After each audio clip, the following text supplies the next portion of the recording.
There's Armando. Ronan Kanushi. Hello, Light Surge. Hey, what's up? Yeah.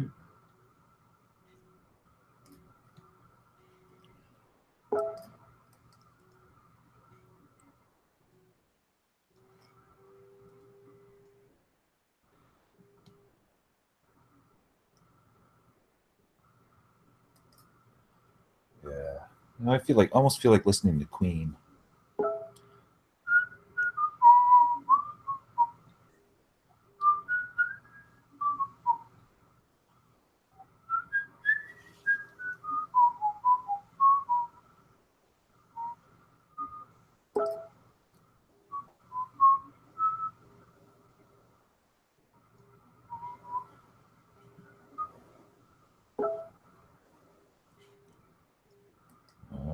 Drop out of that.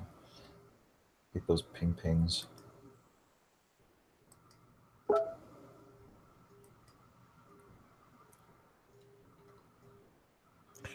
You have your notifications on? Yes. Yeah, but I like having them on, but it's coming up in an old chat, right? So I just leave the chats. No, I was just checking if it was me, and well, yeah, sorry, it's me. Checking my mute, and it's not bad at all. Well, though there was an echo there for a moment.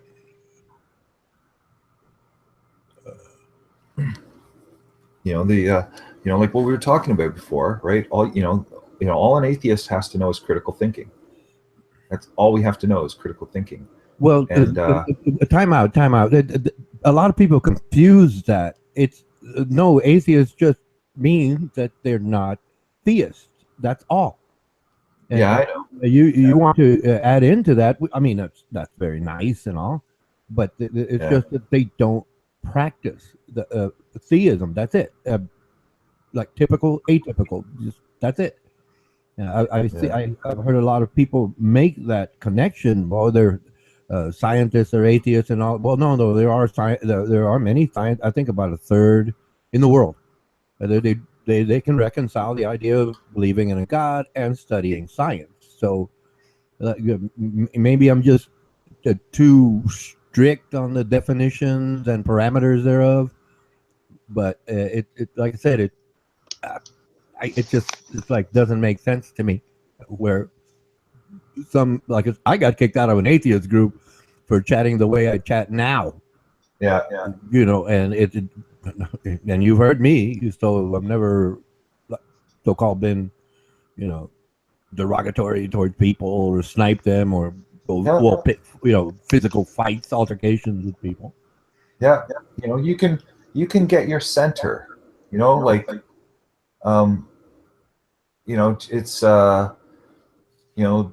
I don't know how to say, relax and confident, okay? Because all you have to do is follow. That's the atheists have the advantage, right? Because of burden of proof, right? So all we have to do is guard against making definitive statements that allows them to turn the argument against us. I never said atheists argued. Some do. I'm not saying that. Very aggressive. I know one of them. He's running for office here in the state of Texas. So, yeah, I was just delivering a point to communicate to you, right? So, to start off saying I never said that. I never did I say that you said anything. Right? You don't have to be a defensive position on it. Because we're not, it's not a confrontation, it's not a fight. Okay, it's like, it's like a shared, the mind's eye. Okay, the imagination, the blankness. Okay, of idea. Okay, two of us are together sharing it at the same time, right? It's like our two minds are one right now. It's and there's no ego in this for me at all, right? People might argue that, okay, but they'd be missing the point and not understanding me, right? And think I'm arrogant or a narcissist or whatever. And no, that's not it. And it's the thing is what is it? How would you define it? if people are defining you as arrogant, narcissistic, uh, hogging the mic, I think is standard line out there. How would you describe that, please? I don't know. Personality, it has something to do with like stubborn and confident. Stubborn, confident. I don't know how to describe it. And I don't like using the word stubborn because, that almost has connotations as though, there's some sort of wrong to it. Like, confident is far better. It's my confidence, my sureness. How about the word tenacious? Yeah, sure. Tenacious or okay. resilient, I guess. Resilient is better. Okay, another good word. Yeah. Because you've been called a compulsive liar a lot. No, never been called a compulsive liar. That's my buddy who I compare with Donald Trump, though, which, Trump, is not as bad as my buddy, but everyone. Right? Unrelenting. Yeah, the thing is, okay, atheists have, it's like a rock, right? Like, that's the stability. It's grounded, right? Critical thinking is grounded. So anyone arguing, what? Like a rock. That's you would define an atheist. Because the argument, okay, all argument, it's about perspective and what side we take. Okay, and we take the side of actual Science. physical reality, right? Reality. Okay, so we've got objective reality on our side, and religion doesn't. Religion has to argue from a subjective side, right? Which goes into imagination, and which is that's different. So you're projecting imagination now. All right. No, everyone has an imagination. Atheists have imagination, okay, and can be, have their own delusions and, okay, wrong about things. Delusion now. All right.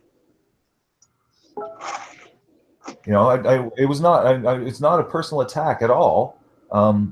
Here, one of the things I remember when I was a kid. I'm not taking it as that, man. When I was a kid, I had this one dream that was so real to me. Okay, and I wasn't sure if it was real or not for years and years. And still, honestly, it's like, it's so real to me that I'm basically convinced that it's real, right? But I know, okay, the thing is I know that it's not possible. Okay, I fooled myself somehow, and it was a dream that was so real to me that I thought it was real.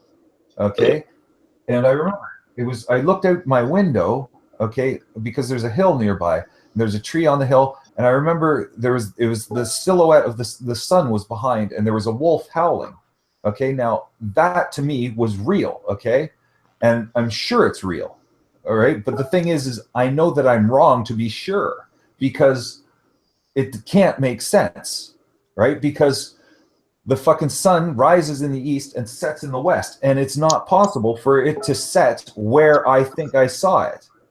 So I know that I can't be right about that. I know my mind played tricks on me. Yeah, even though it's like illusion set, we kind of spin into it. It's like an illusion that. Well, I know that. Yeah, that's the sunrise delusion or what? Because that's another thing. Okay, that plays into religion.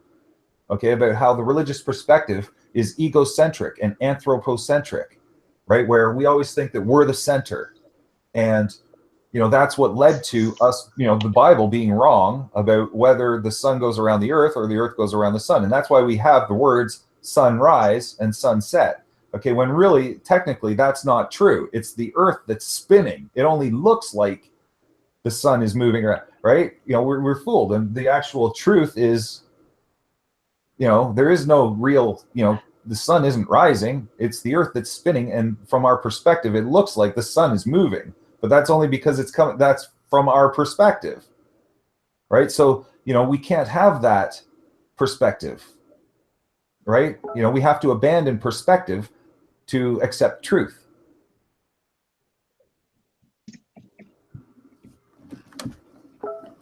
And that's, Tudor. Okay, fine. Okay, I got the model. I understand what you're talking about. Yeah. Obviously, through convention, time, man did not know. Fine, sunrise, sunset. How would you make the statement sunrise or sunset and have it where Makes people sense. would accept and understand it? How would you do that? That's the question. I've thought on it, okay, and I've never, I've spent too much time thinking of how it should be said. Well, I don't have an answer. No, I mean, look, like I said, I'm using your model. Now, Yeah, within I your know. model, how could you express it to someone you just met? You just met. They would say good morning, sir, and you would say, well, happy turning of the sun, or Yeah, happy happy for earth motion. yeah, How early would turn you how in other words or late, you would have to express it in such a way yeah, so novel yeah, that everyone would want to abandon the idea of saying good morning or good night. we can What would it be? Just think about it, right? It's it's No, you think about it. It's your model. I'm asking you about your model. I'm speaking about that, right? I said early and late, okay, is one thing, or we could, technically the sun isn't rising. It's it's an earth spin, right? It's right, because we're spinning, right? So, the rotation in the orbit, okay, so it's spin or rotation. And we'd have to define the We're not in grammar school. You can go ahead and just give us your yeah. state. How would you say those things? That's the I point. know. It's just, I know, I half appreciate that you're forcing me into this, because I should, be able to give you like almost the best exact term for it. Well, and yeah, we should establish that. well, yeah. I mean, we all, I believe, understand this. Even the dog in the picture understands it.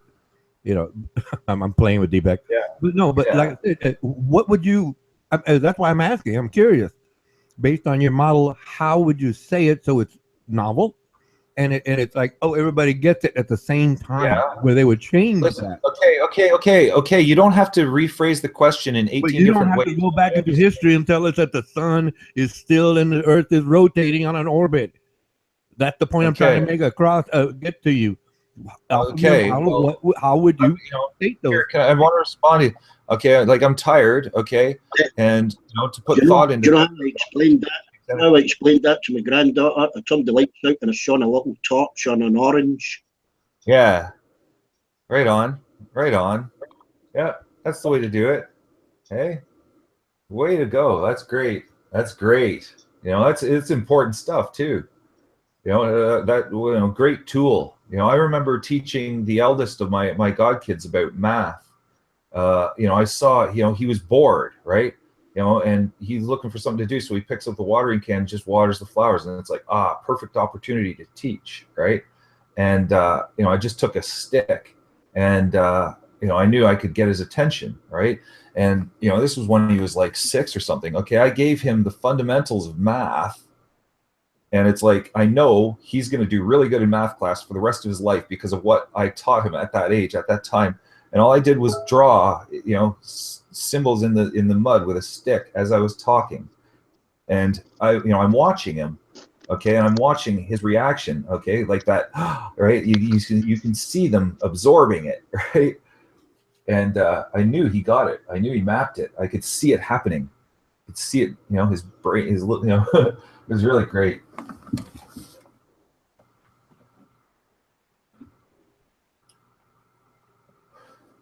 I taught him about, right, talking about money, right? And, a dollar is 4 quarters, right? Each quarter is 25 cents because there's 4 of them, and 4 25s equals 100, right? So I teach him the drawing those, and he got everything.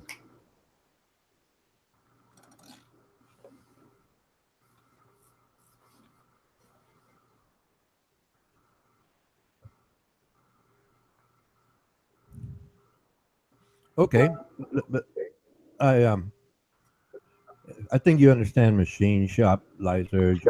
You know what a vernier micrometer is. Okay. No, I don't. Oh, how about? I thought you said that you had worked in machine shop. No, I never took. I didn't even take shop class. I took. Are you kidding? I took home ec. That's where the girls are. Oh no, my apologies. I recall you saying that you worked in the machine industry as a machinist. No, so that would imply that you would machine operator. That for Huh? working on a lathe. That when you work on a machine lathe. operator, not a machinist. Machine operator. I don't do. Oh, You know, machine I don't operator. Oh, okay. I stand corrected. Oh do. no, I was just going to say, if I was going to say, how would you, if a person hired on to the corporation you were at, and you knew how to, obviously you just acknowledged that you don't understand, so the point is moot, really. But just to finish the idea, uh, a person came in, a new employee, and well, okay, this is my real time experience as a businessman. Okay, I worked machine shop, actual machines, in it. I welded and a bunch of other stuff, but that's not the point. A new person came in, and even if it was a secretarial pool, didn't matter, right? It did not matter. All that guy or lady was going to do is type, whatever. And I would ask, do you know how to use a vernier micrometer? And they say, well, what's that? Well, I could basically presume they don't know how to read in 1/1000th of 1 inch, and I would explain it to them simply. I would ask, do you, I would ask, do you know how many pennies there are U.S. currency? How many pennies there are in a dollar? 100. Oh, that's good. Do you know how many pennies are in $10? 1,000. Right. Scaling. Now, 1 inch equals 1,000, and this is the vernier micrometer. And right there, boom, they got it. I just expressed it to you. You and anyone else that's listening could get it. That simple. That's how I can present complex ideas and concepts to people, and they get it. Okay, but like I said, my apologies. I had thought that you were an actual machinist, not a machine operator. My apologies. Sorry. I Thank you. thought I'd heard that name commenter before. I knew a guy that worked for Rolls Royce on the RB211 engines. He was a machinist, and they worked to like a thousandth of a millimeter or whatever. Oh, you know, the turbine blades. He done turbine blades. You know, I've heard of them. I've heard that name before, but I'm not familiar with them. Sorry, D-Back. It's I wanted to respond to, and then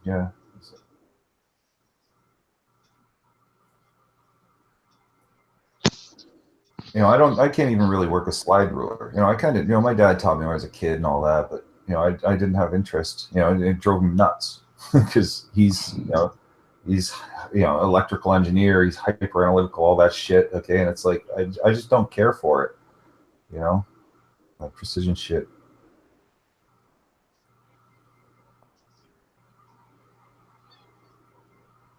Those the extraordinary technicality and stuff, like to some extent, and I can do it and I'm good at it and everything, but or I was actually seen a digital gauge. I think it's in Lidl's, and it measures to hundredth of a millimeter, like £4.99. Thing with a cost fucking 20 years ago. Wow. 100th of a millimeter. Yeah, digital I don't readout.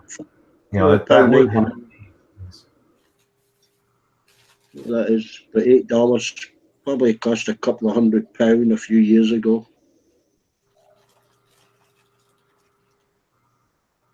Shut the cloud. There's actually a detector.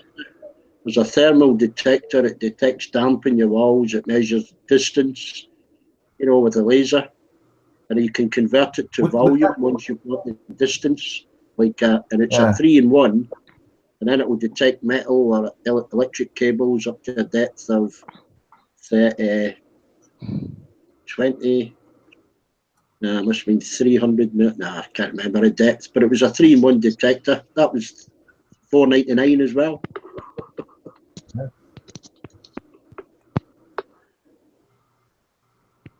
I was interested in its damp gauge ability. Hello, Hassam.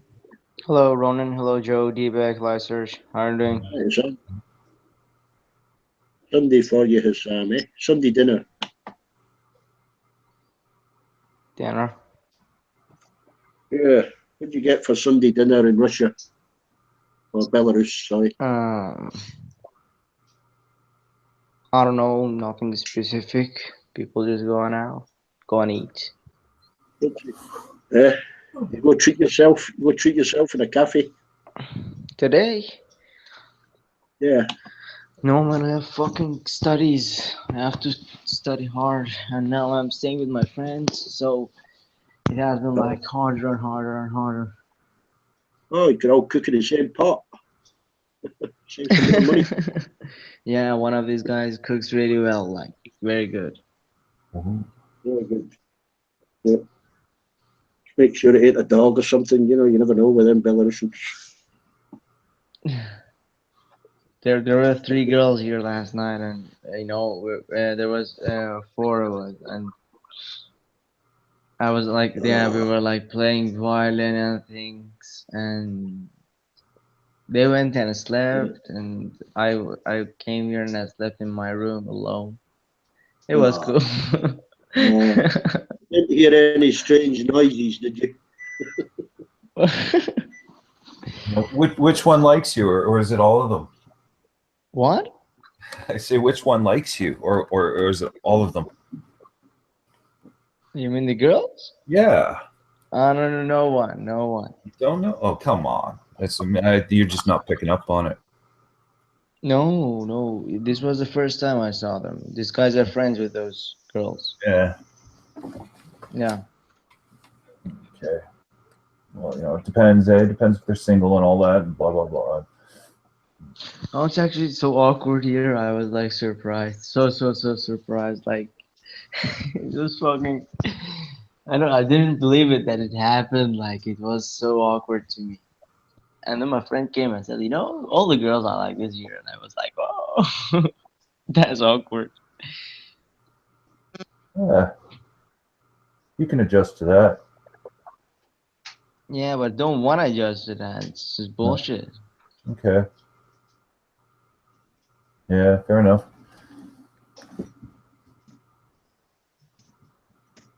Yeah, that's the right choice.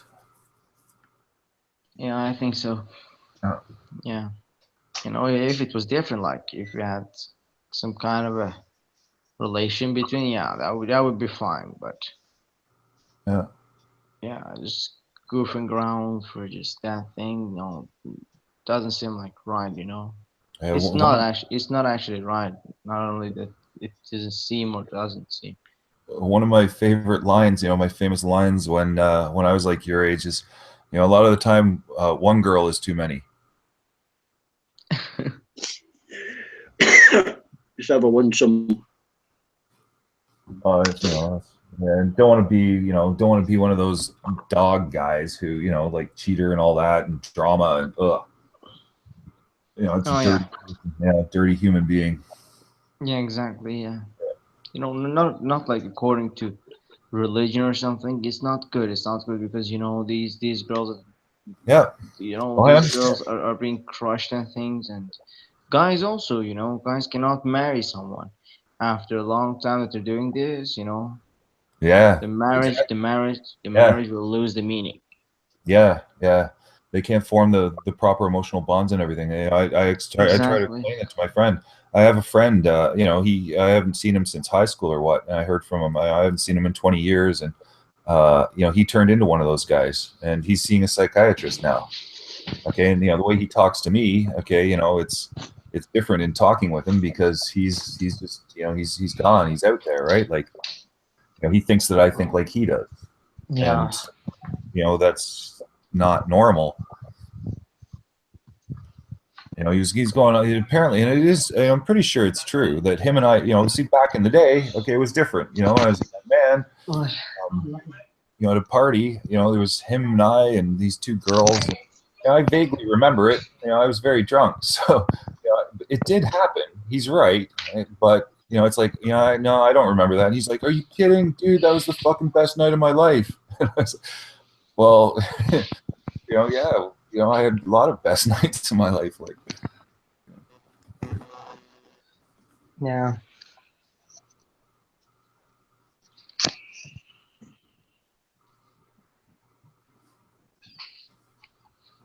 some of the things like, oh man, the things we did, some of the crazy stuff, just unbelievable. Like I know one guy who, when he was young, there's this one story, he and a friend broke into a mall or something, and they started a fire and caused like $2 million in damage. It's like, like not that that's a good story or anything. It's just, the crazy part of that, like, like what the hell was he thinking? What were they doing? What were they thinking? Like, I'm quite surprised by how many young couples don't bother getting married. They've got the same rights go as a cohabiting partner as they do as a married couple. And I'm even more shocked by the amount of young women that have no intention of having children. Yeah. It's pretty common, and then there's the flip side of it. Okay, the type that the teenage moms, and it's like a deliberate plan for them because they grow up, it's something to do with playing with dolls and stuff where they got their baby dolls and it really becomes an important thing to them, and even once they get into like high school or even sooner, age. I knew one girl. I met her, and she got pregnant at the age of 10. Okay, that does happen. It happened. What? At what age? A 10-year-old. Are you kidding? No, I'm not kidding. Here in Canada, in my mom's city in Hamilton, I met this girl, and the father was 12. The father was a 12-year-old boy, and it was a 10-year-old girl. And she had just started. It was probably her first period. So, and she ended up, she was pregnant at the age of 10. Shit. Yeah. Shit. Yeah. It's, well, the girl got pregnant by age of 10. Yep. True story. Okay. And, it has a lot to do with advertising. Okay. And, capitalism and commercialism because, they use sex. Sorry, my No friend's problem. talking. Yeah, no problem. No, he says the first period started, okay, and she started doing that. Yep. Yeah. Probably. Shit, man, do you believe that shit going on? Yeah. You were saying go on. They talk about, the hypersexualization is what they say. And they say it's an effect that is caused by how much sexual imagery they put in advertising because that's what's taught. Okay. And I hated it. Okay. Because, I have good values, right? I was raised by, a lot by my grandmother and my grandfather, and my grandmother, if I even curse, okay, she takes me and wash my mouth out in soap. And, I was raised to be a gentleman and everything. And, I was really influenced by, Eastern philosophy and stuff. And then I get to school and, I'd studied psychology and everything. And they make you take a test, okay, for what would be your best career. And they wanted me to get into advertising. So they recommended I take those courses, which is business, economics, marketing, law. Okay. So I take all those courses. And, in marketing class, okay, it bothered me right away because the first thing they teach in high school in marketing is sex sells. That's the most important thing. Sex sells. Okay, so sex. That's what they're teaching in grade 10, which is like 15, 16 years old. Is that, if you're going to make commercials, okay, or billboards or advertising. And furthermore, okay, they teach, to use psychology in sneaky ways of doing it so that people aren't even really aware that there's sexual signals being put in to their heads. Okay, fine. You're right. Sex sells. I agree. What is the second thing that sells the most? After I don't know. I think color. I think. Go ahead. Cake. I think Is it chocolate cake? I think the second thing that sells the most is violence. Violence, yeah, maybe. Yeah, you ever see the tough guy maybe. coming up on the motorcycle? The alpha male with violence. Yeah. The second thing, I think. I've never heard it. I'm just thinking, what would be the second thing? I understand sex sells. Yeah, you put a pretty girl in front of a car, that car is going to sell. But I want to get out of the way so I can look at the car. But that's another story. Yeah. I like the Axe body spray commercials and stuff, like as far as, you know, advertising with sex sells, you know, it's hilarious. Okay, you know, to appeal to the male ego and all that. Where, right, you know, the one, I think, I forget, it's, you know, Amazon women or something. It's like one of the best commercials ever made. It's pretty cool, right? Because the guy, you know, it's to show just how well how women will be attracted to men if you use Axe body spray, right? So, you know, it's the guy and he's got his shirt off and it's just, you know, an average Joe, not even really, you know, he's not good looking. Okay, you know, that's the actor. Of course, they got to use someone who isn't even good looking, right? And, you know, he's standing on a beach or something, right? And he's got like 2 cans, right? He's pointing them in at himself, and he spins around, right? Spraying, okay, this spray, right? The perfume or what, right? And he sprays it on himself, okay, and, you know, and then they switch, and it's like women in the jungle, okay? They're like, you know, Amazon women with leopard skin on and all, you know, like, you know, they're animals, right? You know, and they start, and there's more and more, and it's hordes of them. There's literally thousands of beautiful women, okay, scantily dressed, okay, and wild, and they're charging and charging, right? Like, you know, it's like a war or a rampage, and that's a pretty funny commercial. Like, you know, just because of, you know, that is so going extremely over the top along that line. I just, you know, I laugh. What would be the next thing that sells? I say it's comedy. If you look at it, a lot of commercials are based on comedy jokes. Yeah, you know, they are. But I don't know. Like I said, I don't know if it's been said before, because I know sex sells. I've heard that one ages. Yeah. Well, the purpose is, okay, see, okay, what proves that it's an effective commercial is that I just spoke to you about it. Okay, so I gave the word and the brand. I gave you the brand. Okay, because word of mouth is the most effective form of advertising, right? So that's what they teach you. They teach you, you know, to make people talk about it, right? And this is why shock comes in, and right, that's what it's all about. You know, it's all about branding. Okay, and they see, I know all about this because this is what I was supposed to be professionally. But I loathe the industry because it's tricking people into being, you know, consumers and buying more and things like that, when, you know, I disagree with that, because I think we should have a system where, look, if someone needs something, they can go out and get it. You don't have to keep putting shit into people's minds, right? You know, like propaganda. Sign. Would you call it propaganda? I mean, the politicians do the same thing. Politicians do the very same thing. They have to market their name. Yeah. Well, Trump's been working at it his whole life. Trump's been branding himself. He's mastered it. Well, yes and no, you know, and you know, that's the thing. That's what they teach, and that's what they study, right? So, you know, I know this is why I can see, you know, instantly. You know, it took me no time to see right through him and know what he's all about. Okay, he's the epitome of that. Okay, and I don't like it. Okay, but the Americans, you know, pardon me, and some, you know, certain, you know, to them, they don't even realize that. You know, they're just not even aware of, you know, that it shouldn't appeal to them, really, right? Like, to them, that's a great thing. Yeah, right? I coined one, the gullibles with an S. Yeah, yeah, I know, that's what they are. That's what they are. They want to believe it in spite of facts. The gullibles. That's a small percentage, but it's part of the voting majority at times. Yeah. Yep, can't quite say that he did get. He didn't actually get that majority, really. Like, sort of.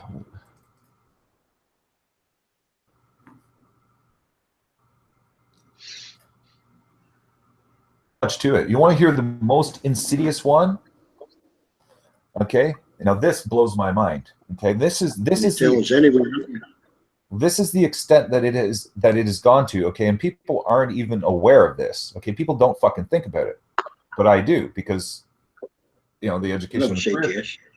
Okay, with you know, like I say, my godkids, when they were really little. Okay, I'm babysitting. You know, and you know, what can you put on the video for them to watch? Right? What do they like watching? Well, you know, DVD of Bob the Builder. Right? You ever hear Bob the Builder? Oh, can he build it? Yes, he can. Yeah. Okay, now one of the DVDs, you know, I'm sitting there watching, and it's like episode 7. and they're going, it's like a Wild West excursion. Okay, it's primarily an American audience, and this goes to show the extent of what you'll get it when I finish this. So, and they're going through, and there's a mountain, and there's a cave, and it's an old mine. It's an old mine. Oh, there could be treasure down there. Well, let's go look. Okay, this adventure for treasure. Okay, Hey, Sam. and they go down. Okay, and they find a chest. Okay, it's like, oh, here. and Sorry for the interruption. Okay, now they open up the chest, and it's full of gold coins. Oh, okay. Now on those coins is a symbol, and you know what that symbol was? A big curved M, the golden arches of McDonald's. Okay, that's how insidious this is. That's deliberate. Okay, to put the positive, that association, into our children's minds at a very young age. Okay, they want to implant those ideas in our kids to commercialize them and make them. How has that been different in history? I say it hasn't been any different at all. Have you seen the documentary "The Century of the Self" by BBC? No, but I know. Here I go again. I know historically the marketing was there. The king said something, a proclamation, and everybody went with it. And just like everything else, it evolved, okay, and came along. And yeah, there's little bits and pieces, okay, and this is exclusively from an American perspective and all that, okay, but it's BBC that produced it. Please watch that documentary, Century of the Self. There's a lot in there, okay, and it's exactly on this topic, and it explains how it evolved in the United States, okay, and a big player in that was actually Sigmund Freud, right, because of his cousin, Edward Barnay, who is a New York City publisher, and he was involved in that, okay, and getting to know him and his personality. He's kind of sociopath. Like they say about him is he's the type of person, who looks at people as sheep. You know what I mean? Like he's very big ego, and that was Sigmund Freud's cousin, and this was during the Depression or what, like the 30s or something. And Freud was low on money because he lived pretty high lifestyle, right? He was, cocaine addict, loved cigars. Okay, he liked, he spent a lot of money, and he got himself in some fucking financial trouble. And he's still working and publishing books, and he's working on like his most, his the best stuff ever coming out of him. And he's basically done. Okay, but now, who's he going to publish through? So he's going to go through the New York publisher, which is his cousin, Edward Barnay. And he sent he sent the advanced copy over, okay, to have it, reviewed and everything. And, he reads that, okay, and the insights that it gave him into how people think, okay, Edward Barnay used that to create the modern public relations industry.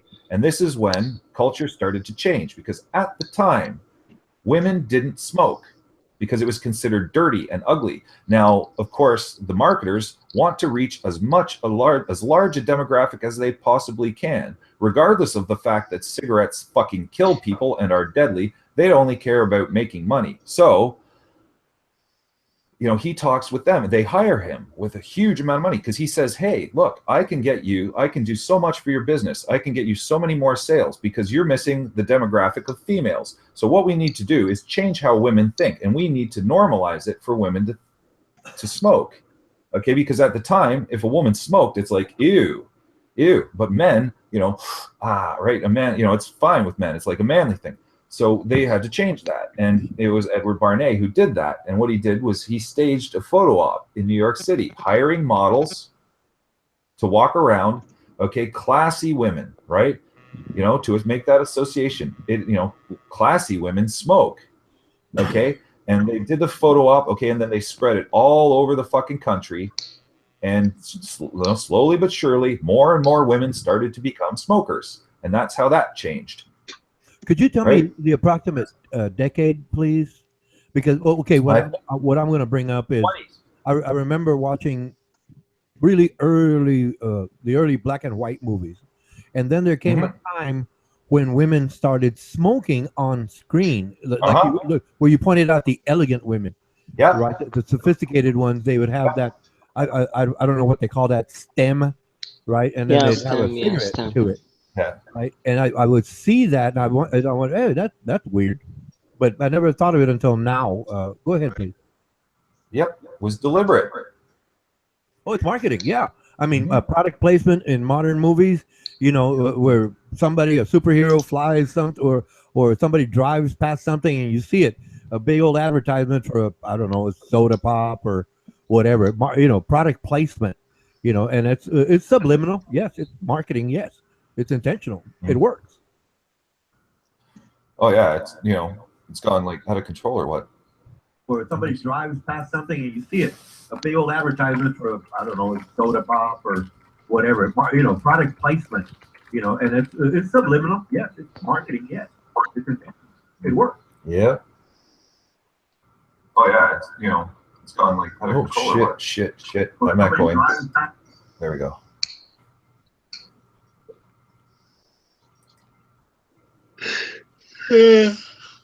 And that's just one example. That's the thing, that's the creation of the modern public relations industry. Okay. And who else Barney worked with, okay, to, promote products and increase the commercialization of society. I don't know. I know it's extensive, and he's a very extremely wealthy man, and, total pariah or what, like, he stayed to himself, he had some, luxury apartment or what that he'd hardly ever leave, and huge amount of money. I have no idea what's going on with Barney family now and all that, but that's Sigmund Freud's cousin.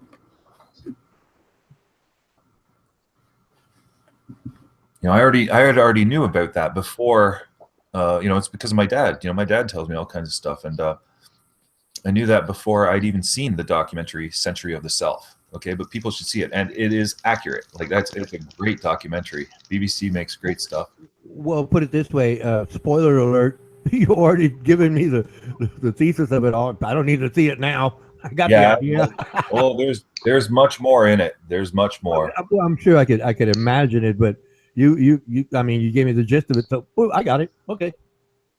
Like I've watched so many documentaries. Okay, there's another one. Okay, that I remember watching. Okay, explaining, about money and economics and stuff. Okay, involved with the stock market in the United States. Okay, with the introduction of the transition from type and text to digital. Okay, the birth of computers and shit. And when that started, when they went to digital, computer stock exchange, of course that changed how the investment firms worked, right? Because it's no longer accountants on typewriters, like Crimson Permanent Assurance from the start of Monty Python, right? Like those days. Okay, well it made the switch over, and that was back in the 80s. When they were actually making that, this is what was going on. And in New York, okay, New York Stock Exchange and everything, the investment firms, okay, recognize that. Okay, now the question becomes about programming and digitizing, because stock traders can do certain things, and we got to think. Okay, and the thing is people can write programs that to function like a person, right? A stock trader, and that's what they did. Okay, and that's been going on since the 1980s. Okay, so almost 40 years now. Most stock transactions and shit, okay, is and has been automated for a very long time. They just write algorithms, okay, and they turn on the program and let it go, okay, and it starts making money. That's how it works. Now we're at the point, okay, where because that of course turned into digitized currency, right? The question, currency, okay, money, dollar bills, there's only so much in circulation, but then there's actual digital money also, right?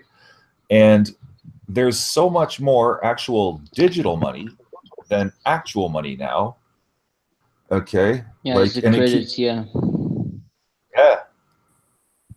And how only much 3% of the currency is actually cash. All the rest is digital. Yeah. That's I would believe that 3%. Last, that's a surprise. That might be a new statistic. When did you hear that? Something I watched about the banking thing and how much money was actually hard currency. Yeah, but when did you hear that, and when was that produced? I don't know, last year, probably year before, maybe. Yeah. Really? Okay, that makes sense.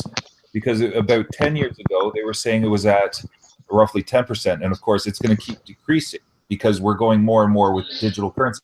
I was listening. It was Chomsky. Chomsky explained, and he was saying that the economy is at the point where oh shit, I forget. He went on. Okay, he gave some great information on that, and it's that, and also that ties in with the percentage of the American economy that is financial sector, which he said was 90%.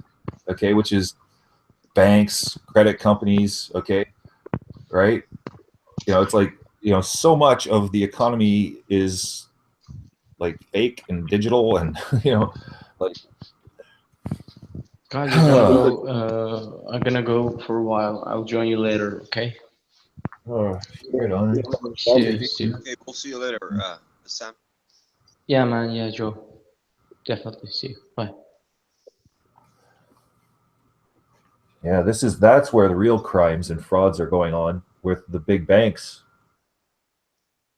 It's like crazy. I was telling people the other, I forget who I was talking to, but in the United States, the regulatory body of the government that monitors stock transactions is called the Security Exchange Commissions, right? The SEC, and they're deliberately underfunded, right? Like the government's cutting back because the government could catch these people and crack down on it, but. Good morning, Miss Ferguson. I'm just having a chat to Fuller Care about consumption. You can't see a problem to mass consumption if you stop buying shit and you throw people out of work. Yeah. Yeah, but who, right? That's the good point. Yeah, fair point. But still, so what, right? Like, the jobs are all being automated. There's so many ways people are getting thrown out of work. We're constantly. You've got to consume. We've got to consume, but it's got to reach a fucking production has got to reach some kind of ceiling,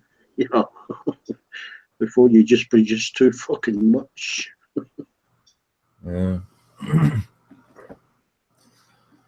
That's the thing. I remember, about 20 years ago, they started talking about, looking ahead, right, and changing the schooling and everything to better prepare children for, the world that's coming, what will be.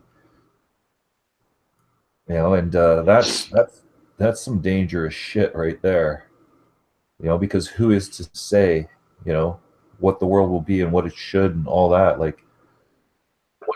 That's money. Just imagine if like 1%, 2% were diverted to capability was diverted to the people that some people think are starving because of their own selves, but that was diverted in that direction, they wouldn't be fucking starving.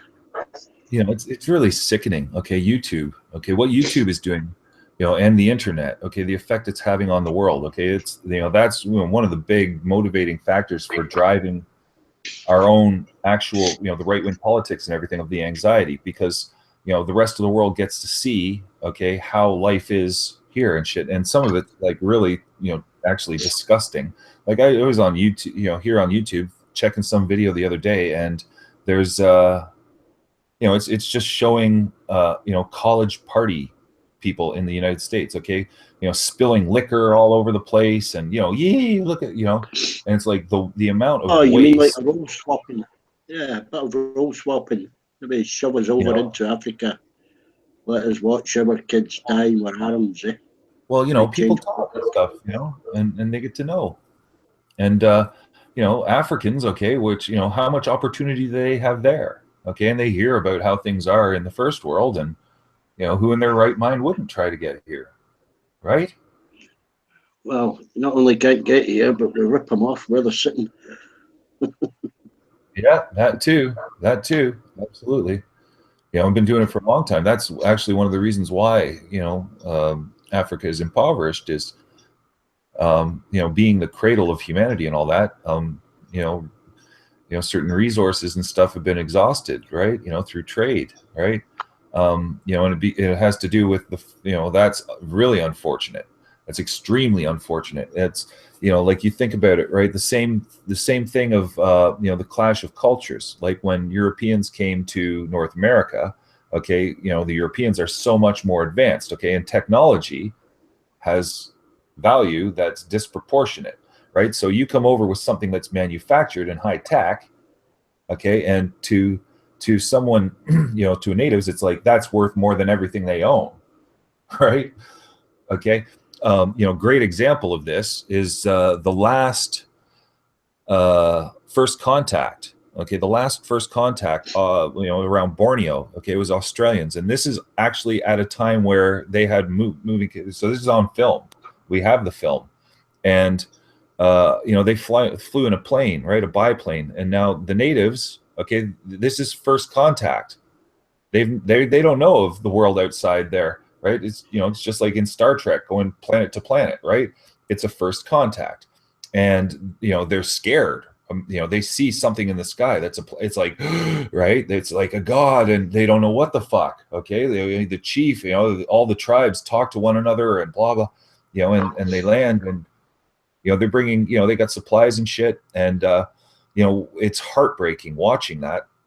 Now I'm like desensitized to it at this point, but I remember watching it for the first time and how it struck me, because the biggest chief, the chief of the leading tribe, okay, what he did, they had a box of fucking cornflakes, okay, but it's empty, okay, an empty box of cornflakes, and so it's garbage, so they just throw it away. Okay, now it's an empty cornflakes box, and the chief, okay, it's like he'll kill over this because it has the rooster logo on it, right, which is red, green, yellow, white background, and he cuts it out, okay, and puts it in his fucking headdress at the front because it's a status symbol, right, instantly. Okay, the value of that object, right, it's like he would kill for that, and it's trash. Okay, that's, I'm just saying that to make the point of that disproportionate valuing, right? And that's, for Africa. Okay, Africa has never been technologically advanced, and it's because of the humans leaving and the trade between the East and the West, between Europe and Asia, right? And the nexus point, the hub, was right around the Middle East. Is what led to a lot of things. And, I mean, I'm looking at, yeah. I mean, I think you could look at Africa as you look at what happened to the Jews during the war, a kind of genocide. And how horrible those people were. So I'm thinking maybe a couple of generations, our grandkids, great grandkids, will be saying to. Yeah, I was just going to add. How could we have sat back and watched? Well, that happened during the colonial era. Okay, like the actual physical killing. Okay, and sending armies in. The British. Okay. Again, I'm talking about today. Today, there's well, it's I don't think it's going on quite so bad, but okay, my buddy from Montreal, he's a sociology grad. Yeah, this guy's a sociology major. His line, what he says is, Africa needs trade, not aid, right? And that's so important, right? They need to be, they have to be producing products. They need trade. Yeah. Just giving them food, okay, is what's making it worse. We're making it worse because they can't. It's increasing a reliance instead of making self-reliant. That's why we need to help. We need to give them the fucking manufacturing and shit, okay, and help them to get to. I know, absolutely. You help them produce their own, then whatever it costs, but. With the excess that we have, to watch 20 million people starve to death, you're bearing witness to a genocide, really.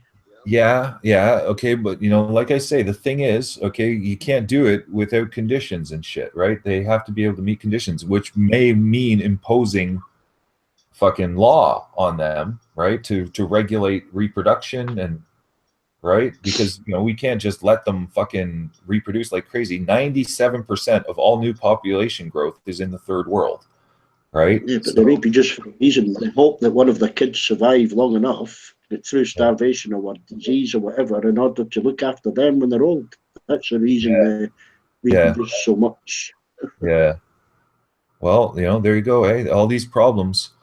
I actually know a guy in New York who's studying political science and all that with the intent to go to Africa to help, like that. Okay, and he's Russian. He's actually a Russian aristocrat. His family owned huge amounts of land in Russia and everything. He's very wealthy, and he was a really smart guy.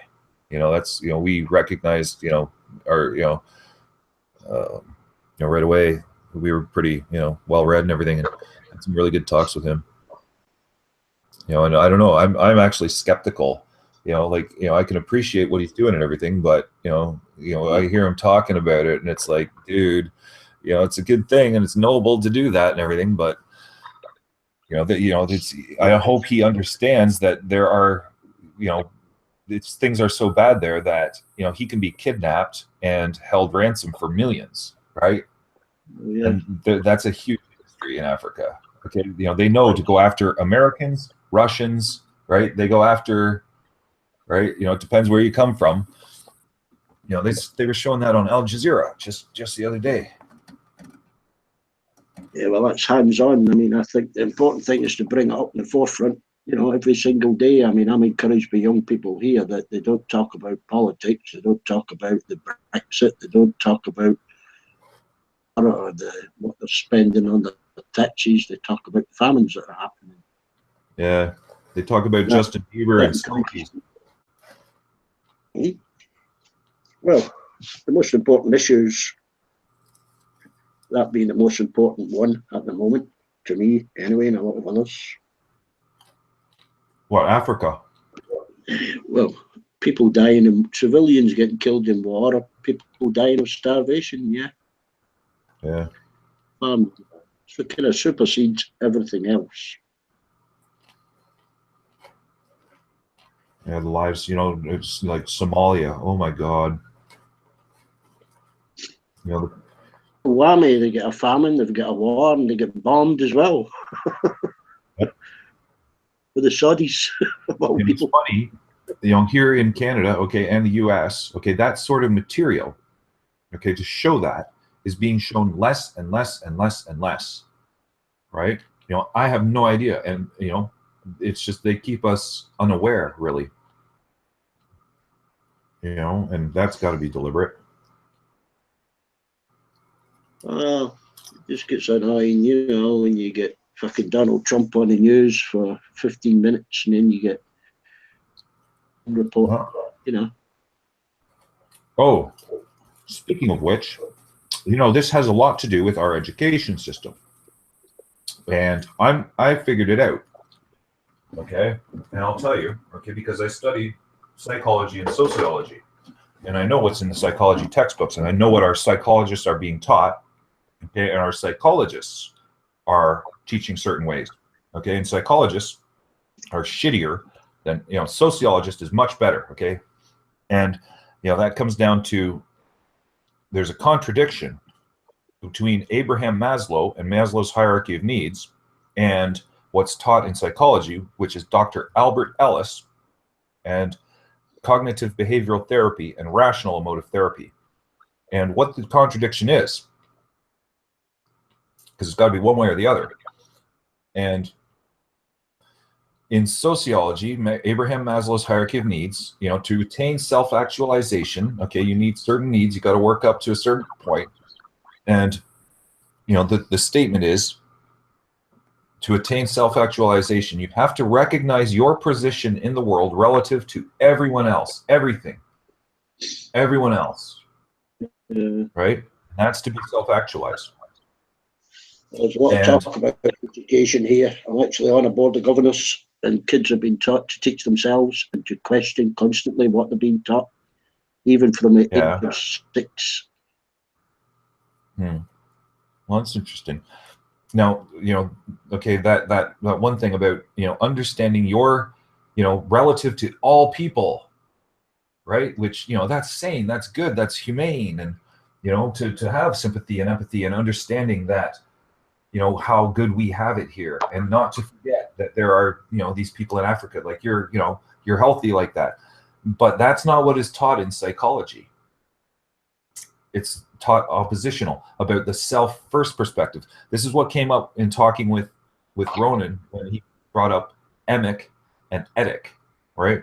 And the self first perspective is what's taught in psychology, because in Dr. Albert Ellis, okay, his rationale for, I consider him a psychopath. If you Google the guy's picture, you'll see in his face, okay, he's a psychopath. Okay, that's what he is, and a psychologist, and he's famous in psychology. He's actually a psychopath. Okay, and in his rationale, okay, for cognitive behavioral therapy and rational emotive therapy, he says that looking outside of your own society is a defeatist mentality. That sick motherfucker. Okay, that should not be in any of our textbooks. Okay, to say that there's something wrong with you for caring about other people. Okay, that's what happens with that, the Ayn Rand and the self first and the individualistic mindset, right? Okay, and that's what they teach. Okay, and they teach psychologists. Okay, when someone is having mental issues and shit and goes to see a psychologist, they will fucking psychopathicize them. I don't know what word to use. I have to make one up. Okay? And that's fucking despicable. I disagree with that. And I'll take any psychologist to task on that.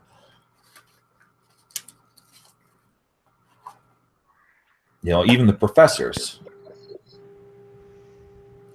Okay, I just to be clear, I'm asking you that you repeat that, not verbatim. It doesn't have to be verbatim, but I would ask you to repeat that, because there's a point I'm trying to make. You're saying these psychologists are teaching that it's all about the I, egocentric. Is that what you implied? Yes. Yeah. Thanks, Tony. Well, there Thanks, is. Tony. I mean, there is that understanding in evolutionary biology that there's two pressures: the pressure to survive and the pressure to reproduce. So it could be termed as, yes, it is about the I, but what does I do? Well, what does the I do in relation to a society? But it is still self-preservation if you go to the fundamentals of it.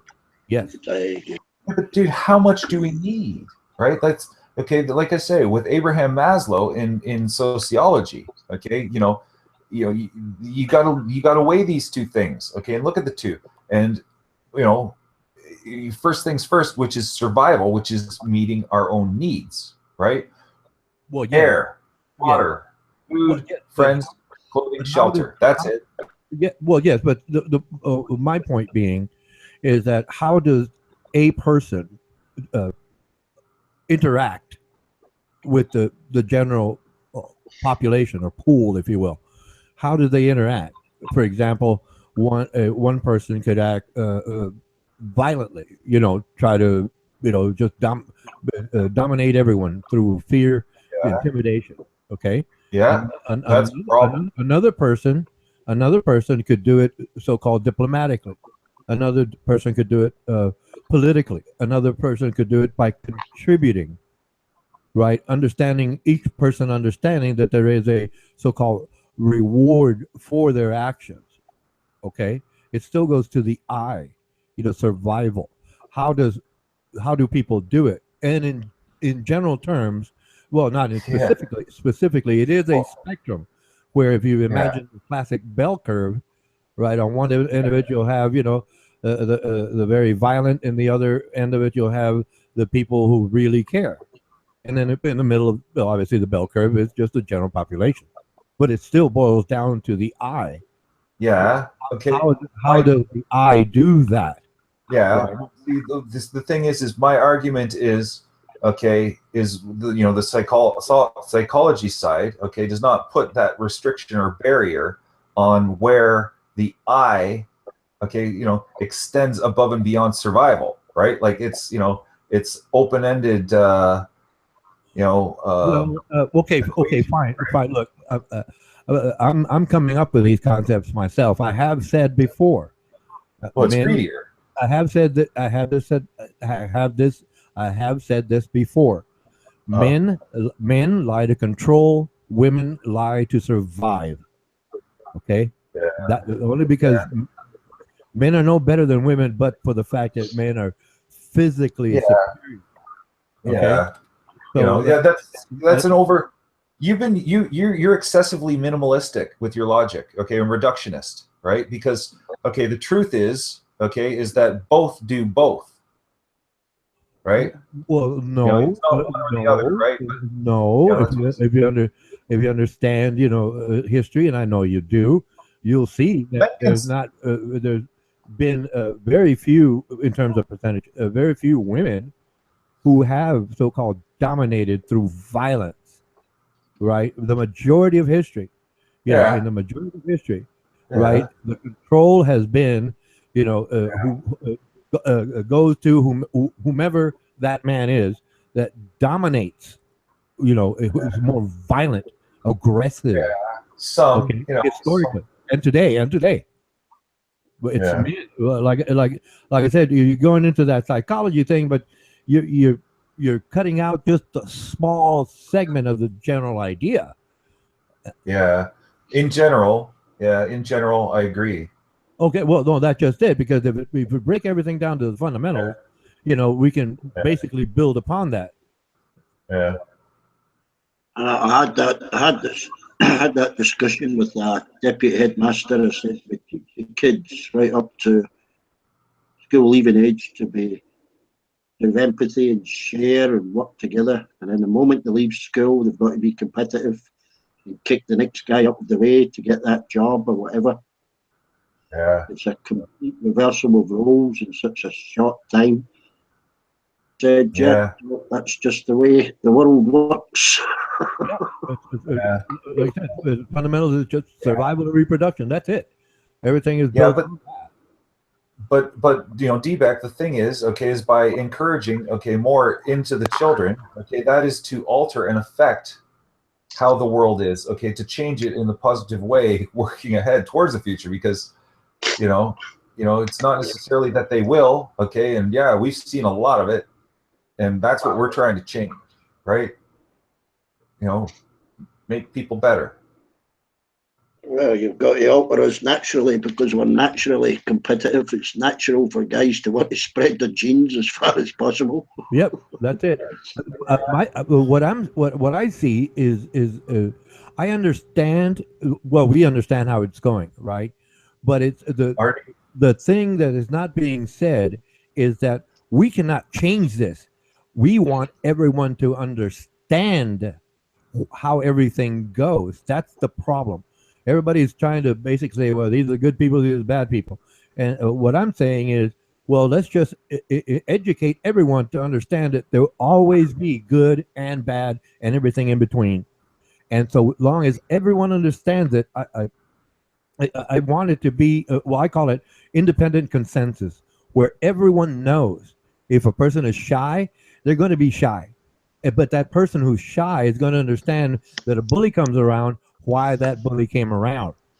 And other people who understand are going to protect that shy person when the bully is aggressive.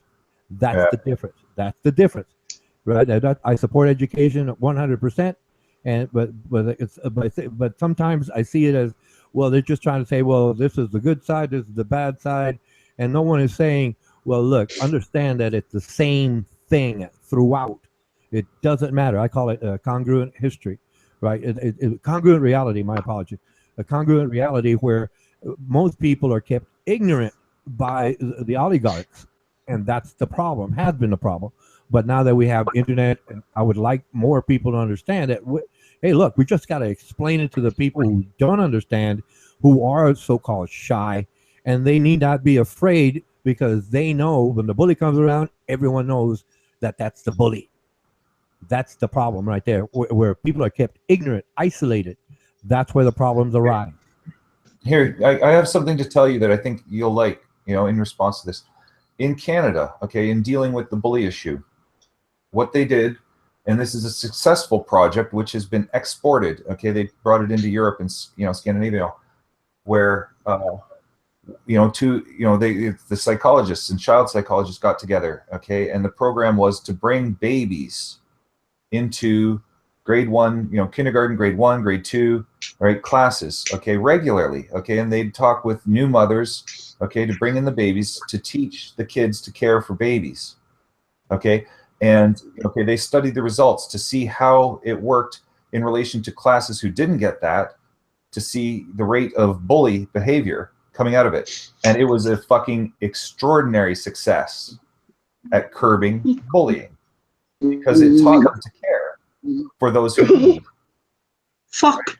I'm missing a football. Oh, I'll be back later, guys. Fuck, so there's some good news for you, right, to that end. And that's what we were doing. I don't know if we're still doing it in Canada, right? But that pilot project was successful, and I don't think we did. I don't know if we're doing it or not. But if our schools are doing it, good for them, right? And they should. And people should know about that. And that, nobody needs it worse than the U.S. except for maybe China. China needs it too. I hear China's extremely cutthroat. Like,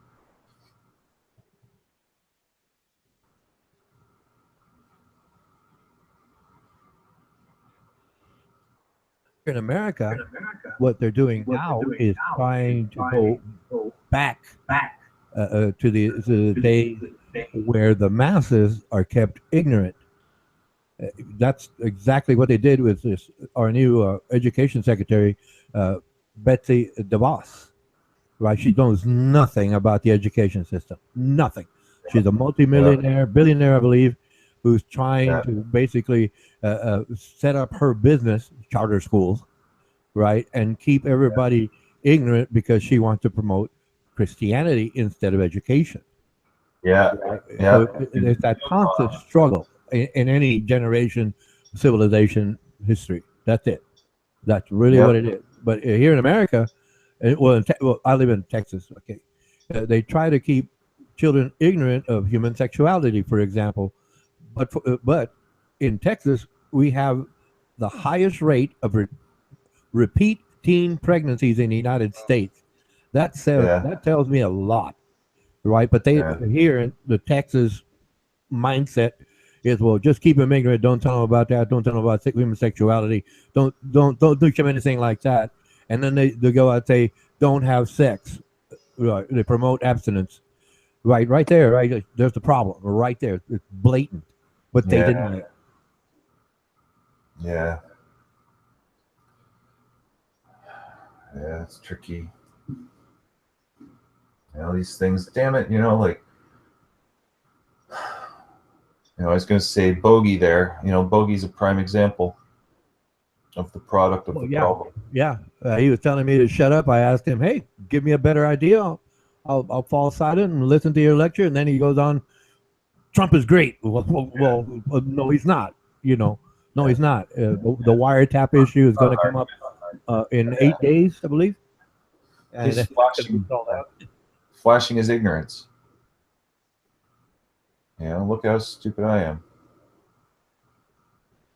I have realized that actual facts and reasoning is intimidating to those people, and that makes them very angry, and they become hostile. Yeah. Not physically, but here. Yeah, psychologically. Right. Domineer, and I cannot change their mind. I've accepted that long ago. I cannot change their mind, but I can present the idea to them, and then when I'm in their presence or vice versa, they can't go there. They can go there with their group of people, in their little so-called backyard barbecue, and discuss it all day long. Hey, Go ahead. sorry, there's a reason why they're doing it on the internet, right? Because they can't get away with it in the real world generally. Okay. No, yeah, they're safe. But see, but that's a plus right there. That in spite of it all, that's a plus because everyone else can see, not see, but perceive that person is scared or ignorant or fearful, right? Yeah. We can't hide it here in public here in our specific locations. Yes, we go out and we can't be as open or brash. Well, I am, but that's a different thing. And we can't be. Most people cannot be honest about what they're really thinking because they know that they're going to be questioned and they're going to be confronted, so to speak. And they don't have the basis for it all to say, well, yes, I can prove this by this example, or here's a test, or here's the evidence, so on and so forth, where they want to stay where they are because obviously they'll be ostracized from their group if they were to be honest about it. If they were to really be honest about it, they'd be ostracized. They'd lose their social status, politician, group leader, anything. If they were just honest about it, they would lose all the status and accolades, attributed them by others because of what they say to play along, to get along, as they say. Yep, they know they're being ostracized too. Well, they will be. Well, they will be if they were as forthright and direct, as well myself and some other people. Hey, man, we don't want you around. We want to implement our lie and live with it because it profits us to act this way. I have a position, I get money, but if you're honest about it, well, they don't want you around because hey, they voted me out of an atheist group. Yeah. Yeah, that's the thing. Just keep shunning them. They got to be shunned.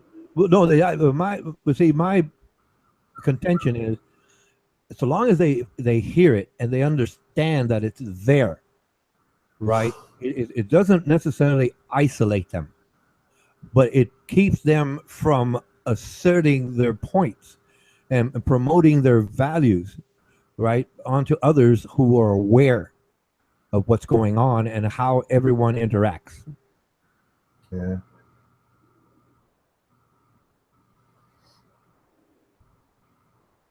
They don't, how the fuck, how I can't understand the mindset because, it's like, does he think he's making a change? Does he think, like, I don't know if Bogey understands that, he has nothing but a negative effect on the world. Like, well, yes, that's right. But like I said, I accept it. So long as everyone understands that person has that mindset and cannot convince others. That's all. Yeah. I can't change. I can't change them. I don't want to. I think that an excellent example for everyone else to see, and if they perceive it with the idea that, oh, wait a minute, we're aware of what's going on. Why are you so scared? The question, right? Why are you so scared? Well, I'm not scared. I'm not scared at all. Well, then why aren't you honest about Donald Trump? If the evidence is there, Trump. And then we can sit back and say, oh, that's this person being very, very scared at this moment. We can't change that. We can't change them. But I accept it so long as we understand, oh, this has negative connotations. Were we to accept or even consider that mindset?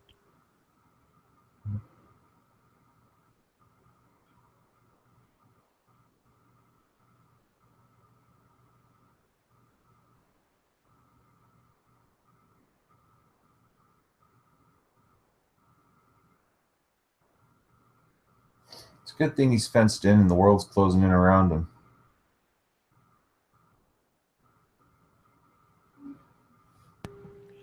They think they have something to lose. That's their misinterpretation of things. Yeah. There's a lot more to gain, but they don't understand that due to their fear. It's it's a fear barrier, if you will.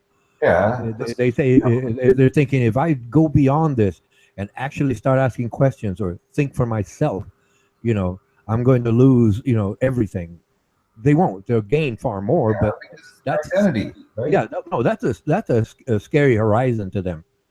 That's very scary to a lot of people. It's a lot of people. Same with this. It's religion. It's what it is. It's religion. It could be. Yes, it's a major part of it. Yes, yes.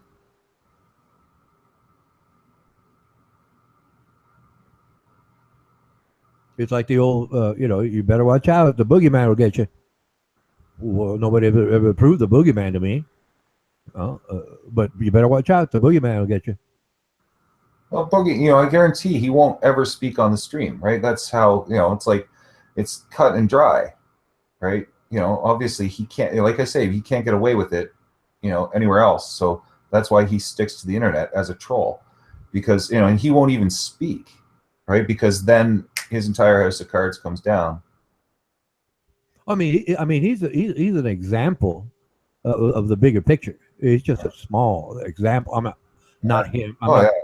I'm not calling him a small man. I'm calling him an example of the general idea. That's it. I'm not insulting him. It's not an ad hominem attack.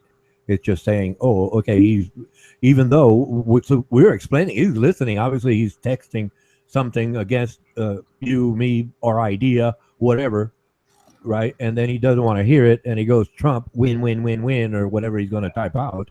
But like I said, he's not willing to listen.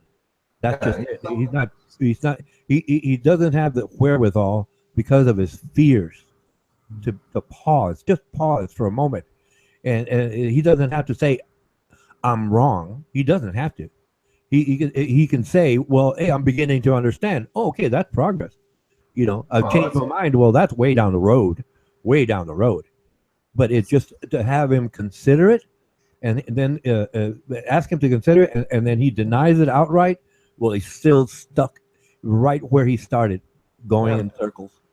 I'm a douchebag asshole, and you should be a douchebag asshole too, right? But sorry, Bogey, go ahead. You are a douchebag asshole, right? You like being a douchebag asshole. You want to continue being a douchebag asshole, and that's a shame. Right there is the problem, Lighters.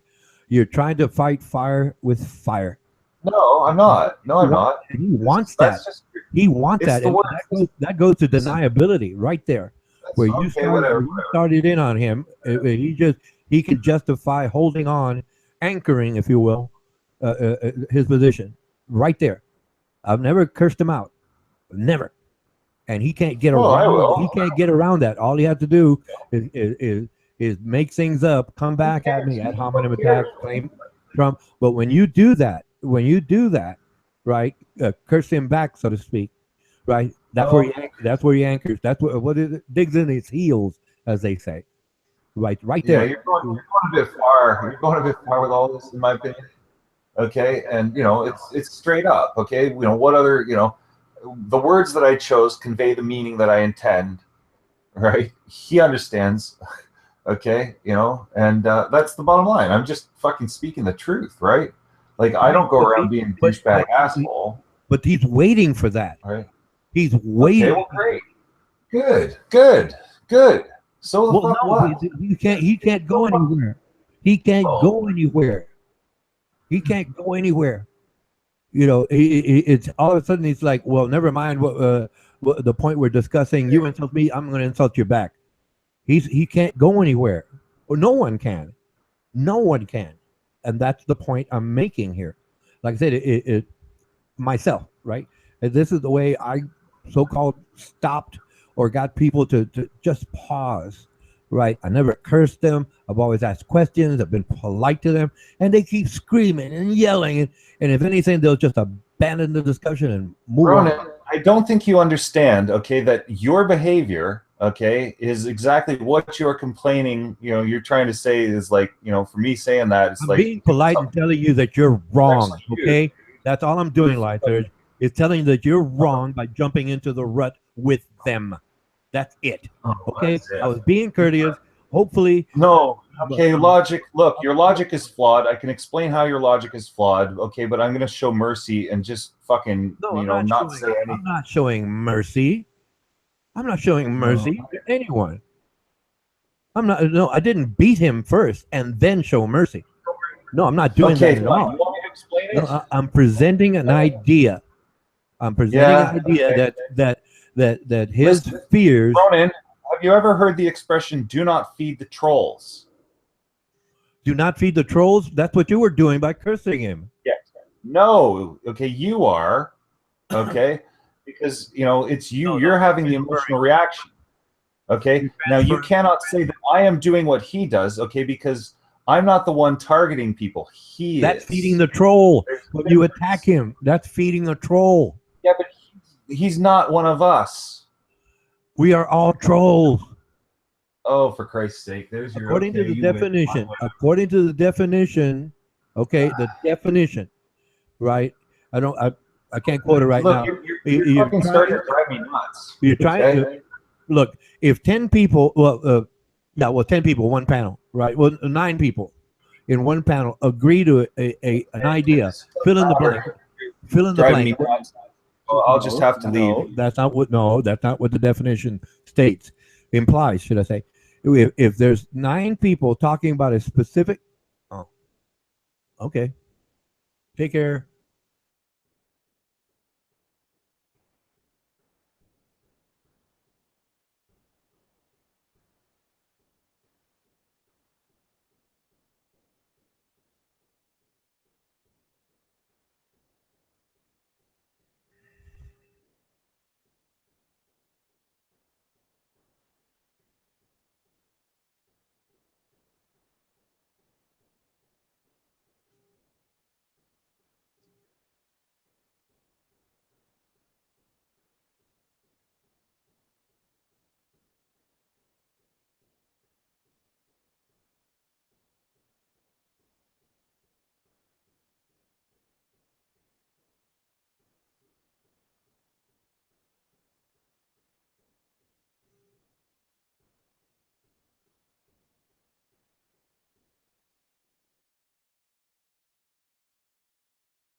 Hello, Jose de Mello. Hey, Roland. What's going on, brother?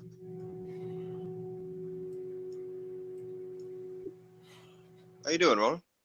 Oh, I'm doing well. I'm doing well. Can you hear me better today or no? No, I just turned up your volume. I hear you now. All right.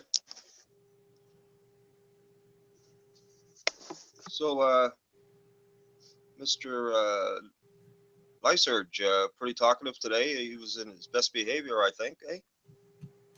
Well, you know what's really a surprise is that I was chatting along with him in my normal way, and he just Right. dropped out of the chat. He just abandoned the chat. Really? Really? Maybe he's just tired. No, he just. I was pointing things out to him. He just got tired of it and had to leave. You know better. I know better. Anyway, everyone knows. He'll deny it. All right. Let's go on. I get it now. What's new, Roland? Oh no, I was just chatting along here with the chat stream, having fun with this guy Bogey. Okay. Yeah, he's reminding me of Jay Tudor. You know, I'm leaving now, and you know me, right? You know, Yeah. at Bogey, comma, take care. You know, exclamation point. And then it's like this is the third time I've said goodbye to him. You know, you get like Jay Tudor, like you know, he's like an ex-boyfriend, right? That won't leave, right? He's sleeping in the garden with the gnome, you know. Shit. He was talking about he was trolling Lyserge, and he says, "Call me now," and it calls him names, puts the phone number up there, and then I said, "I got a phone number you can call." You know, I'm baiting him, right? I'm really baiting him, and I keep going. You know, hey, there's a number I can give you. And he says, "What's the number?" And I give him a number. And he says, "Is that your number?" Hey, just call that number. You'll get in contact. You know, you'll get in contact. You know, I left it just like that, right? Not Right. really committing, so to speak. He calls it right, and he says, "I called that number and told my California senator to quit her job." And and then I write, "Well, at least I know you live in California." Wow, there you go. Yeah, I gave him the number to Congress. Yeah, knowing you, I knew it was going to be something along those lines. Yeah. Yeah, what you and I were talking about the other day. You know, I was in that position before, and I left it where it was because I didn't want to, add fuel.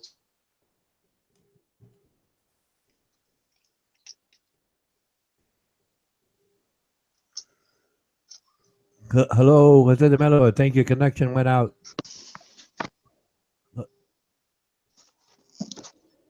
Can you hear me, Ron? Hey, D-Beck. My connection's still here, man. Your connection went out. You were chatting and then you broke back in again. The sound, not you, but. Oh, okay. You there, D-Beck? I don't know. Yeah, I'm just finishing my little snack here.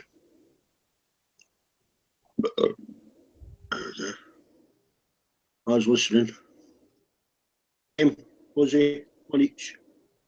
One each, eh? Yeah. Yeah, obviously Dave's going to say something else, but it was one each. It was definitely one each.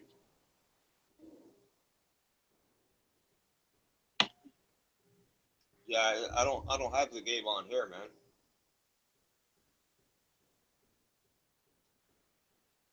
Got everything else but the game.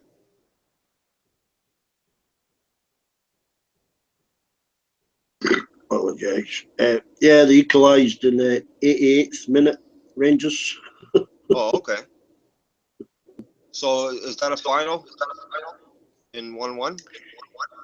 It's last time they'll play. Yeah, I mean Celtic have already won the title. They haven't lost yet this season. Mm-hmm. Celtic. They've only dropped 1 point against Inverness City and 1 point against us now. Right. Yeah, they're a strong team. The Rangers. Well, they're recovering from being in the fourth division, haven't been deregulated down because of the tax evasion and stuff. Right. From the Premier League right down to the third division, then they had to make their way back up, So they sold all the best players, obviously. Yeah. You can't play players 50,000 a week in the. Right. So the. Yeah. So they were doing some shady business. Eh? Well, they were caught. They were the only ones that were caught out. All the clubs are at it, avoiding tax and paying backhanders to players, etc. Right.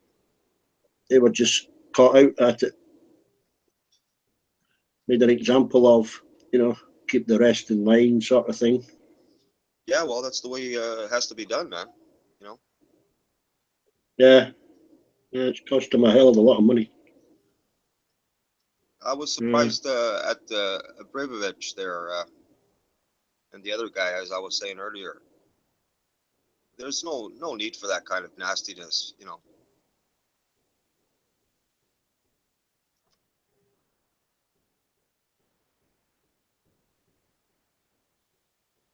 Could ruin a player's career, with one elbow to the side of the head. Give him a good concussion, never be the same.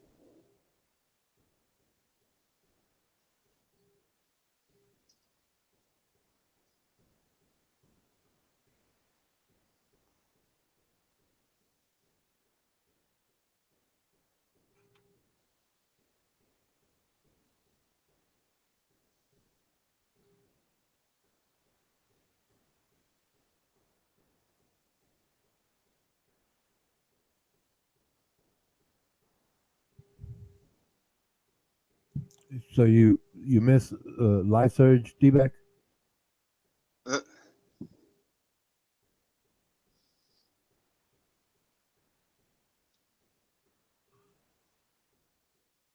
He's having a snack. Oh, he's having a snack. Yeah, he can't be bothered.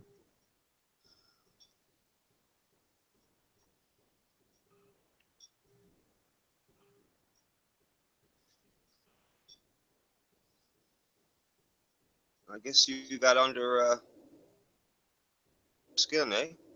You do a good job of that, Ronan. It's not intentional, Jose de Mello. No, I know.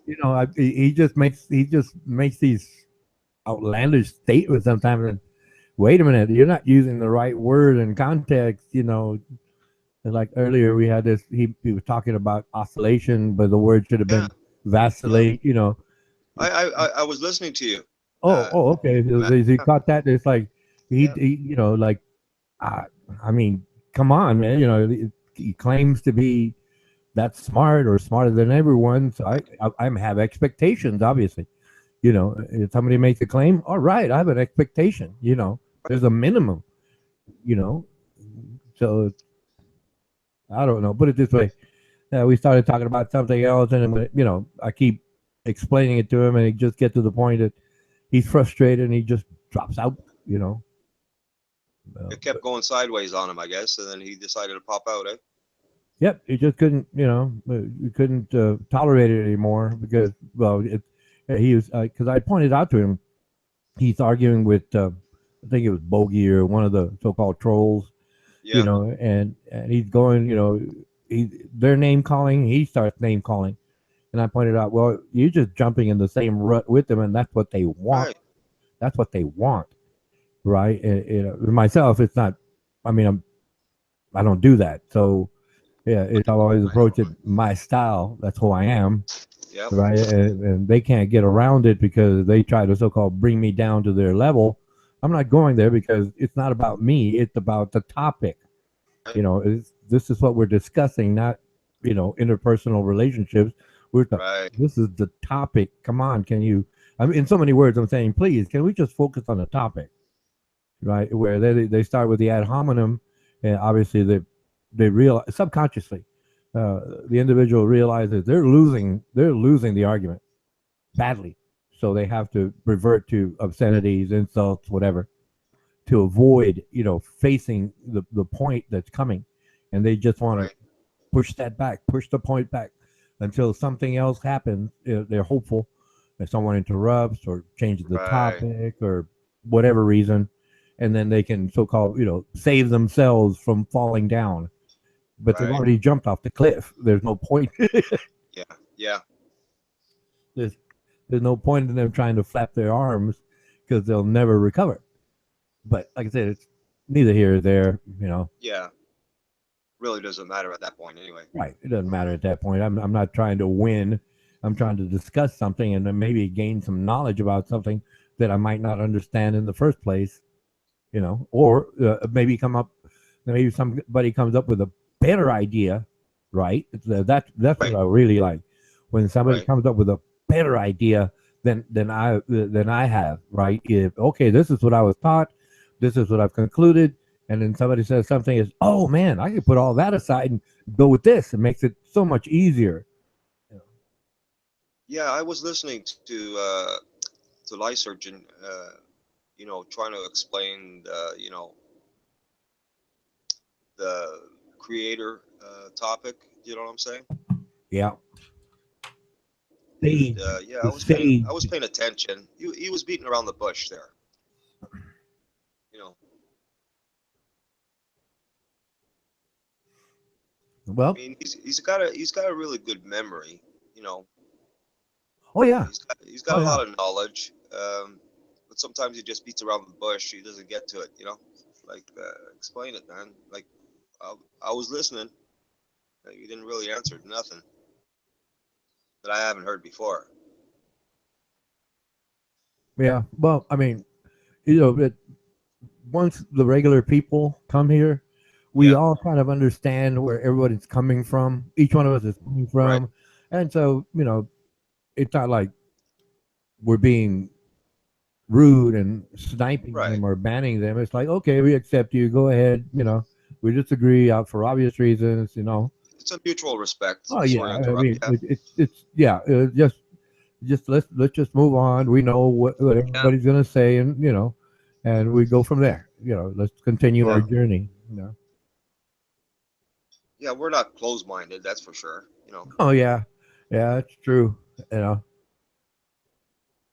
I mean, there's other chats that I've tried to join, but even before I tried to join the first time, I was banned automatically. They knew about me, so Yeah. I heard you talking about that. I was quite surprised that you were banned. I was listening. yeah, yeah, yeah. They I was posted a very link and surprised. everything, and I hit it, and I hit the link, and all of a sudden it just tells me you're not allowed. Too much for them, Not, man. not allowed to wear. Banned from where? Hey, hey, Beck. Well, where were you, hey, Ozzy, where were you banned from, Ronan? Oh, I was banned from numerous. Uh, uh, well, I was banned from Fox News here in America, all of Fox News, Oh, and I was banned from Chris Matthews on MSNBC, and then later all of MSNBC, my local ABC News affiliate. Right, it was like I say they have chat streams, yes, and then a numerous sites here on YouTube, uh, and well, an atheist group. That's the funniest one. yeah, a sad loss, Fox News, eh? Yeah, yeah. I must be cantankerous. Yeah, I heard what you said there, man.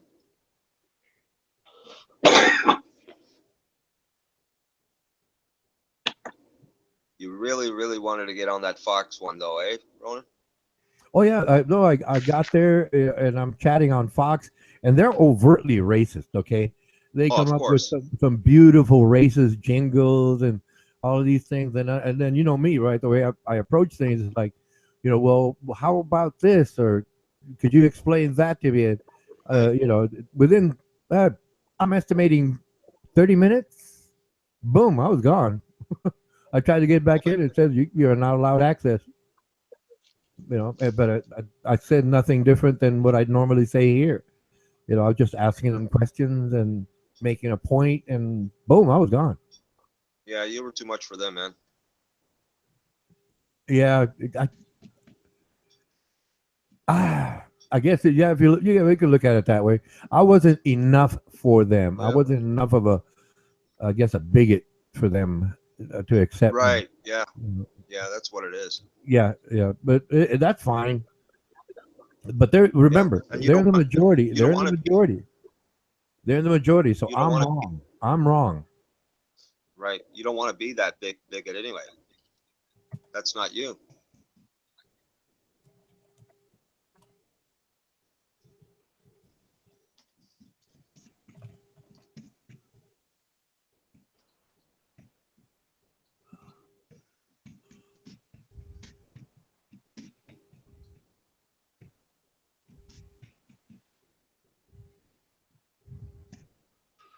It looked like some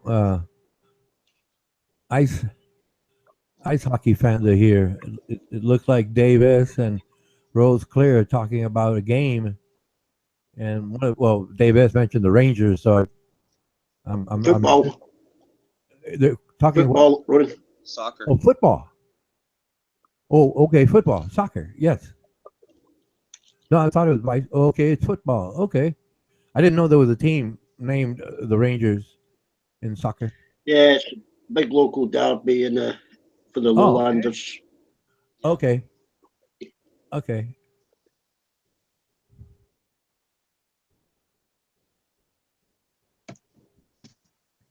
I mean, obviously I can't guess the game. You know, if Yeah. they say, "Well, that game was great," you know, what are we talking about? Yeah. And if I talk to somebody, you know, maybe a New Zealander, they're talking Right. about rugby. Yeah. You seen Rangers, You didn't mentioned you? rugby. You thought New York Rangers, didn't you, Ron? Because, see, I know an ice hockey team called the Yeah. Rangers, Yeah. right? That's New the York only reason, Rangers. you know. And I know it's not baseball season. So. Right. Yeah, it's a And that's where popular they name. play. I Popular think name in it's Texas, isn't it? Oh, they get Rangers.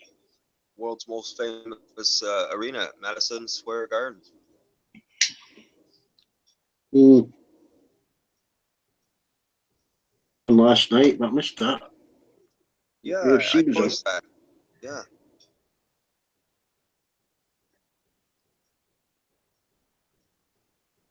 Mayweather, right? No, it wasn't Mayweather. I can't remember who was fighting. It was for a middleweight, a shot at the middleweight title they were fighting for. Okay. What I seen then was they were announcing a Mayweather fight against some guy, an upcoming fight. Oh, it might have been the winner of that fight, Ozzy. I think they were Probably. fighting for a. Right. Yeah, I can't get my fucking teletext button to work. Yeah, that Mayweather guy, he's done really well, eh? Mayweather. Oh yeah. Yeah, I just can't see the point of this Mayweather McGregor UFC McGregor fight. I can't see the point. It's just a one-off money thing. Yeah. You know, You're right, Beck. You're right 100% cable there, man. TV, just a show. Yeah. You're not kick. You know, Yeah. does If you he look wear at the boxing numbers, gloves? You know, is Mayweather allowed to kick? I mean, it's just a farce, isn't it? big time. Big time money grab. That's all it is. Well, I mean, McGregor reckons he could make $30 million. Yeah. That's crazy, eh? For one 3-round fight. $1 million a round, 10 million a round. Eh? Yeah. I mean, that's what's turned off a lot of boxing fans in the past is how, it's fixed a lot of those Yeah. fucking fights, man. Don King. He does his own negotiating, McGregor. He wants his hand right in the pot, you know, bypassing the agents, etc. Mike Tyson's manager there, that Don King, man, that promoter, man. Mm. Than Tyson in his career, I think he's milked a few fighters. Oh yeah. They all do it. Barry Hearn does it with snooker. Yeah. He did it with boxing as well. Yeah. Comes with the territory, eh? Yeah. I mean, I can't blame McGregor. He's the one in there fighting. He can represent himself. He's entitled to as much as he can grab a hold of, you know. But Yeah. I think the actual fight itself is just a farce. Yeah, big time. I mean, if you look at both of their records, McGregor and Mayweather, it's quite a big disparity between the two. Yeah. Yeah. I remember seeing there was some martial arts guy fought a heavyweight years ago, probably in the late 70s. And all he did was kick the guy's legs for 4 bloody rounds. You know, I can't I remember that. Yeah. Oh, it was a debuncle, you know, it was an absolute fucking horror show. Yeah, he kept attempting to kick the guy all the time. And yeah, it was He such kept a dropping to the floor and kicking his legs all the time. Yeah, it was a joke, man. It's like a circus, man. Yeah. And stick to old Muhammad Ali. Oh, These man. rumble in the jungle. Oh, yeah. I loved watching him cover himself up and just talk to, you know, Fraser and Norton. Right. Wind them up. Yeah, man. We'll never see another Muhammad Ali ever, man. No, and the poor bugger, you know, he was unaware of what was happening to him with all those punches to the head, you know. Yeah. I'm surprised. Yeah. I'm surprised he lived this long, man, you know? Yeah.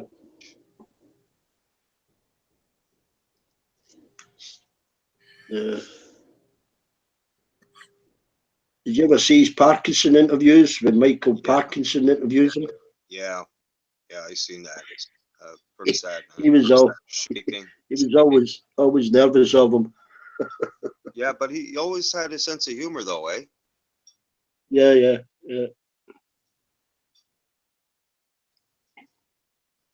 In a personal interview, he was never sure when Muhammad Ali was messing about or when he was serious. Yeah, eh?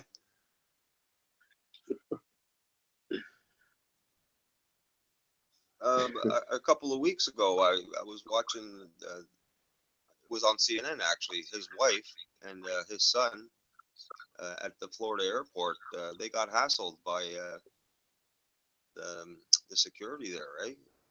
They were treated like they were some kind of terrorist because of their Muslim.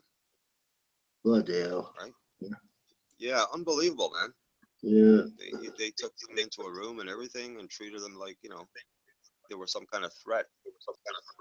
You know, crazy.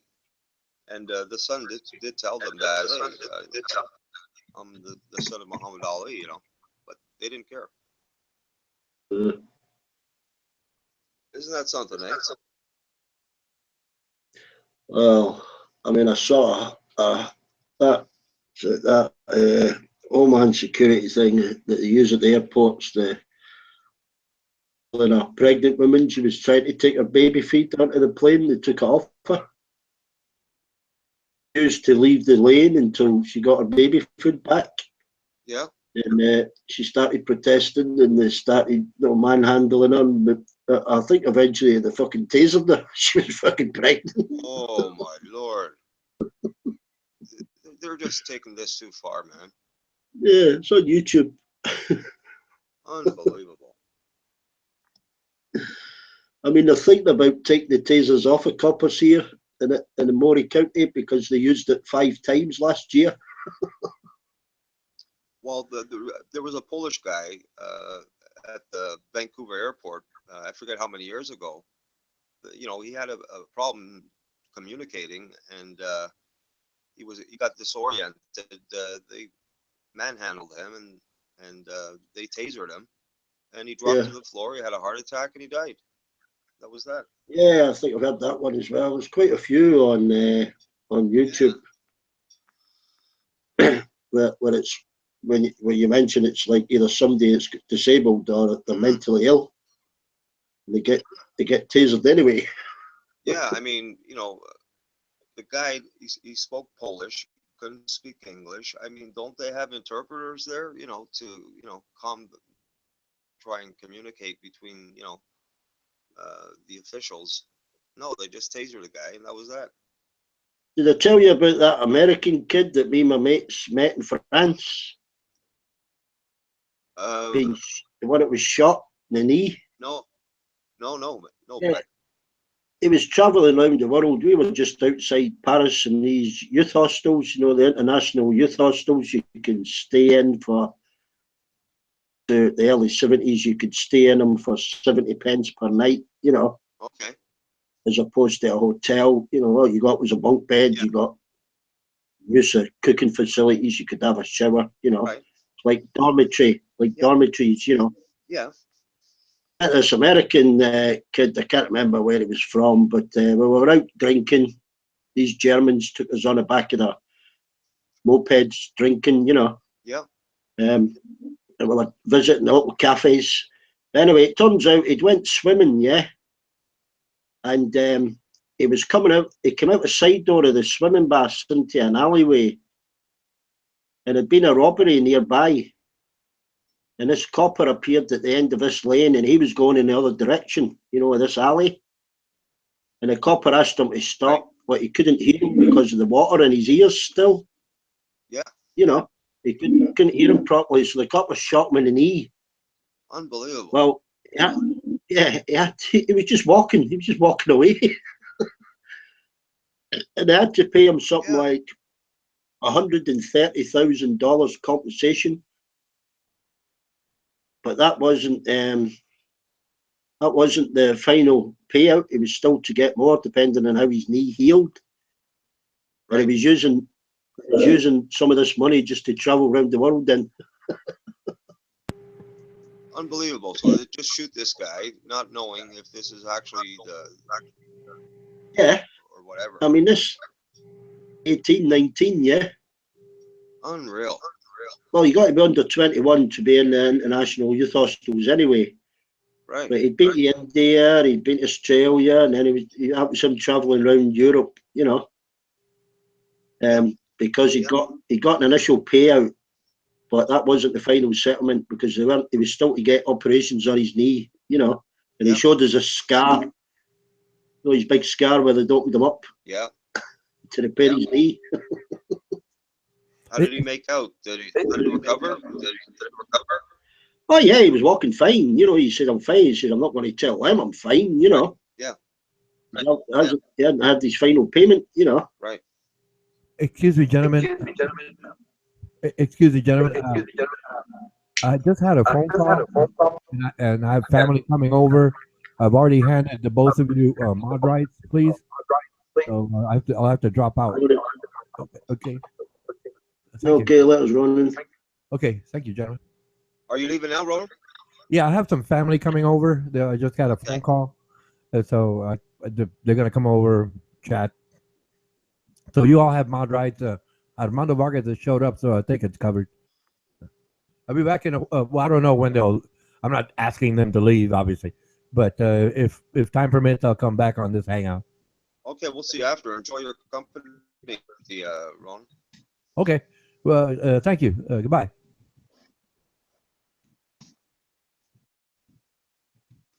Yeah, do you remember that London bombing? I forget how many years ago that was. 5 or something like that. 2005. Where was that? Was it? The London bombing. You remember? I think it was in a subway station or something like that. Some Well, terrorists. the one, the subway and a bus, yeah. Yeah. Well, there was a whole bunch of havoc when that happened, and there was actually the cops. They shot and killed a Portuguese worker that was there working. He was away from the scene. The bomb went off. This guy was an innocent person, and due to the fact that he was running away from the scene, they shot this guy dead. Yeah, it was all over the news. Oh, the shot of Brazil. I remember the shot of Brazilian lad on a train who was innocent. Yeah, that's the guy. Yeah, Portuguese background. Yeah. Yeah, yeah. That he was just travelling on a subway and they shot him. Yeah. Yeah, man.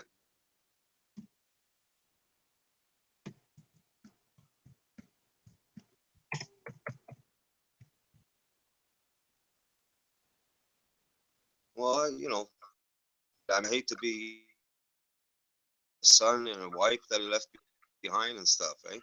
He was working Well, abroad, his mother travelled to London. His mother came over to London.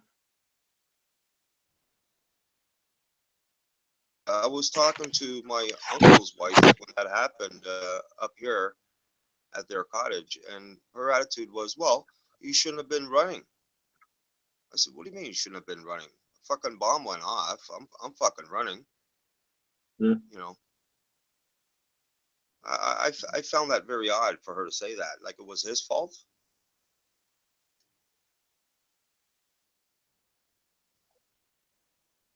Yeah, it's no, you couldn't imagine him getting the news when they know he's just there studying and Yeah, shot, yeah. particularly by a Imagine copper. it's a crazy world now, eh? It's unreal, man. Innocent people just being somewhere, and all of a sudden, something like that happens. Man, and it could happen anywhere, eh? There was an incident there in Germany a few days ago too, eh? Where Some, in Germany. did it? Yeah, there was another attack. There's too many crazy people doing crazy shit, man. You never stop that. I mean, what they don't realise is Yeah, most of those attacks in France, Germany, it's actually yeah, by youngsters that are born in that country. They're living in those right. ghettos they're put in. They haven't worked. Yeah, If man. they left school, they might not have worked for 10 years. Yeah, No chance of getting work. right, I mean, it doesn't justify what they're doing. right. Exactly, It's not from the refugees that are coming in. exactly. You know, Back. No, you're never gonna stop that kind of shit. no, it's completely random. You only need one nutcase. It's like same Yeah, happens with the shootings in the colleges and yeah, yeah, schools over in the states. You can never protect against that. yeah. Just like that mad uh, idiot insane inside that theater in, I think it was Yeah. Colorado. Yeah. I mean, what the hell? Oh yeah, the gay bar thing. In Florida, yeah, that one too. Mental. Unreal, unbelievable. Plus, if you're standing there and you get your wife or your kids and you haven't got a Yeah, gun, you know, there's no way. There's no payback. There's nothing you can do. You know. yeah, but it's unreal, man. I don't like people walking about with guns. I wouldn't feel comfortable sitting in a park or sitting in a cafe with Right, some guy that possibly might flip sitting right. next to you with an Yeah, AK-47. yeah, man. Can you imagine? Yeah, I'm the same way, man. Got a guy packing, drinking in a bar, and it's perfectly legal. No, I wouldn't be Hmm. too comfortable like that. No, man. Suppose the answer is to arm everybody, then somebody else could shoot the nutcase. But why give Yeah, them a chance to shoot in the first place? exactly, exactly. No, I don't have any firearms. I don't have a license. I don't want it, anything like that, man. You know.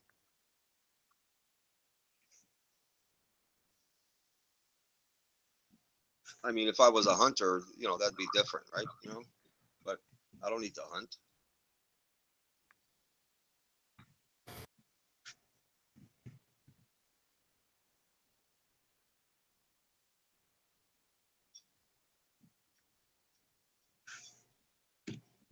There was it's probably what, 20 years ago, yeah, at least 20 years ago. There was a farmer close to my brother-in-law and my sister's place. not that close, but close enough. This pig farmer, he had a bit of an issue, and what he was doing was he was smelling up the guy's next door, the neighbor's place, and the neighbor was, trying to be, diplomatic with them, and he told him, he said, you mind, dispersing that stuff, on the other side of the farm, because it's really, the smell is really bad, and the guy had an attitude, and well, this continued, this agreement, and then one day, this farmer, he grabs his shotgun and shoots the fucking other guy, shot him dead, all over that fucking pig piss and shit. Crazy. He just lost his composure. Like, it was crazy. Like, when that comes over the news, it's like, what the fuck? It's bad enough if it's domestic, somebody picks up a bloody knife, but when you get access to a fire, Right. Yeah. All over a pig issue, a smelly pig. Yeah. The smell, yeah.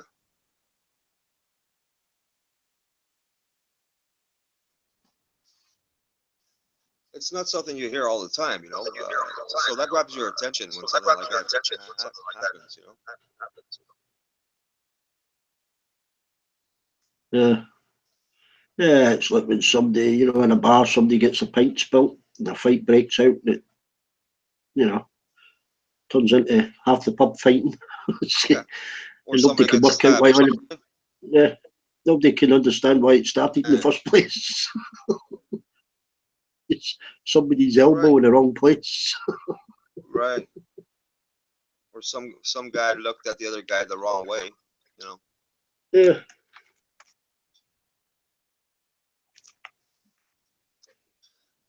Yeah, I was sitting at a coffee shop. What year was that?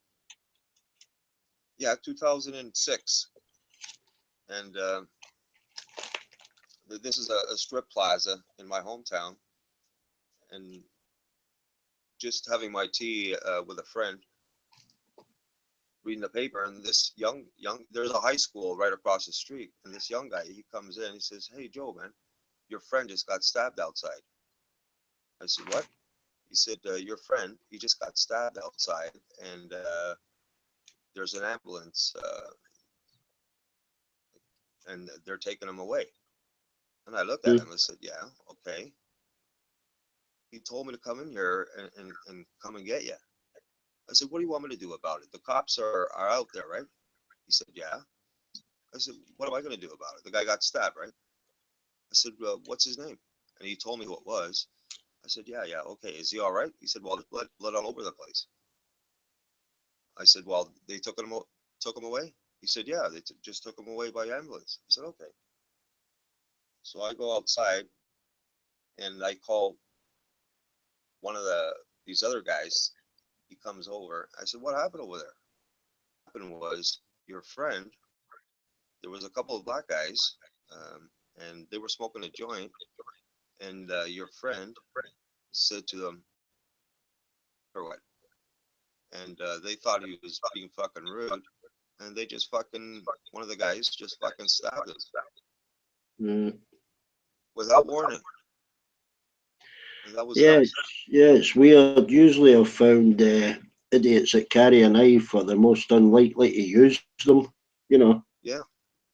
That goes and gets one, they're most likely to use it. But yeah, I mean, you use a weapon, you could be kissing your life away, Yeah, they Whether had somebody, detectives over there and everything, they got the guy. that's it. Yeah. Oh, I mean, nowadays CCTV all over the place, Right.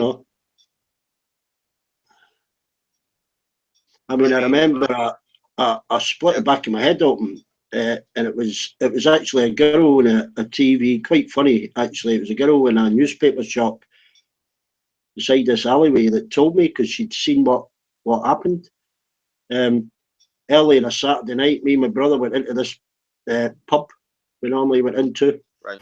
And there was a guy on the telephone. My brother started arguing with him because he was trying to get the bar to get served. Having a tit-a-tat between each other. And eventually my younger brother headbutted him right in the face, which, of course, straightly drew the attention of the bouncers. Oh, yeah. So we ended up, we're fighting with these two guys and the doorman pushed towards the door, yeah. And I ended up outside. I remember falling down this set of stairs, with this doorman. But when I stood up, the last thing I seen was my brother swinging a punch at me. Yeah. Well, obviously he's knocked me out. Yeah. And what he did was they took me down to a bench just outside this alley. Yeah. Right. And my brother's sitting next to me my brother's sitting next to me as I came round. And I said, "You just fucking knocked me out, you stupid bastard." He says, Fuck, "You know what he said? I didn't recognise you." I went, "What?" Holy fuck. I didn't recognise you in that dull light. He says, "I was just swinging, but he knocked me out." Unreal. So I says, "Well, how come the fucking back of my head's bleeding?" Wow. I don't know. Anyway, about 2 or 3 days later, I'm in this paper shop getting a paper. And this young girl says to me, "Are you okay now?" I says, "What? What do you mean?" She says, "Oh, we were looking at our CCTV when the police were there the other night and that, we scampered before the cops even got there." He says, "And your brother was carrying you down." She knew him, right? She says, "Your Brian was carrying you down." He says, "But he let go of you and you fell backwards." She says, "When your head hit that pavement, I felt it." Shit. And I thought, "You fucking bastard. He not only knocked me out, but he let me go and split the back of me fucking head up." Oh, man. You got a concussion. He never admitted that. Yeah, he never admitted that bit. Man. Yeah, I got 2 stitches in the back of my head because he fucking let me go.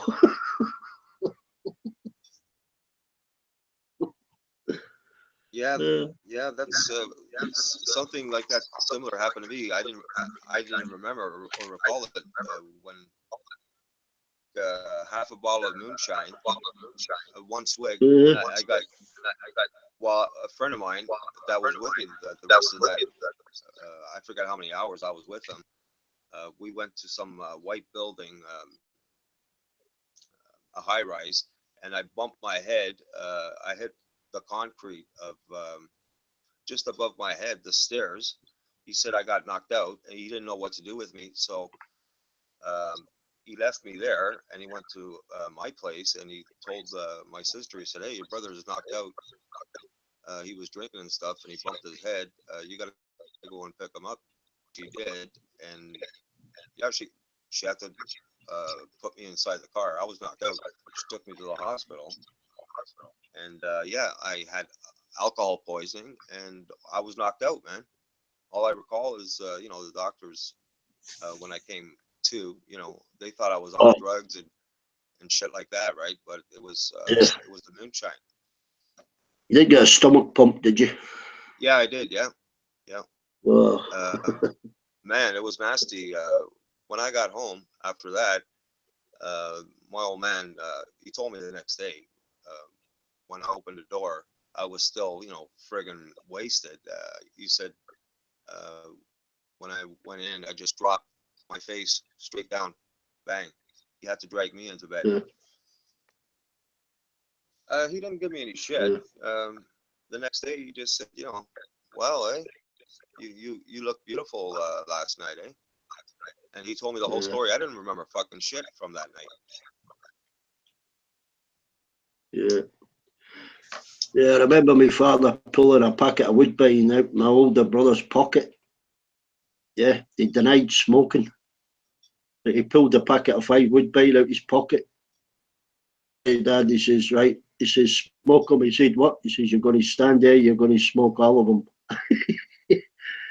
And he made them smoke all 5. He never smoked again. That worked, eh? Oh, he was sick as a pig. Fuck. How old was he? I don't, he must have been about 16, 17. Oh, he got sick, eh? Oh, he was green. Oh, He was fuck. fucking green.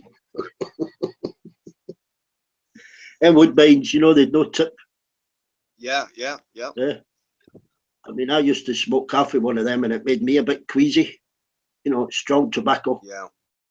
But he made them smoke 5, one after the other. Man, this one weekend, a long weekend, we had a Coleman pull-up trailer, eh? A camper trailer. Yeah. How many? One, two, yeah. It had 3 beds, like where the table is, that turns into a bed. And Yeah, to make yeah. a long story short, so my dad, he loaded up the wine, eh? I forget how much, 3 big jugs. So it was about 2, 4, yeah, like over 6 gallons of red wine just for this friggin' weekend. And my mom said to me and my brother, he's a couple of years older than me. She said, we were like 15. You're gonna have to help your dad drink that fucking red wine. She didn't say the swear word. And I looked at my mom. What do you mean? She goes, you know how much wine your dad to bring up there? I don't want your dad being drunk all weekend. You and your brother, you guys drink, but you're gonna have to help him out. And if he offers, or even without him offering, you guys are gonna have to help him out. And we did. We did. We got drunk with the old man that weekend. He brought way too much wine, man. Yeah, I'm not a great wine drinker. Yeah. The French give their kids wine, meal times, they'll get a Yeah. glass of wine. Like my brother and we weren't wine drinkers. We were beer drinkers. And here we were. I hated the taste of that wine, man. But well, after a few, the buzz starts hitting you, and it starts to taste pretty good, man. And so we got pretty toasted with the old man weekend. Yeah.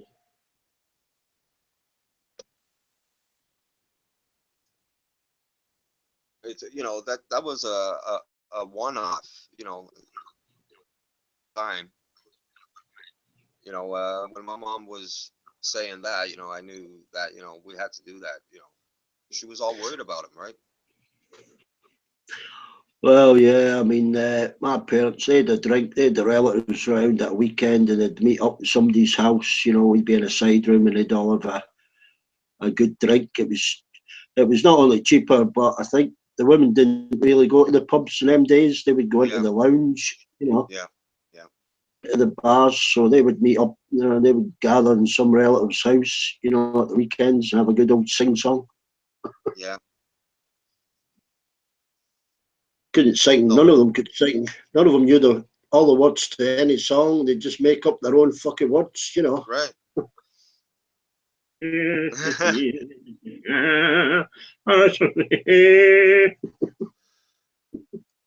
No, my mom didn't drink. Not a drop.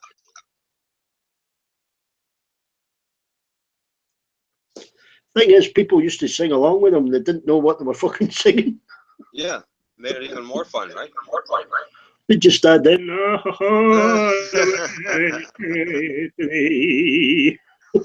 Yeah, man. We'd be going through their pockets in the hall for loose change.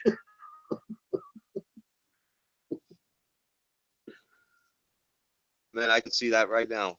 You guys going through the pockets. Yeah. We Yeah, did some fruit. we used to do that with my old man. He had uh, with the change. He had what do you call, a little wallet. It was all stuff with a whole bunch of change, man. And yeah, sometimes he get buzzed at night, and he'd be, passed out in bed and sneak into his room. Needed some change, man. So raid his fucking change, his wallet. Yeah. If you ever woke up, man, oh man, getting the shots, you know. Yeah. I mean, me and my younger brother used to stay with my elder sister when we misbehaved a bit because the mother couldn't control all of us. Yeah. Husband used to come in with his wages on a Friday night, yeah, but he'd been to the pub, Yeah. so he'd be a bit pissed, and she'd say, "Right, we're playing cards," and she'd get his wages off him, just leave him with some money, and then she'd make sure he lost at cards, some money to us as well, all Yeah, his man. silver, and blatantly cheat, and because he was that pissed, he never noticed. Mm-hmm.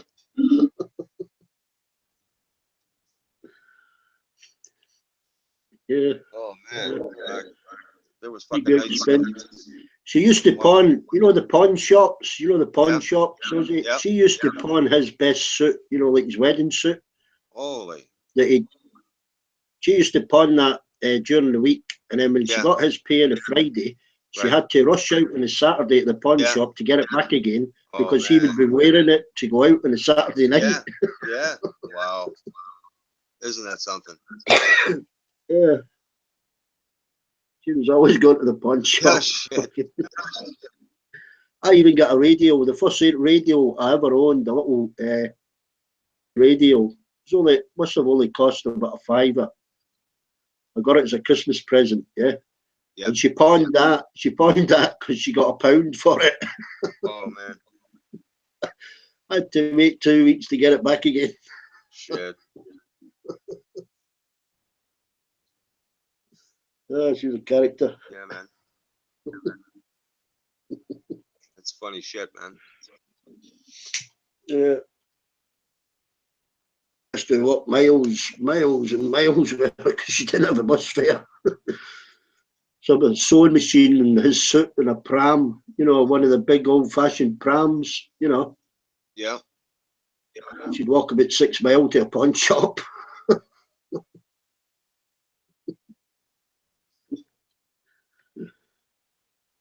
Oh, the things we have to do, eh? To get out of a jam. Yeah, but I mean, kids today, they think, oh, yeah, give me some money. Yeah. They think nothing asking you for Yeah. 20 or 30 quid, Yeah, man. I mean, sometimes she was You don't have pawning to- stuff just to buy a meal,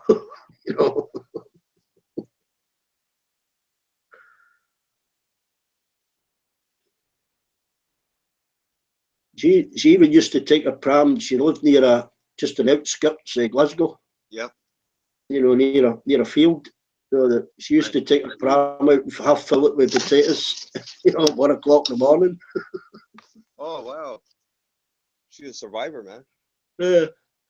Then she had to bump him up. She was on the 4th floor where she lived. She had to bump him up 8 flights of stairs in a pram.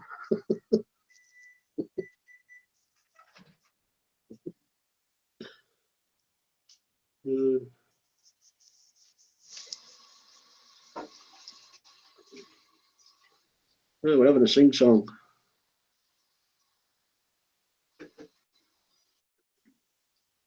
Where is everybody? Sunday morning. Nobody's around, eh? Yeah. Oh.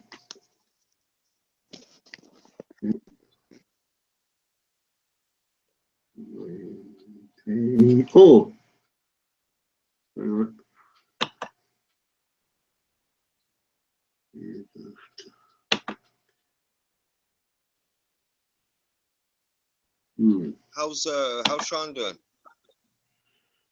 Yeah, she's okay. She's a little bit of a Yeah. but I think it's sorted now. Yeah. Since yesterday.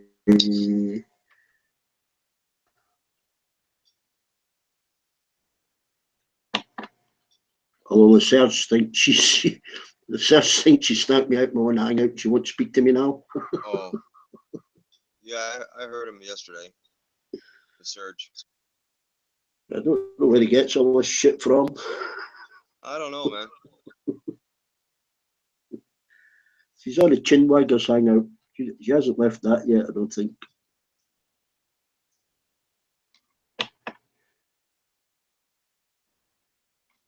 Yeah, she's still on that. Is he on the YouTube text, the search?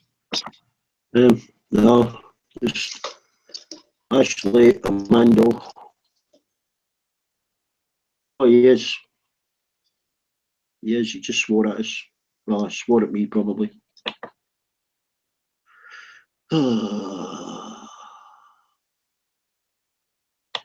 Just triggered them. True Tech. Whoever that is. Hey, LaSurge, man, come on in and talk to us, man. Not misleading myself. That's what you said. Sean sniped you from your hangout. Yeah, that wasn't cool, man. What you did, man. Snipe me, man. You should be sniped. You should be sniped, you. Yeah, a real man doesn't snipe anybody.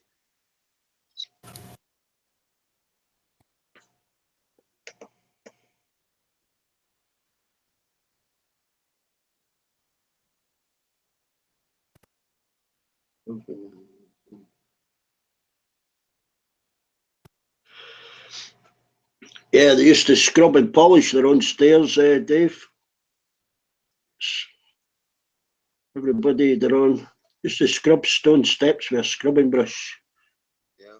And put a little bit of red polish on their own step.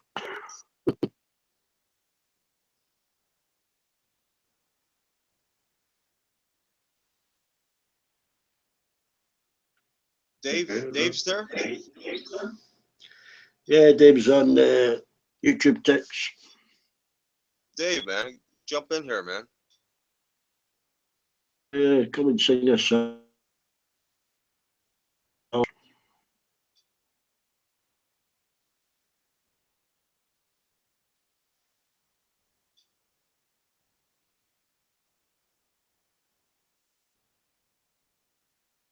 Everybody's singing. Except Ozzy. Yeah. One of these days.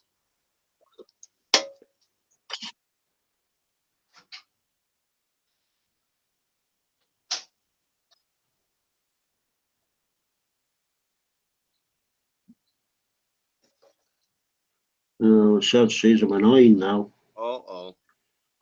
I can't get a minute's peace. I come in here for a bit of peace and he trolls me from a text. LaSurge, man, jump in here, man.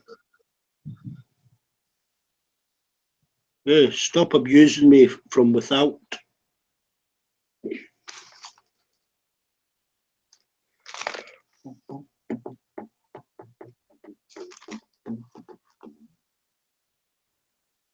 Martin film on oh fuck, my text ain't working.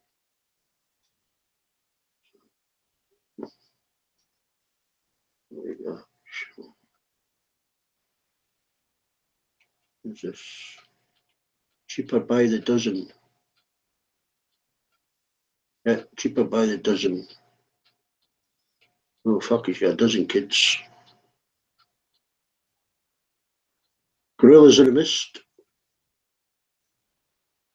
Oh, Gorillas getting pissed. Is that a good one, is it? I ain't seen that one.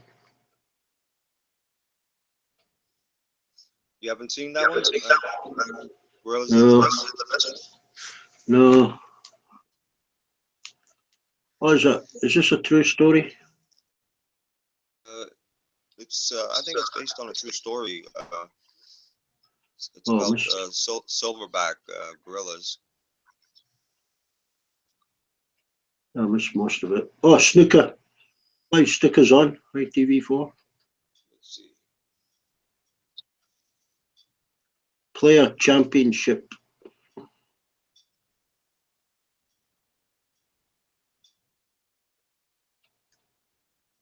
I ain't got no snooker here, man. I'm not biting the Serge. I'm used to your abuse.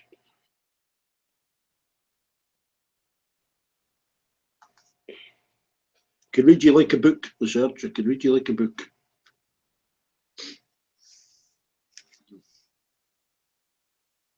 Trump and Foo. First to 10 frames. Sigourney Weaver, Dave. Yeah. Sigourney Weaver, it's in it. He said it's Diane Fossey. Sigourney Weaver. Yeah. Gorillas in the Mist. It's Sigourney Weaver.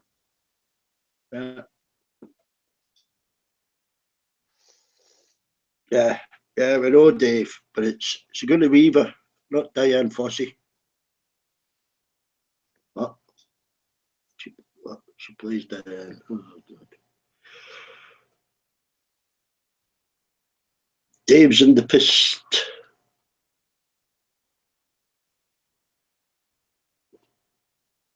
You going deaf, Dave?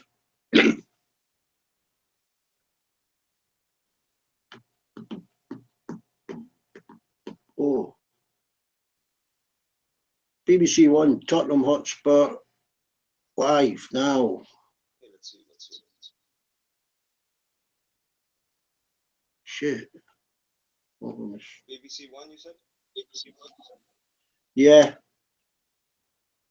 Tottenham Hotspur, Millwall, FA Cup quarter final.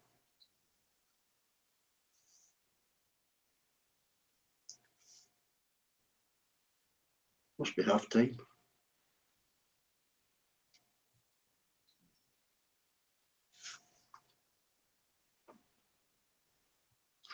Oh, Sigourney Weaver plays Diane Fossey. Who's Diane Fossey? Yeah, Dave's right. Diane Fossey is the real Anthropologist. Yeah. It's based on a true story about her. Yeah, Dave. Diane Fossey was an anthropologist. That's who Sigourney Weaver plays. She don't play a gorilla. It's not Planet of the Apes, Dave.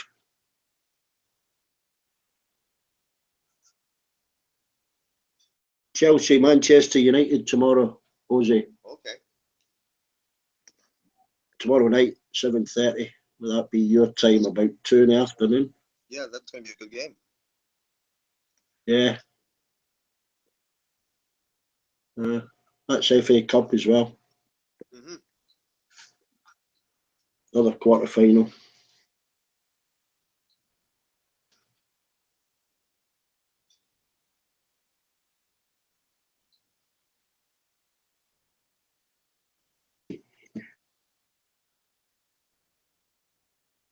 Mando.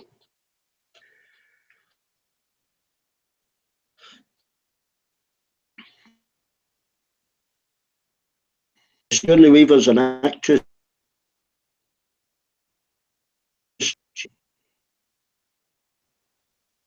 Like Dave thought, Sigourney Weaver was dressed up as an ape.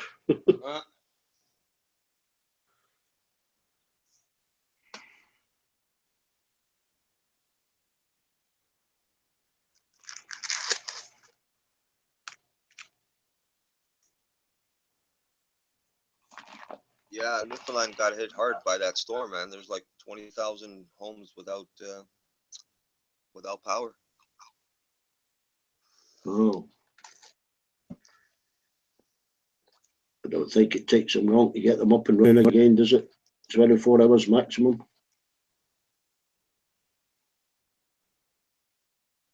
Yeah, heavy winds damage.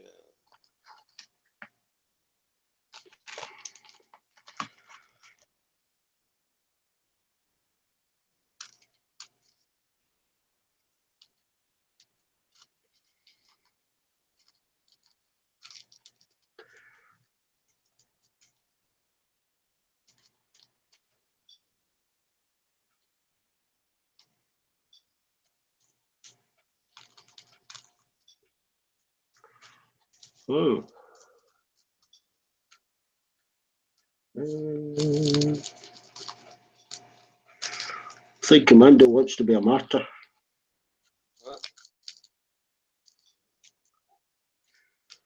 Yeah, Mando, he wants to be Martin Luther King He's shot in the balcony. Armando has a dream.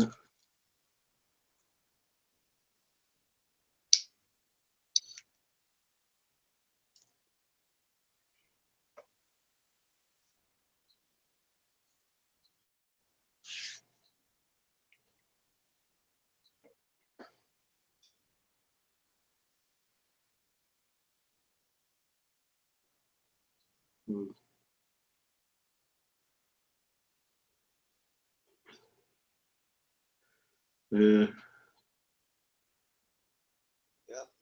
major storm there in Newfoundland, man. A lot of damage. Yeah. Yeah. Is that coming your way, is it? Coming across your way, or? Yeah, it's supposed to be coming through Toronto. What's his name? Lysert was talking about that earlier on today. I missed a lot of what Lysert said because I was muting my laptop a lot when he was talking. Yeah, we all fuck around, Armando. Just don't get caught. 180 km/h winds there in Newfoundland, man. Wow. What speed? 180 km/h, the winds. Just tearing up the roofs and everything, man. Yeah.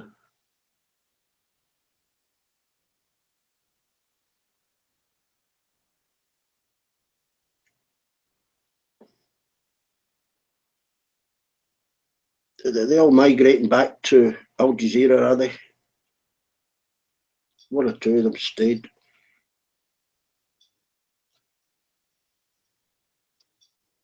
Yeah, I don't go there, Beck. I don't go to Al Jazeera.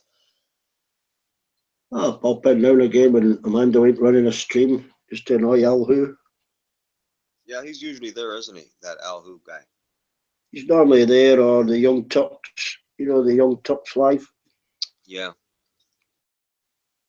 There's actually more people on the Young Turks when it's up and running, I think, than Al Jazeera.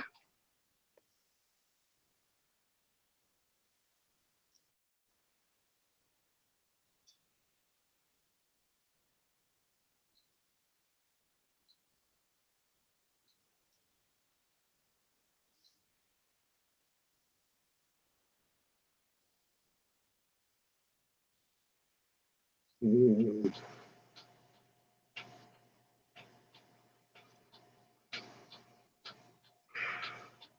2017, people still talk about race and colour. Yeah.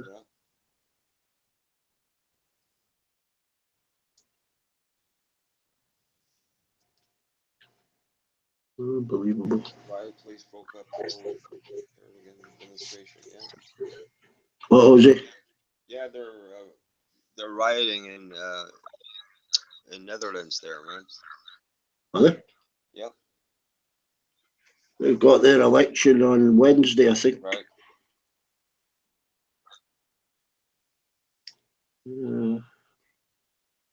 Topsy-turvy times. Wow.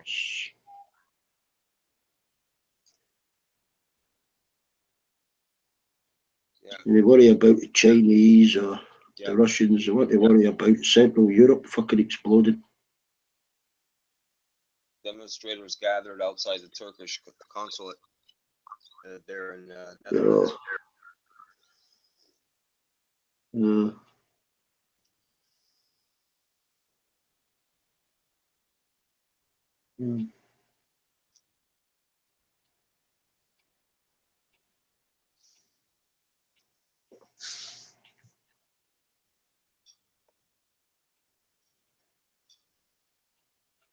You feeling okay, Amano?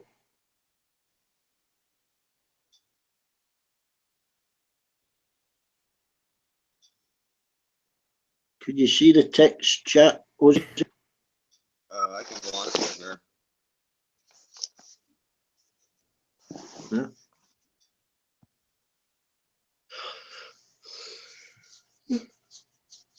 2-0 to Tottenham. There we go.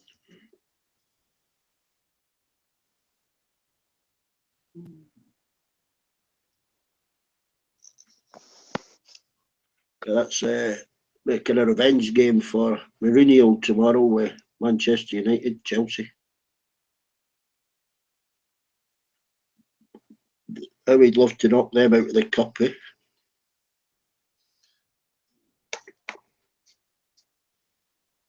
Yeah, I'm reading that tomorrow.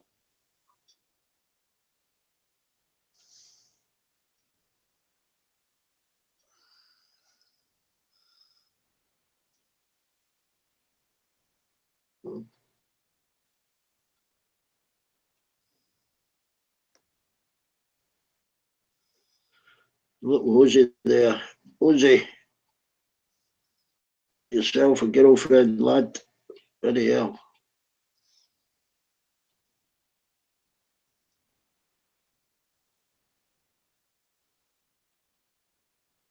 Fucking hell.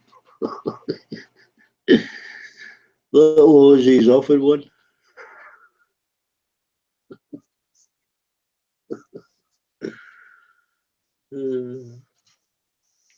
Hey, Lysurge, man. Jump on here with Dave. Yeah, Dave said it'd be 10 minutes, 15 minutes ago. It's not very punctual. Hey, player. Tomorrow. Hey, player. Jump on here, man. I don't know if Amaro's added.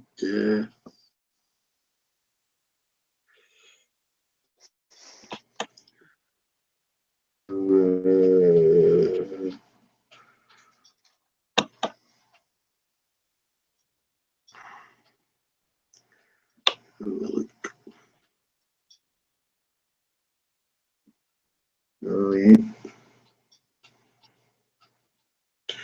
Maybe Amando's got him on temporary hold.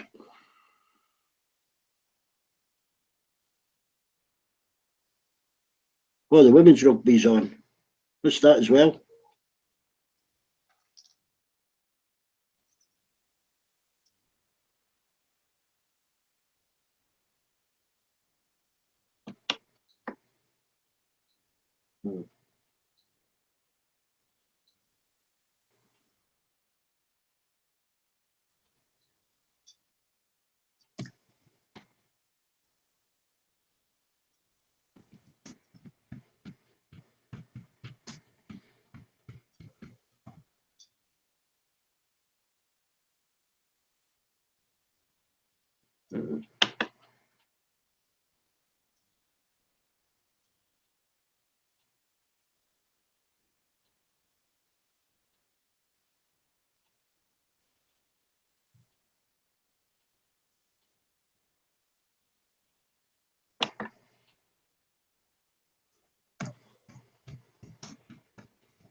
Just don't get my text not working. That's annoying. See, one of the Sledge sisters passed on. Yeah. 60 years old. Wow.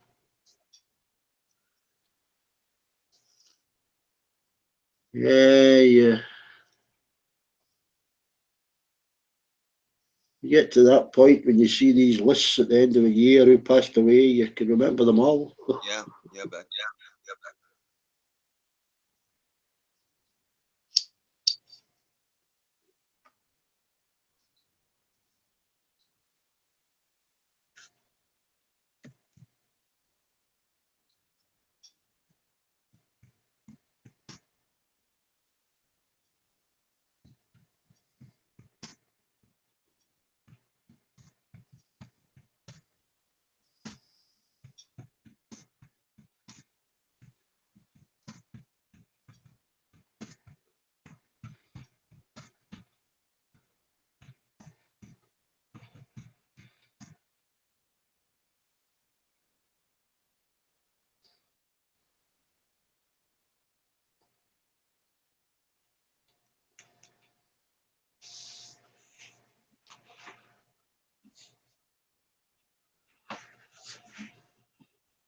There we go.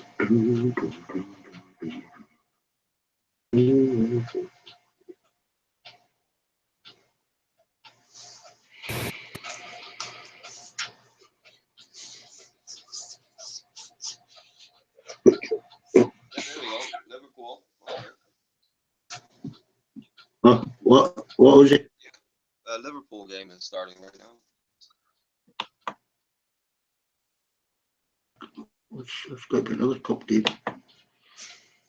Can't get me pissing text up. What time does that start at, Ozzy? Right now it's 11, quarter after 11 in the morning here, so it's 4, quarter after 4 in your time, right? Oh, it must be starting after this Tottenham game. Hang on. Oh, text.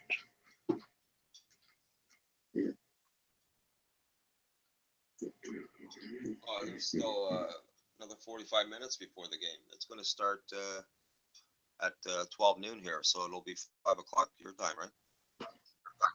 Yeah. You would find it. Yeah.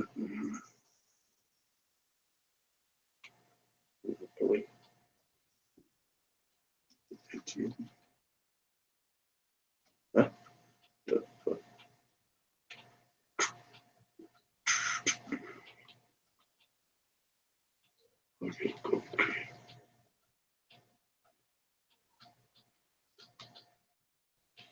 Yeah. Well, yeah, it'll be 4:30. I imagine the kickoff's 4:45. Only, well, it's a Premier League game. That. Yeah, they're saying it's going to start in 45 minutes, so it'll be actually 5 o'clock your time. Yeah. It'll be noon my time. Early.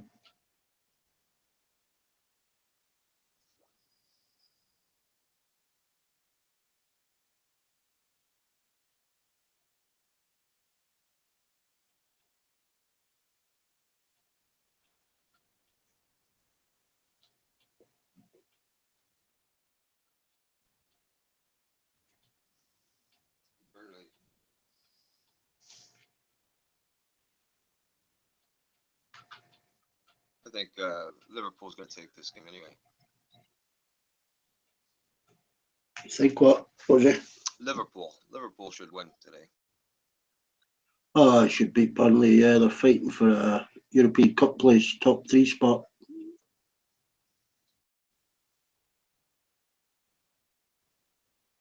Depending on what happens in the FA Cup, you know. Right. The cup winners automatically get into the European Cup, but if they've already qualified, whoever they play in the final gets into the European Cup. Something like that. Schalke.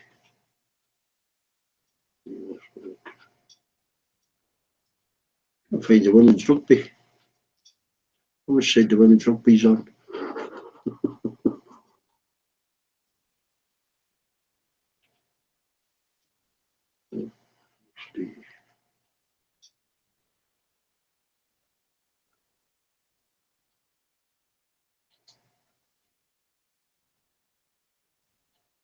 Carry on up the jungle.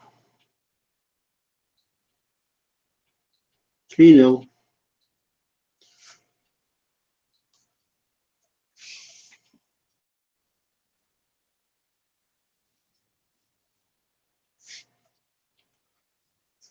Two London teams.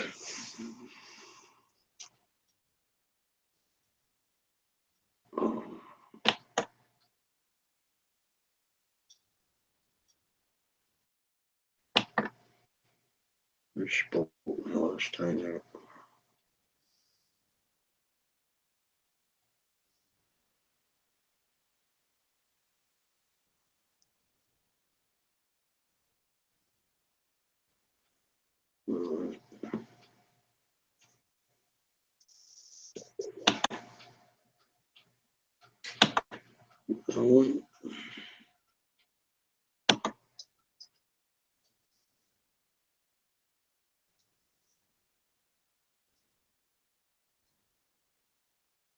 Right. Got up there. Have a peek at Al Jazeera.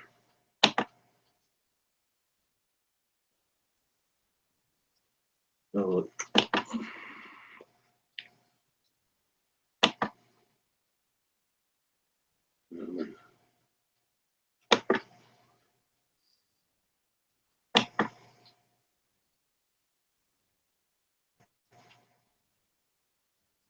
we got a like here.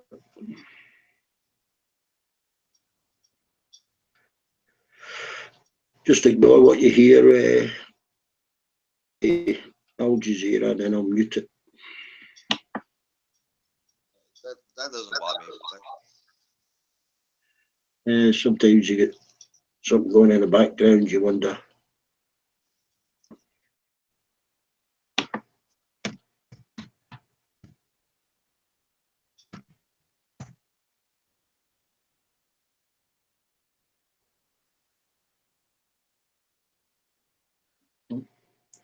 Whoa, 1,624 on there. Wow. But the stream's going like a bullet.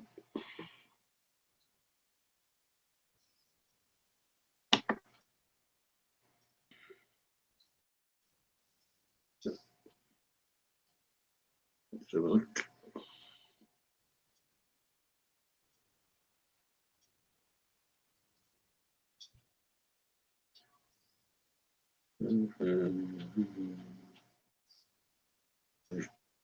Good. Oh, Noel's there. Noel.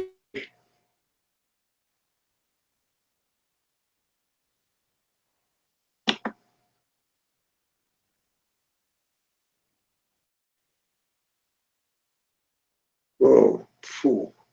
Robin Cox there. Full of cares there.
Talk about refugees, I think.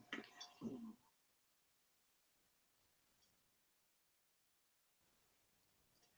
never seem to talk about what's actually on the news there.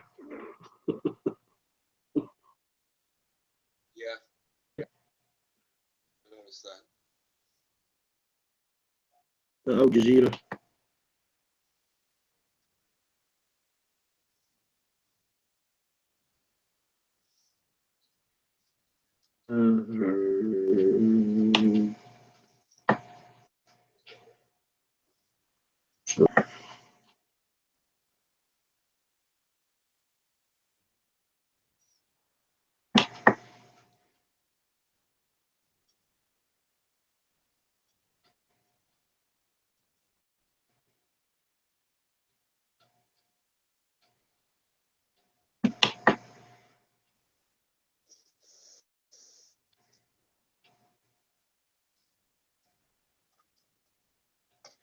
Oh, we got a spammer as well.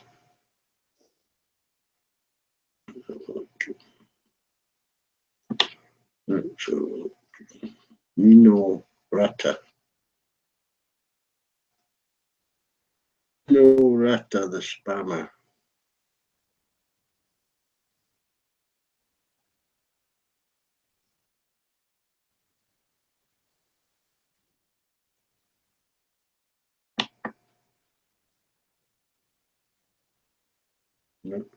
Who's there?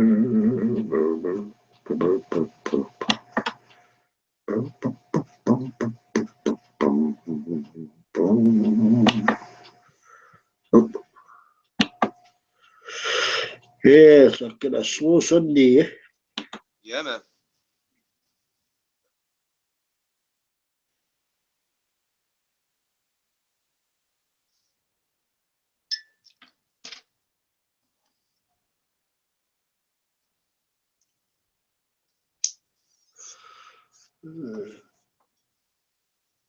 Let's see what TYT's like. Maybe we'll get through to somebody there.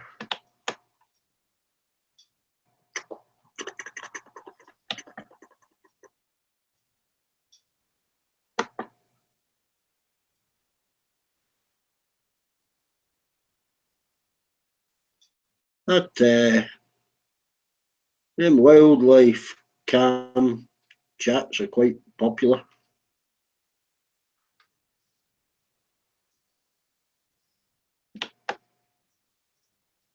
Oh.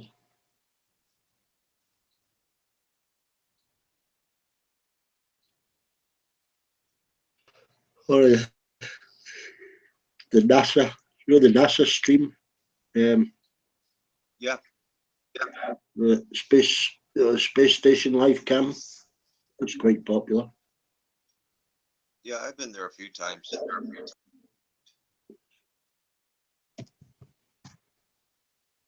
TYT. I've seen quite a few objects fly in and out, and then they turn it on. They turn it off, eh? The camera. Well, I don't know. They might be manoeuvring it slightly. There's a lot of space junk up there, yeah. No, this wasn't space junk, man. Yeah. This was probably what 6 months ago when I was checking that out.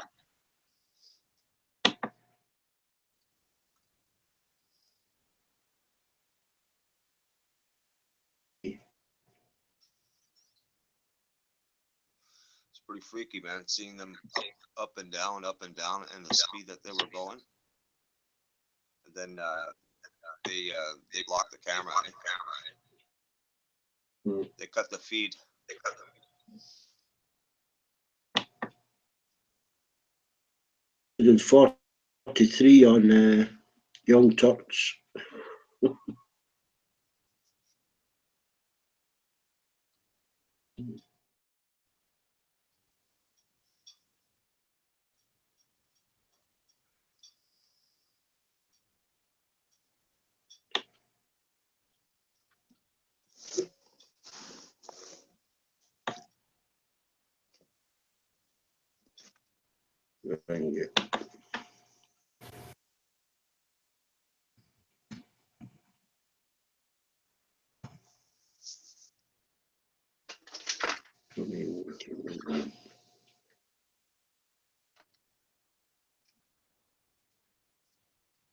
Freezing out there. Minus 19. What was it? It's 19 outside.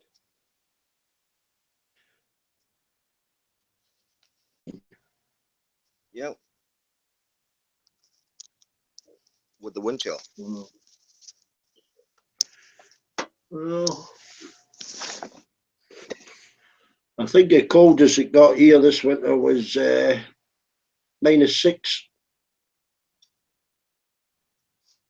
That's not bad. A couple of times, that was it. It's off.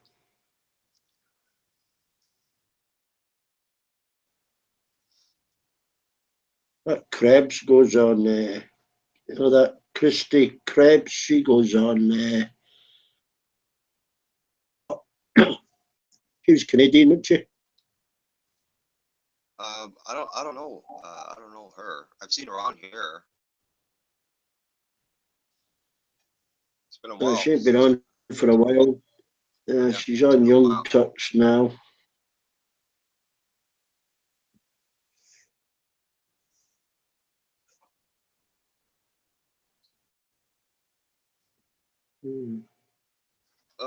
Okay.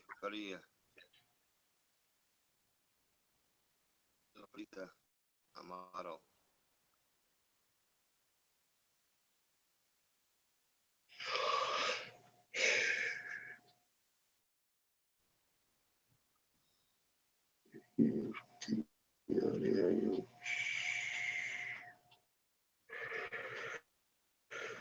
Yeah.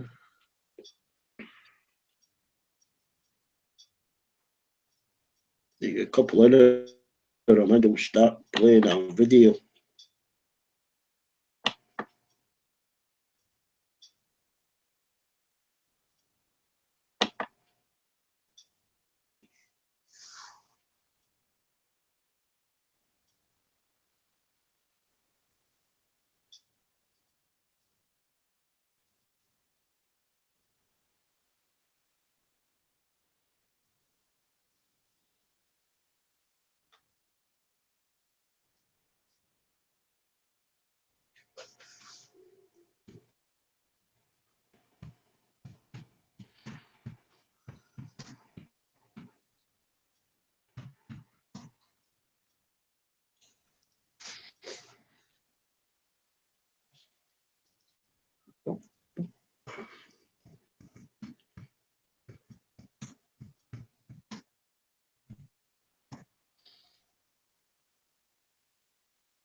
Fucking hell. What else, man?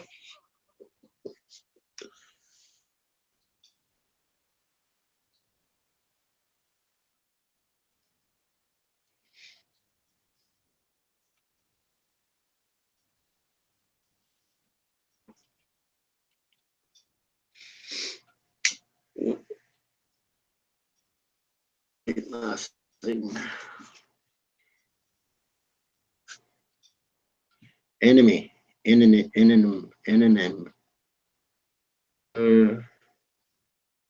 That kid with a baseball cap. Enemy.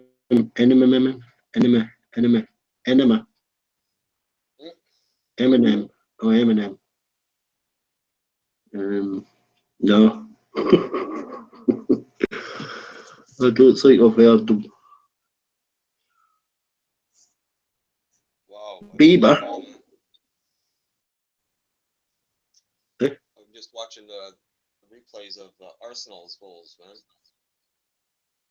I think we're going to get some rapping. Rap. 5-0, man.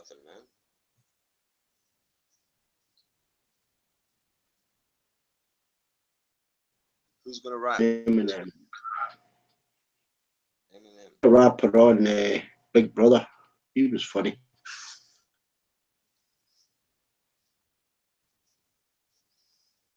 Who was that rapper on Big Brother?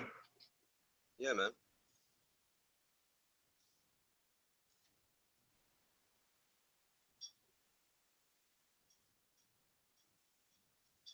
Oh, it's quite funny. Did you ever watch Survivor when it began? That program in the beginning. Survivor. What's that? Reality thing or Yeah. TV Yeah. series? Yeah, that reality thing. Oh, where they put them on the island? Yeah, yeah. I watched a couple, but similar to Big Brother, just hoping people argue, you know. Right. Yeah.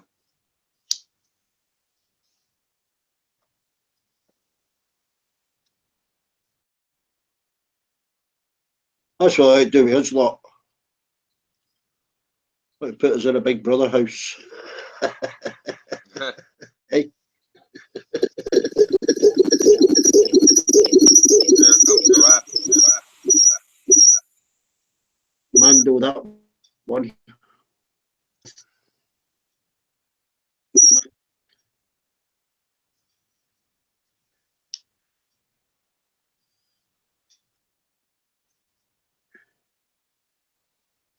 What's up with your mic there? That was very noisy.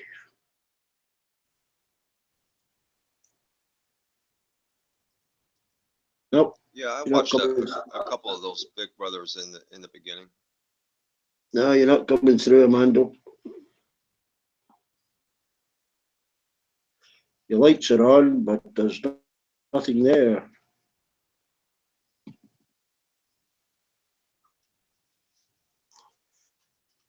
I watched a couple just for the fun effect, you know, but you can get drawn into it, can't you?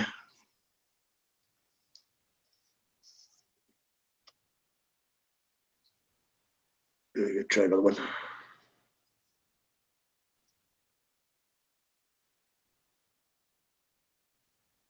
Yeah, I guess a lot of people got drawn into that. Not me, man.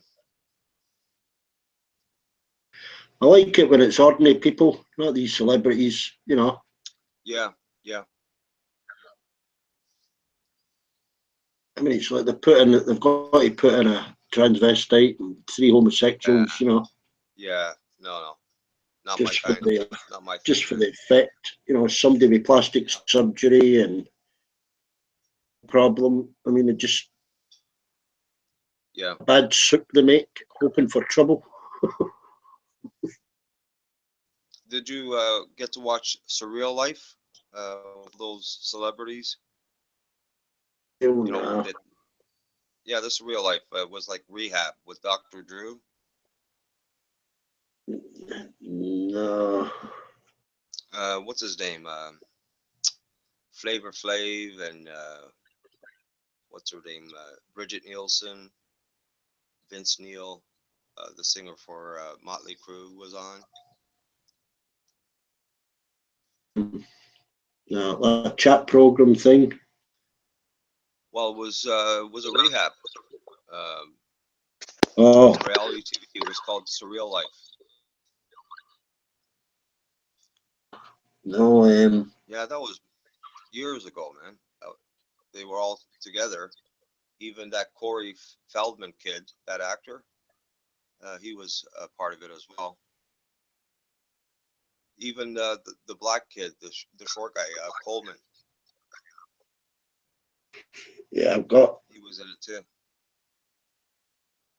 It's like movies. I mean, I only started watching movies really about 2 years ago. Movies from like 19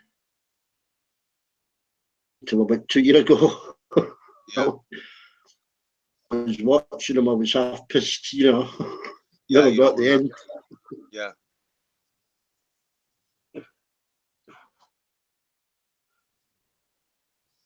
Even now, I'll begin to watch a movie, and I say to myself, I've seen this, but Yeah. and then I get, I can't remember. I get halfway through it, and I think, oh, I've not seen it. I've not seen this. I can't remember this, and it probably means I've fallen asleep halfway through it. Yeah. I know what you're talking about.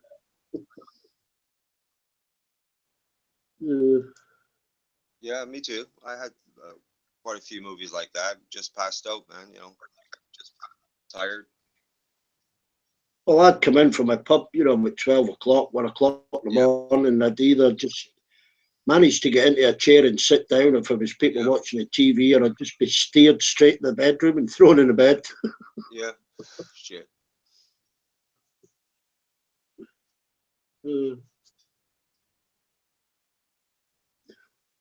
Woke up in the bathtub a few times. Oh man.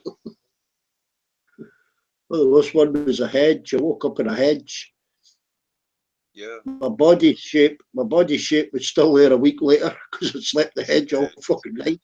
Man, that must have hurt. I actually see the shape of my body. Man. Poor hedge, eh? I fell in, couldn't get back out again, so just fell asleep. Yeah.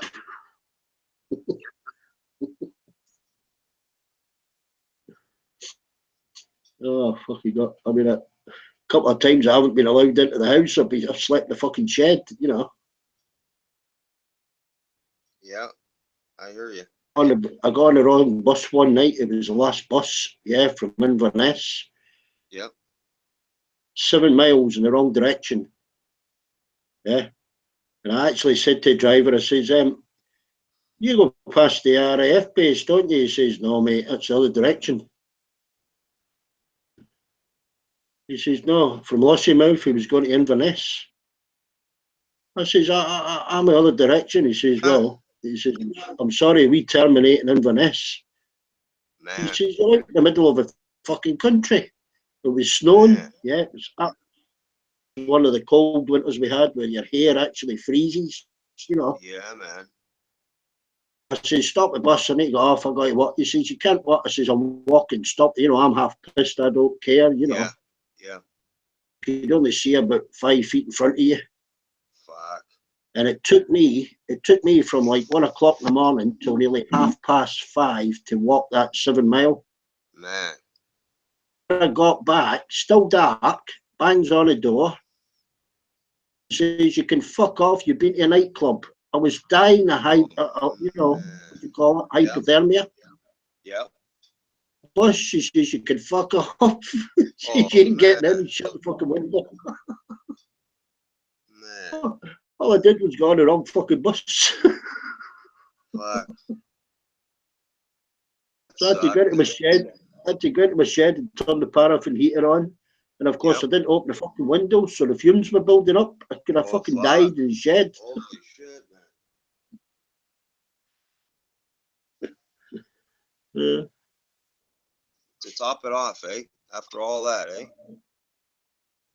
You're not getting in. You've been to a nightclub. I said, oh, the wrong fucking bus. Oh, I'm man. dying. I'm soaking wet. I'm fucking freezing. You can fuck off. I took the wrong bus. Yeah, you're full of shit. Yeah, I used to keep a sleeping bag. After that, I kept a sleeping bag and a couple of blankets in the shed for a while. Smart, eh? Yeah, like survival, man. Yeah, I got a little Calagas heater. I put that in there. Yeah, man.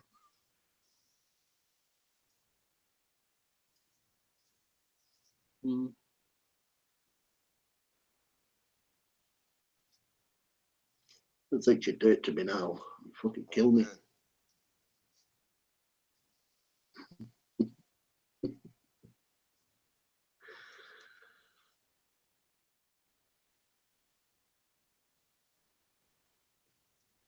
That was a cold night.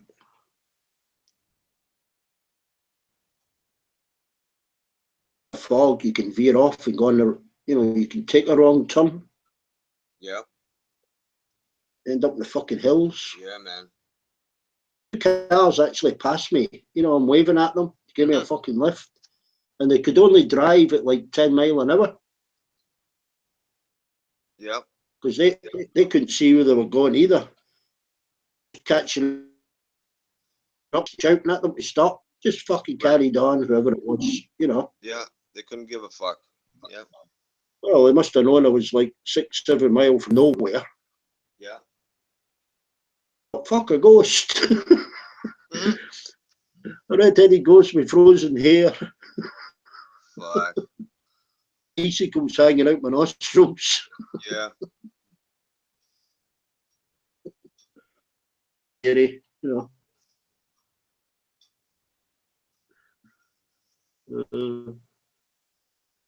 It's something, that, you remember that film, what's it called? The Fog?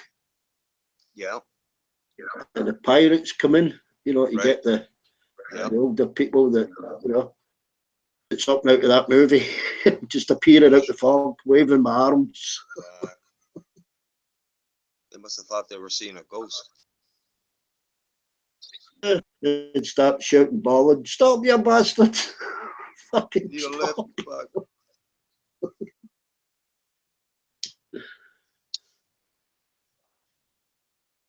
They already knew me. Said, "Oh fuck, it's that cunt. Keep going." Oh, it's that fucker. Fuck him.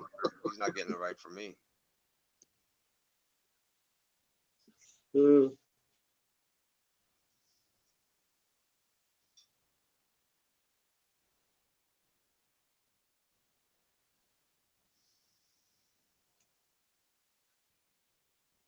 Yeah, it's not like the old days, man. People just don't give a fuck, man. Yeah. I mean, I stopped a couple of times for people, on the road when they've been caught in heavy rain and stuff. Usually it's tourists, they've got a big fucking rucksack. Yeah. But you don't want them putting on your seat because they scratch your leather or whatever. Yeah. Stop. Usually they can't speak fucking. The regions are very bad at English, even if they think they can speak it. Still sound as if they're speaking fucking German. Right. And I'll actually get out. They'll come running up with a rucksack. Dying to throw the rucksack in the back seat, which I don't want them to do because you don't know what they've got hanging from a fucking rucksack. Yeah. Open up the boot and they'll go, whoa, whoa, whoa, whoa, whoa. Rucksack's off in there. Yeah. What? Thank you for me. No, just take your rucksack off, put it in there. Even zippers, on the denims. Yeah. They'll tear your fucking seat, Oh yeah. Yeah, man. The back button, they think you're looking at their arse, I'm looking for zippers.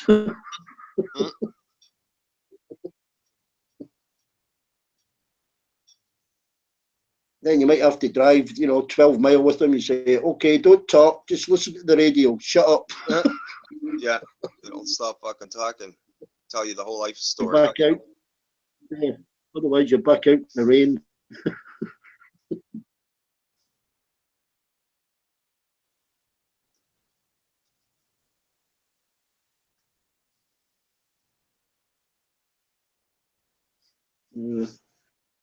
I don't see him stuck in the rain. Wonder what Buddy's up to, man. Maybe he's taking a nap. Yeah, he's probably been awake for 3 hours. He'll need to sleep. Yeah. We ain't heard his guitar for a while. Yeah, he wanted to jam earlier in the morning, and I told him just relax, There's time for that.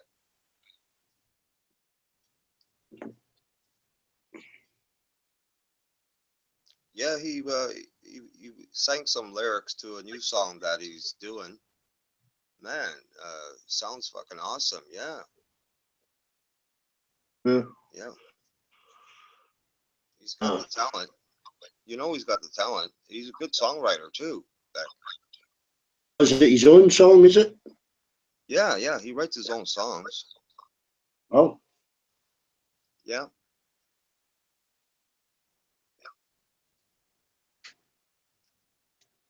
I think he wanted a band up doing it with him. He wanted a few guys together, you know, to do it Yeah. with him.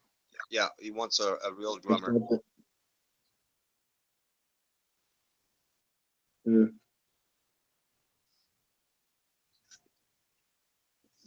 Ooh. Actually, what's a private session with Amando? Oh,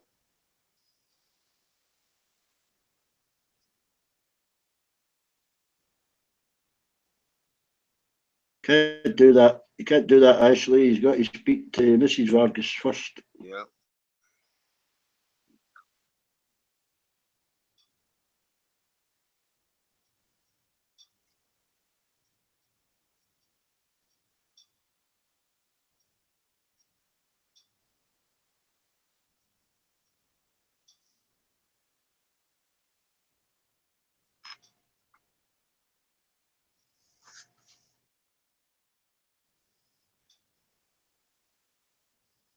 Why not, At the gig. Amando?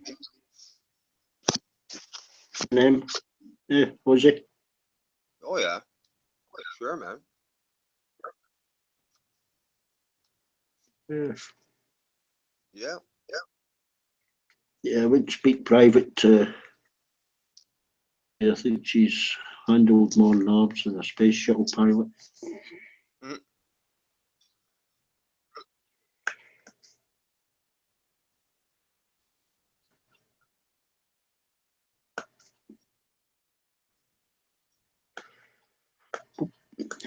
Eminem. Eminem. Yes, I try to pronounce that Emmett like Eminem. I know. It's just Getting jiggy Eminem. with it. Getting jiggy with it. Amando, never heard the thing.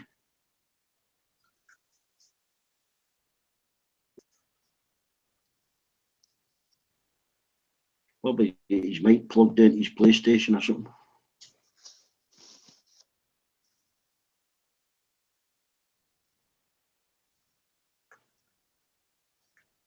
You remember when Eminem came out? Big hits. Yeah, I remember the name. Yeah, Eminem. Yeah. I'm sure he was on one of those Big Brother things. Somebody else. He did a movie, 8 Mile.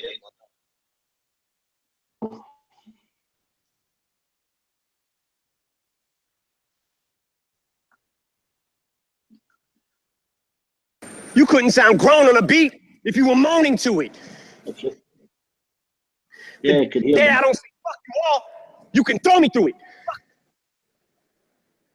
Shooting is from the hip with the sentiments, Eminem's and pinning them for the women. I'm an enemy to them and the epitome of an inconsiderate idiot, but they consider me equivalent to chlamydia. They're trying to get rid of me, gadzooks.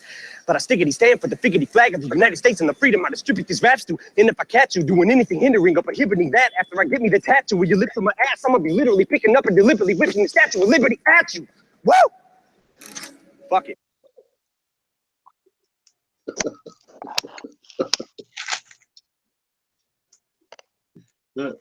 Is that fast or what? Wow, man. Yeah, I picked up the Statue of Liberty. That's about it. We'll try and concentrate this time.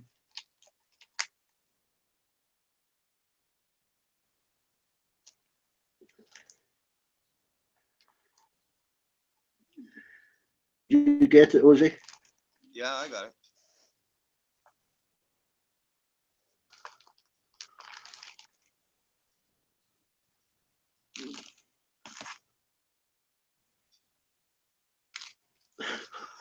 I think I might have to play it back at slow speed.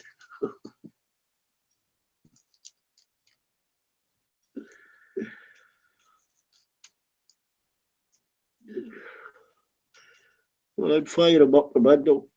I'll try and pick him up.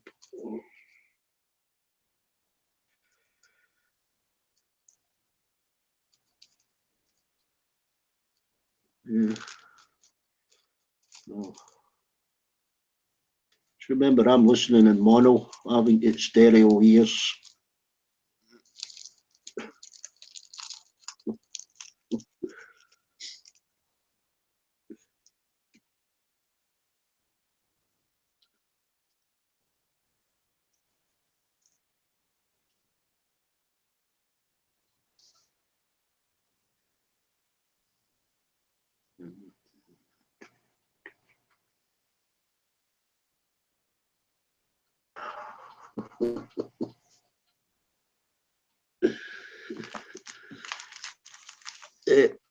Little Ozzy, chlamydia is a flower. It's a flower, little Ozzy.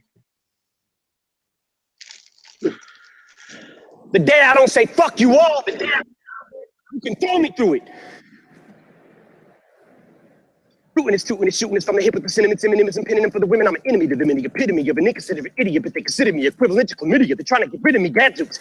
But I stickity stand for the figgity flag of the United States and the freedom I distribute these raps to. And if I catch you doing anything hindering or prohibiting that, after I get me the tattoo with your lips on my ass, I'm gonna be literally picking up and deliberately whipping the Statue of Liberty at you. Woo! Fuck it.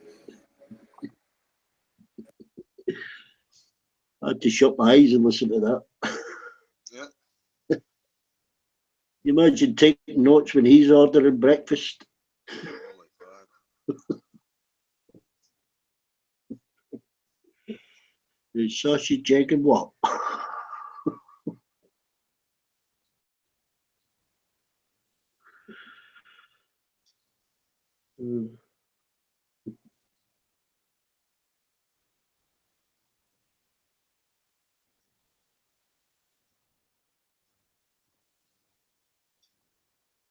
Duty stand for the Fuji flag.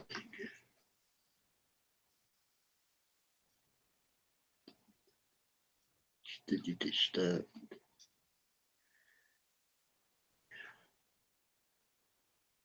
Yeah. Yeah, it's a bit poetic.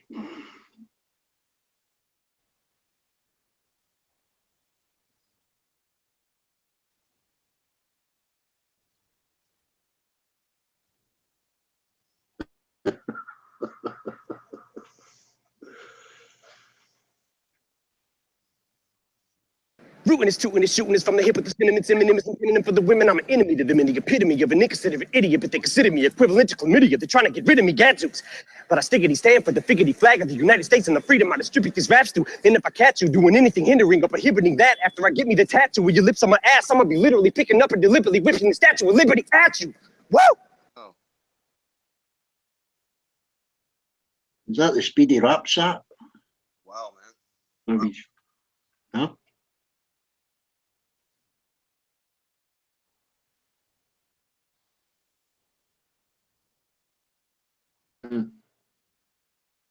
He got game, man.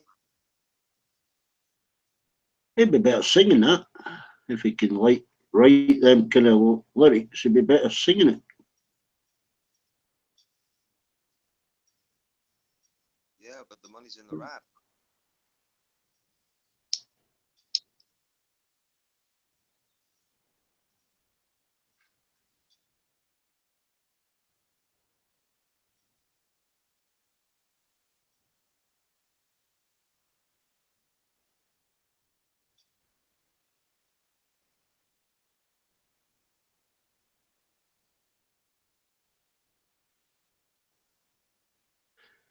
I don't think Liz will. She'd have to slow it down 50 times less. Mm. I wouldn't have picked up all of that either. He'd have to slow it down more than me. Research. I think the Surge would pick that up, man. Yeah. Oh, there I he is. think he's a There's bit. the Surge. Well, so he's a bit slow in the head, you know.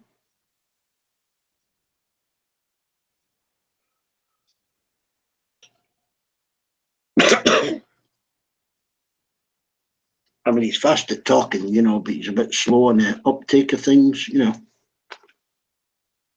He's slow on the receiving end, eh? Yeah, slow on the listening side, you know.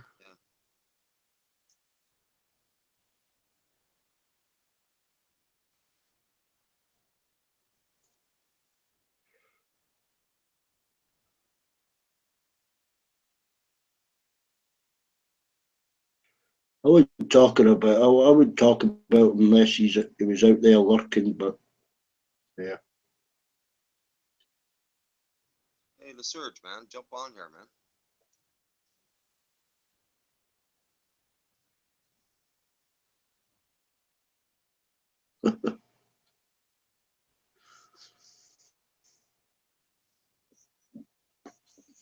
do a rap for us, man. Mister, jump on here and do a rap, man. That's what he could do. Turn his bullshit into rap. Yeah, man.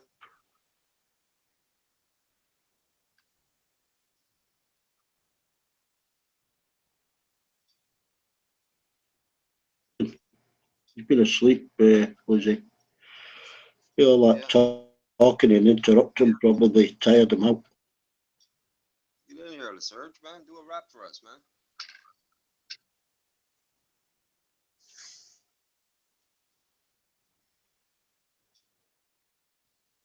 Recharging his vocal cords. You can get jiggy with it, you know? Or A drop bit it quiet one side. there. Jose, have you moved away from your mic? Yeah, drop it like it's hot, Surge. Come in and rap. He's probably wrote a few rap songs for some famous people. I wouldn't be too surprised. Yeah.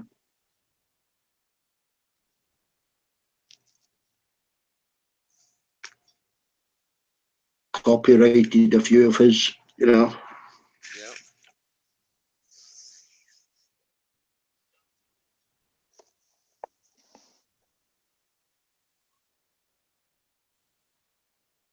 I think Ashley's right. Suicides, you know, from range withdrawal.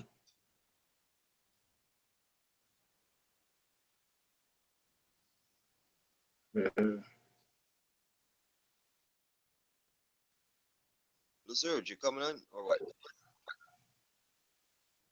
Jump on here, man.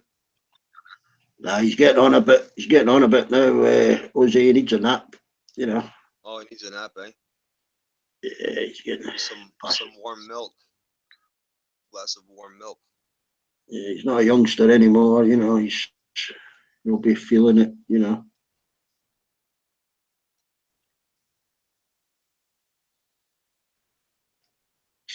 Actually, I think I noticed about baggy eyes in his photographs, you know, lack of sleep, bags under your eyes. I haven't seen a picture of him. I don't know what he looks like, man. Yeah, well, when the girls got a hold of them, they just went a bit crazy, you know.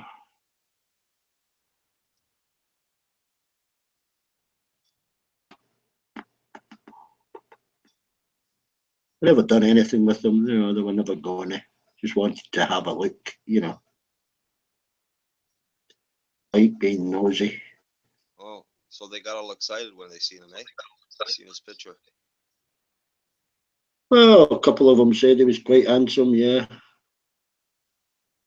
So he's got game, eh? Bit too old. Yeah, just a bit too old.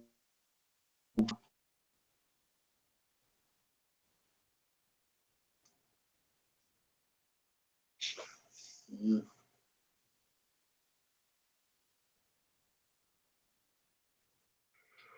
Routine is tricky, shooting this from the hip with something. We're waiting on your rap there, Surge. Jump on, man.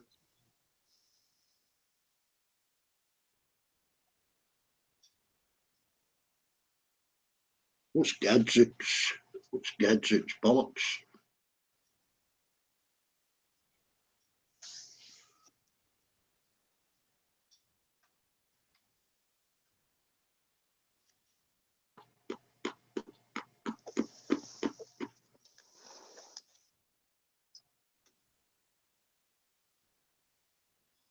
I think that news match completely died, yeah. Oh yeah. 4 or 5 times as like, you know, previous message an hour before, you know.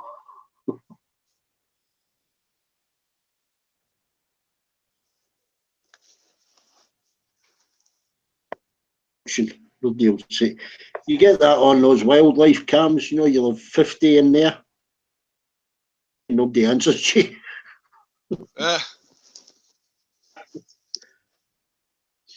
I think they'll sit in darkness just watching the camera full screen, waiting for a giraffe to appear and infrared, you know. Right.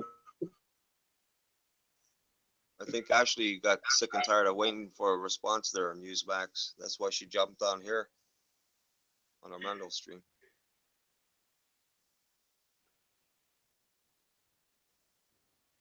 It actually gets about a bit.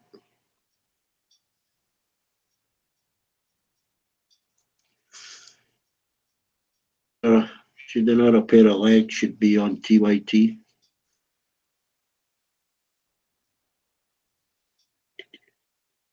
Might be on both at the same time. She's a head nurse, eh?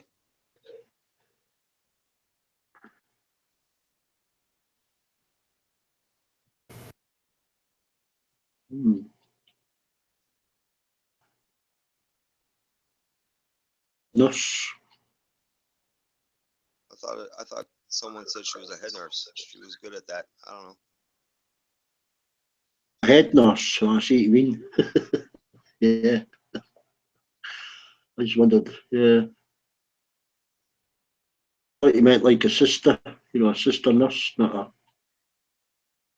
a heads.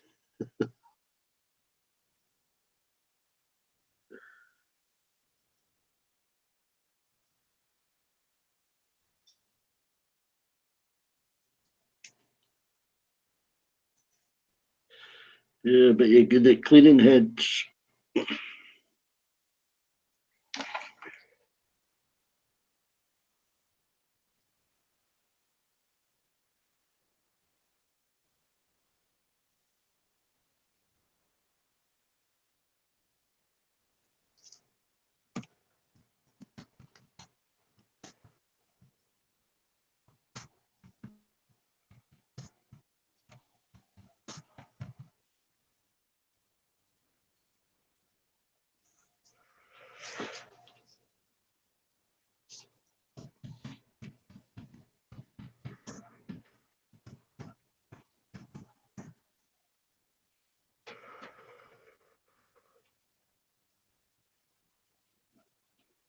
Wow. Burnley's on the attack. What was it? Burnley, they're doing pretty good. They're on the attack. They're holding strong here against Liverpool, man. A game that's on one of the sports channels.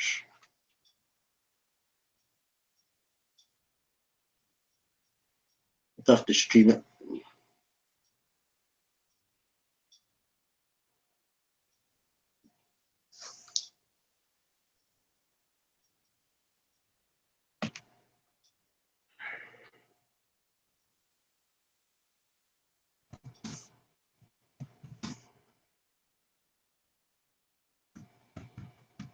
What a goal. Wow. Wow, what a beauty. Burnley just scored, man. Whoa! Oh, Yeah, beautiful goal, man. Beautiful pass.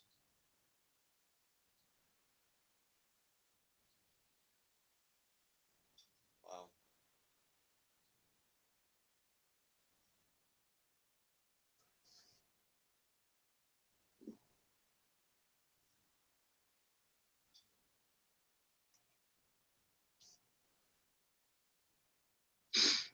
Ashley. Ashley. Gashley.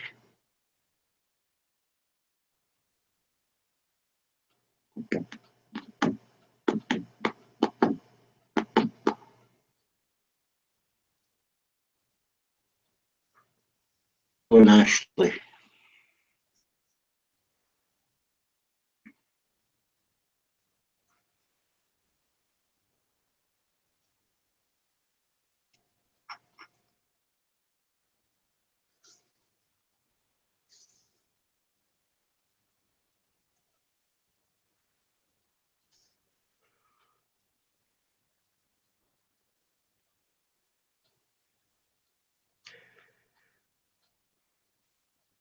Get an external microphone, Ashley.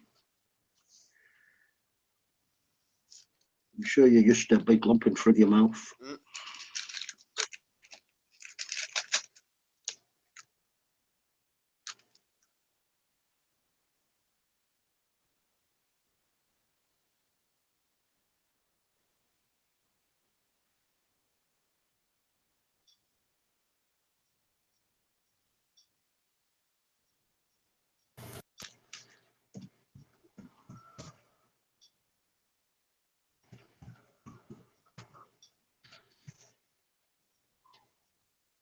Oh, dirty. Mud, mud, mud, mud, mud. Sludge, sludge, sewage, sewage, mud, mud, mud. Sewage, mud. That's dirty enough.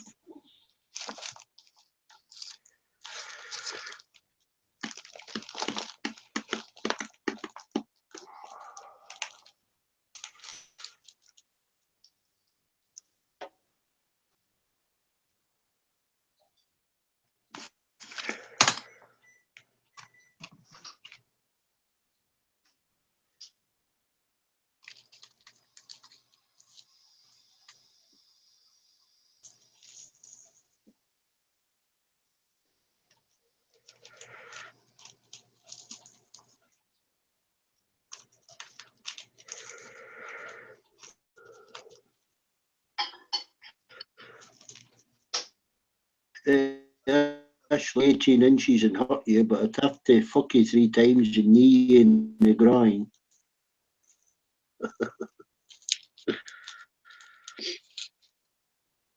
I say 3, went 2.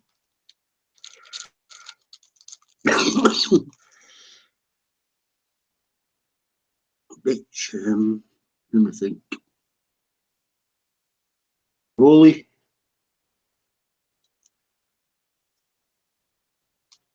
Roly poly.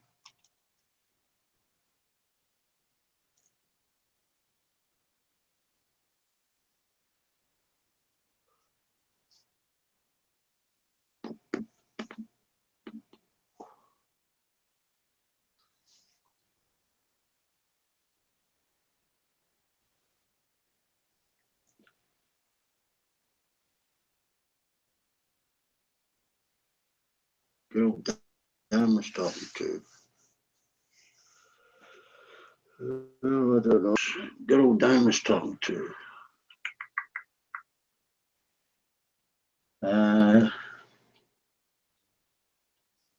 To Velvet. Um,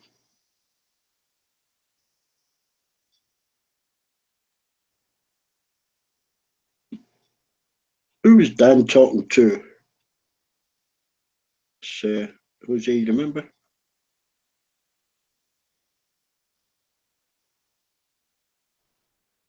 Talked to a lot of people on Newsmax, Dan.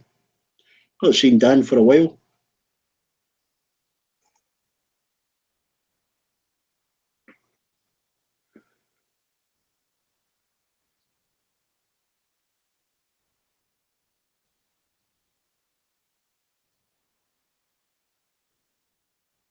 So girl. I don't know. You'll have to ask Dan. Talked to a lot of girls.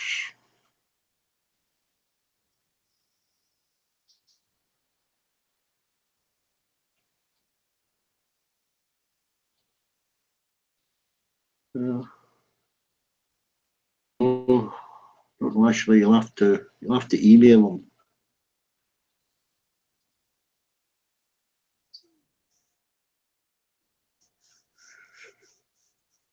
Yeah, maybe you scared him off talking about his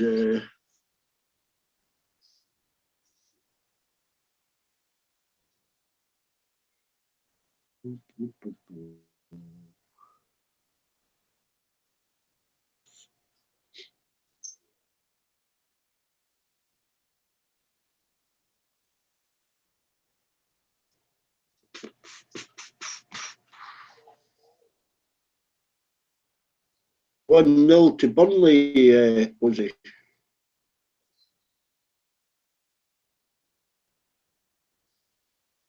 Probably was for the best, Ashley.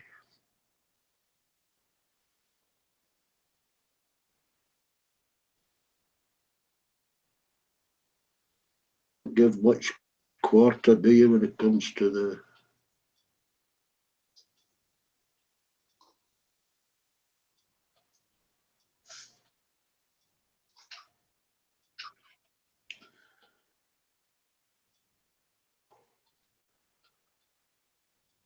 did it? Was he?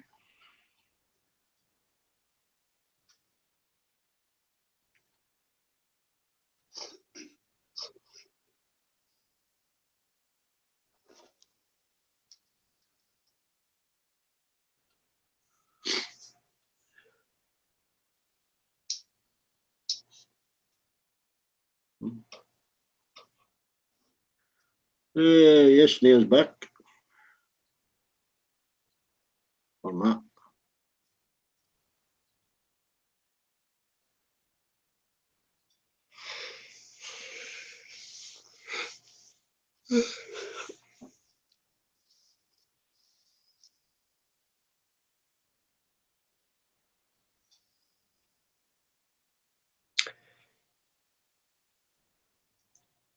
Sword.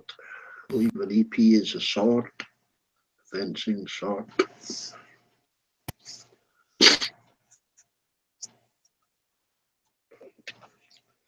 No doubt you've been an expert fencer as well, Research.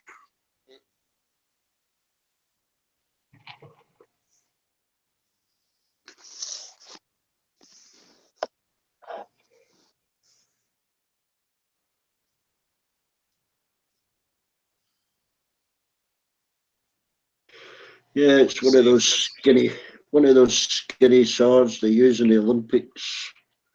Yeah. Use them in real sword fighting. With the tights, hey, I can just Yeah, see him. with Yeah. tights and a sword. Yeah. Yeah.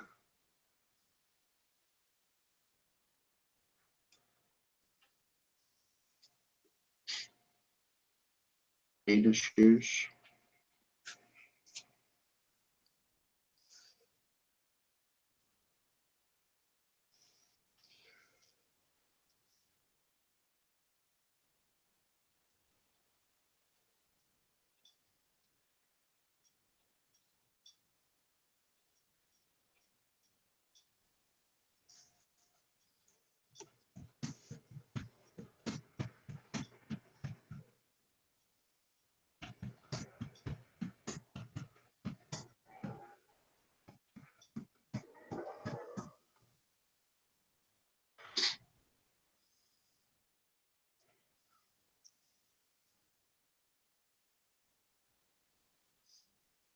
He probably played Romeo in Romeo and Juliet.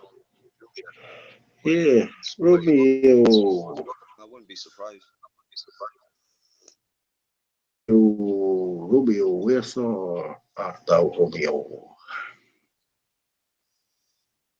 I'm up here on the balcony, you blind twat.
2 minutes. Been summoned.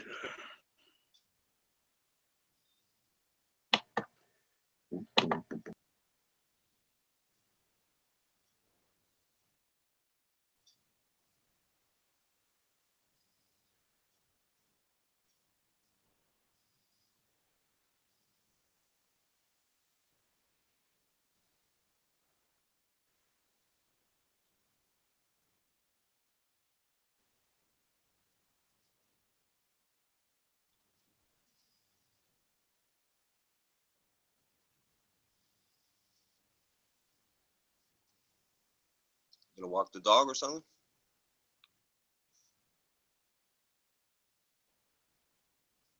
Hey, Beck?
Where's my fucking glasses? I found that little, I found that bit of calipers from Sil. Digital caliper thing. Special offer. Okay, now they tore my catalogue. Oh, see that.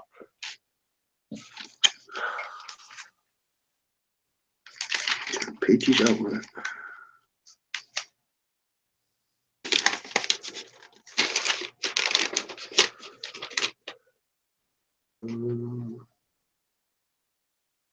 Electric, fucking hell, an electric salt or pepper mill. Yeah, that's electric.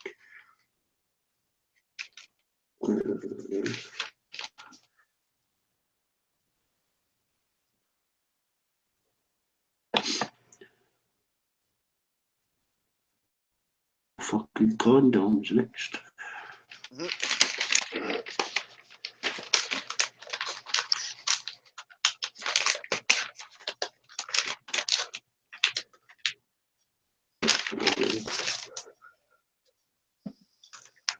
We destroyed my little equipment. That's what done a double painted it.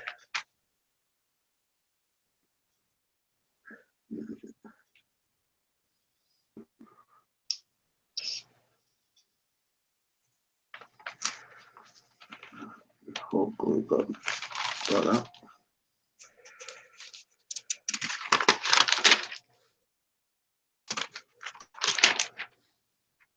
Right.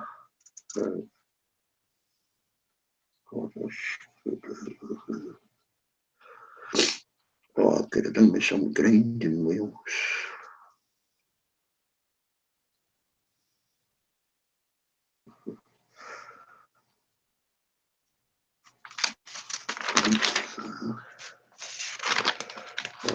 Just get another leaflet.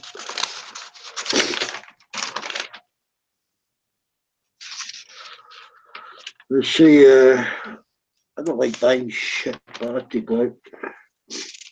To get some fresh seeds today, so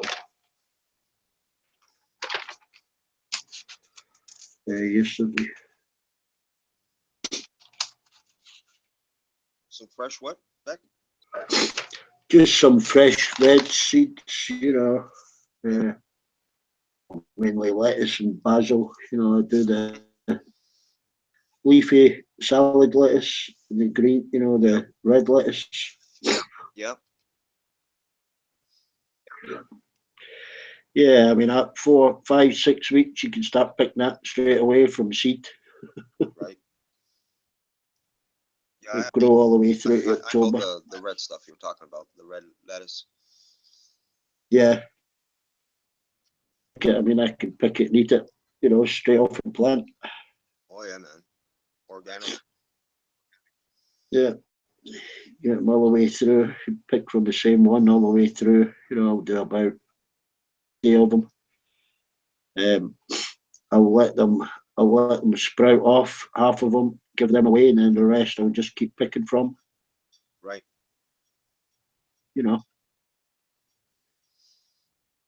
All the way up to probably end of October. Some balsamic vinegar, a little bit of olive oil. Yeah, I'll use a bit of oil, but I'm not too keen on the vinegar. Some Mediterranean basil. Yeah. It's quite hardy. We'll just do that in some pots,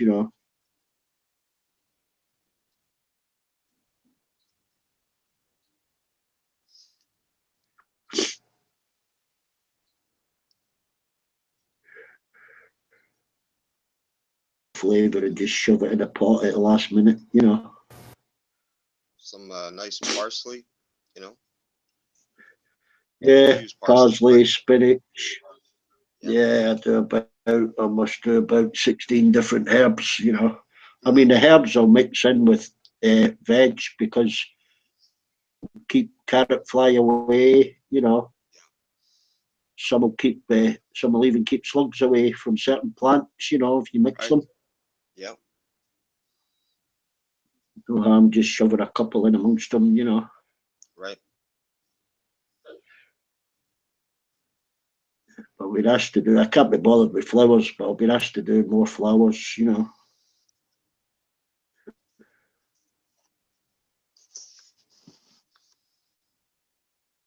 Colour myself, when the flowers, bulbs sprout, but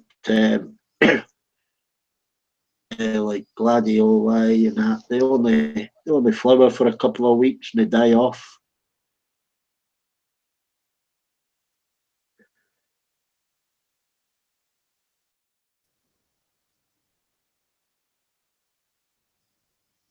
Here's some of them what you call it, cornflowers. They're quite tall. I'll mix them in with some bedding plants just to attract the bees and that, How about collards? She'll pollinate. Do you eat collards or kale?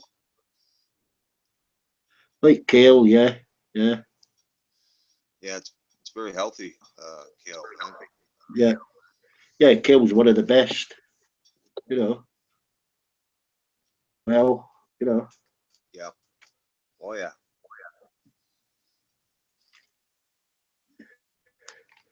I just don't like wasting it because when it comes to August, beginning October, I've got wooden trays just for people to take, Yeah. at the end of a drive, and it's not always taken. Right. I do a mixed little box, like a little wooden orange box. Yeah, that's cool. And Man, I'll put carrot in it. I'll put apples, fucking turnip, beetroot, all sorts, all mixed. Right on, Beck. They don't pick it up. Otherwise, you know, if it's not collected, she'll take it down the food bank. You know. Yeah.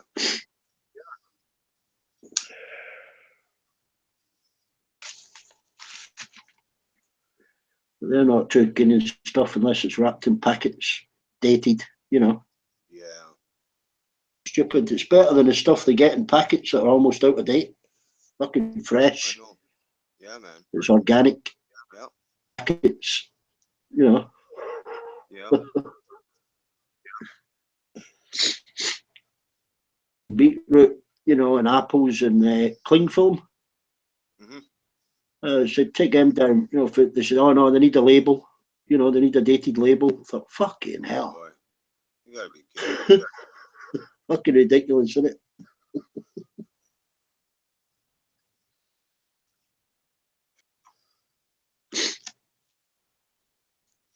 It's like electrical things now. You can't donate to the charity shops because you've got to be, you know, electrically passed. You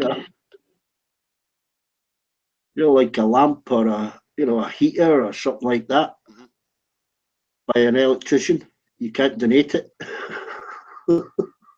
Right. Yeah, there's some poor bugger dying for a cheap deep fat fryer and they can't fucking buy one. You know, contribute to charity because some fucking electrician ain't passed it. I took a vegetable steamer in a couple of years ago. It hadn't even been out of its box. Mm-hmm. And accept electrical items. Yeah.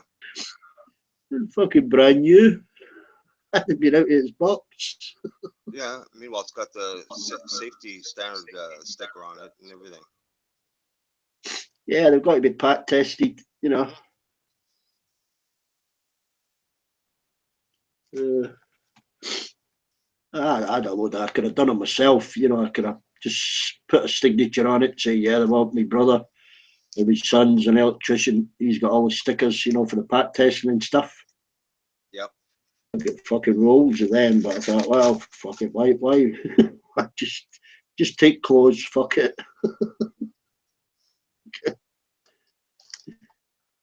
Hassle to donate stuff now. Yeah, man. Yeah, they used to at the recycling place in the city.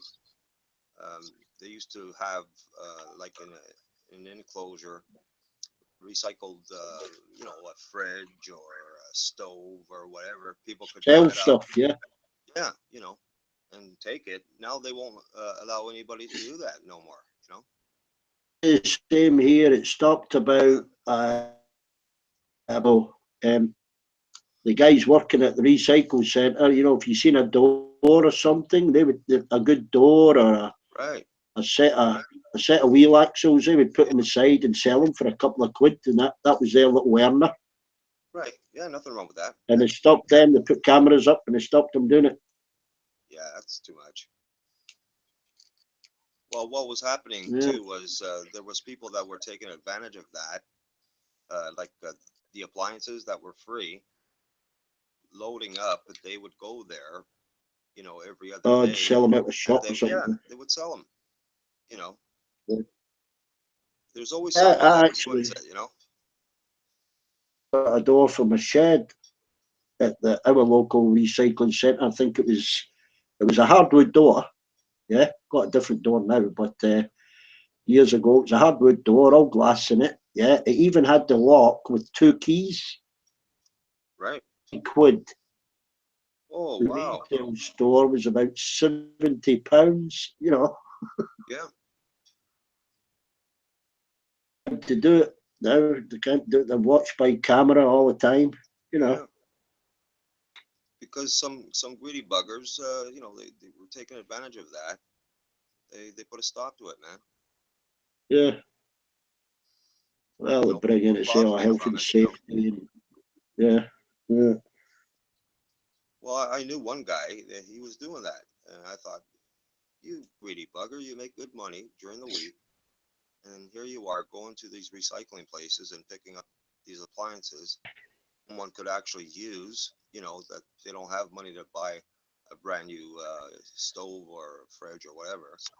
Here you are, taking this stuff Yeah. for free and flipping it for money.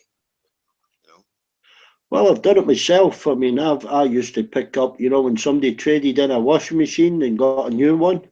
Right. They were a bit short of money. I used to pick them up in the van we used for work. I used to 2 or 3 nights a week. I'd go round, have a look. Talked about this before. I used to pick up washing machines. That's how I learned out, the ins and outs of them. Yeah, me too, man. But I'd hear somebody in the pub would say, "Oh, you don't know who's got a washers then," and the automatics were just coming in. And I'd have an old twin tub, and I'd say, "Oh, my washing machine's gone," and the new washing machines were about 200 quid, I'll say. And if I had one that I knew was working and I managed to get fixed, whether it was the motor or the belt or the water pressure sense, whatever, it was normally something simple, yeah? Yeah. And you get a spare part off another machine. Right. I'll do you one and I'll plumb it in for, 30 quid. Save them a fortune. Yeah, save them a fortune. I've even picked up 3-piece suites in. Yeah. And sold them on for 20 quid. Yeah, the timer switches, I would take them apart and see if they were like burnt and stuff, and I'd put sandpaper to it, and Yeah. Or the armature. Yeah. See if, Yeah. the armature. Yeah. Normally, sometimes the only thing that would bugger me up if it was them little, the PCB board. Yeah. That went on that, something electronic, that was fucked, Yeah, it was very well toasted. I couldn't work. Anything else I could replace, but not anything to do with that, Right. Yeah. Unless you got the same card off another machine, Yeah, which number, yeah. 2 bads can make 1 good. Yeah, man. As long as you got the time on your hands, to be messing around with that stuff, yeah. Hey, Russell, I can remember a rag and bone man on the text chat. I can remember a rag and bone man when he had a horse.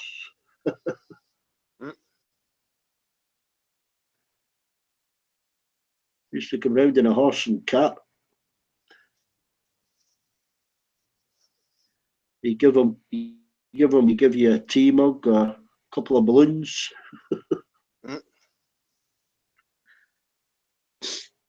No, they used to give like a set of china, but they'd give you like a cup and a saucer. Okay. The whole set. So she'd send out clothes every fucking week to try and get another cup and saucer. Yeah. Nice china.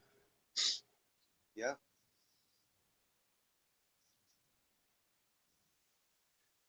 Like Steptoe and Son, Russell. Steptoe and Son. You seen that program, Ozzy? Steptoe and Son. Oh. Stepped on That's Son? like Is British that an English comedy. program?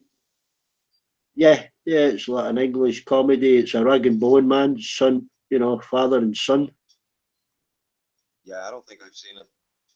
It's comedy, probably on YouTube. Steptoe and Son.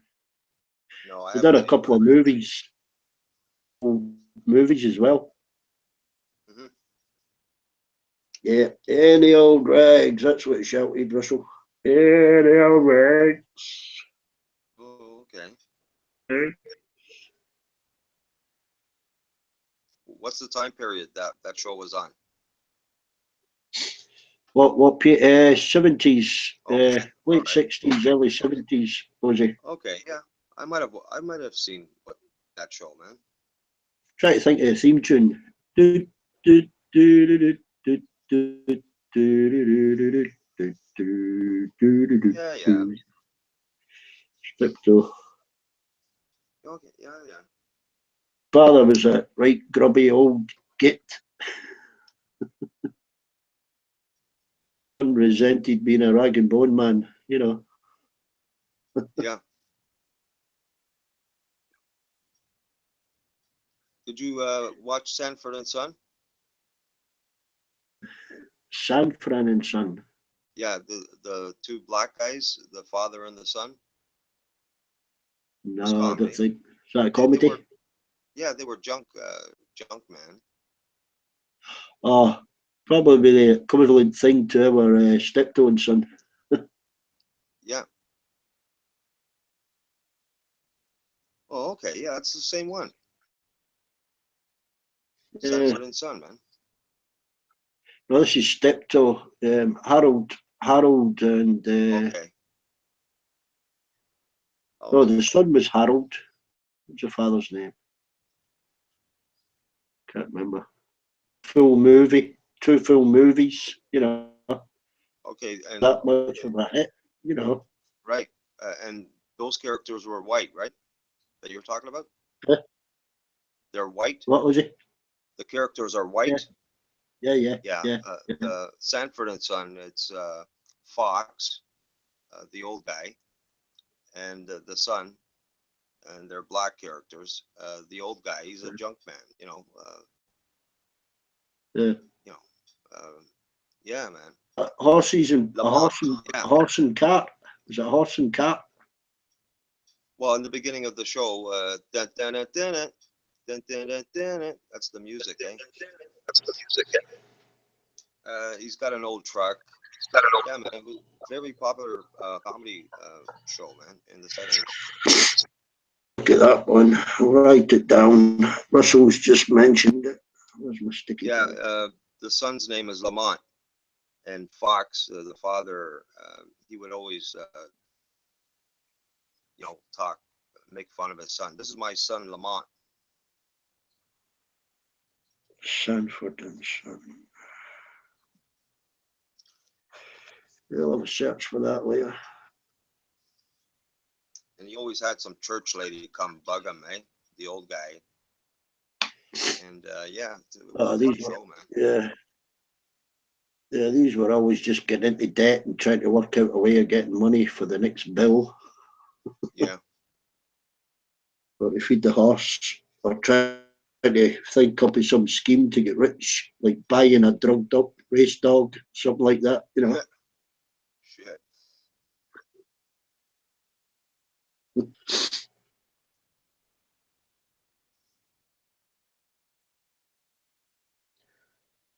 Yeah, I think a lot of programs, they take the formula, but they put it, you know, to what suits, you know, that country, you know. Their demographic, yeah.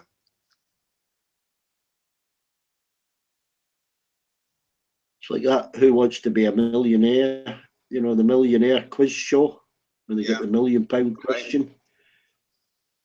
When it's they franchise it globally and they make millions. That Big Brother, you know, in the house. Yeah. They do a Japanese one. There's a bloody Chinese one. There's an Australian. You know, it's all over the world. Yeah. So they must make some money. Oh yeah. Right. I mean, Regis Philbin, the old guy, he's the one that he was the main host of Who Wants to Become a Millionaire, and it took off from there. Eh? Yeah.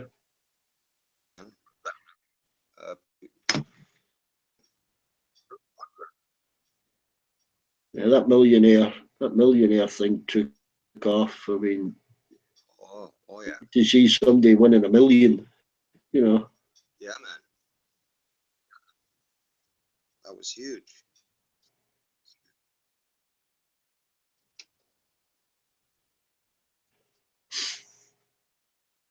I think somebody won the lottery here the other week. 30 million, one person, 30 million quid. Wow. That's a lot of money. Yeah.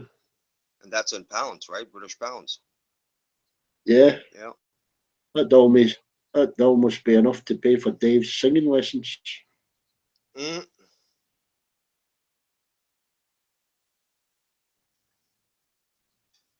Taxes have to be paid on that lottery winning? No, they're already paid. Oh, okay. Yeah, you get a full amount. They even send the people that win like £1 million, they get sent accountants and financial advisors and all sorts, you know. Yeah. They're offered all that as a free service, you know, Right. Yeah. because the bank wants their account, you know. Of course.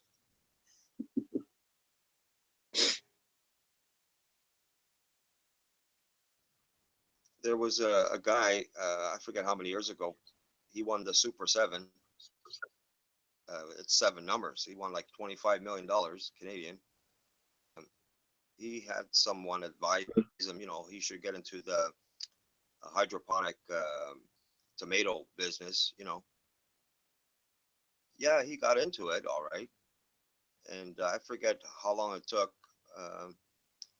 He went bankrupt. He lost all that money in that business. Oh yeah, I'm telling you.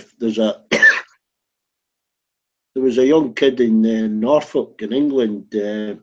He won 15 million. Yeah. Mhm. He was out of work. Yeah, he bought a mansion in Norfolk. Right.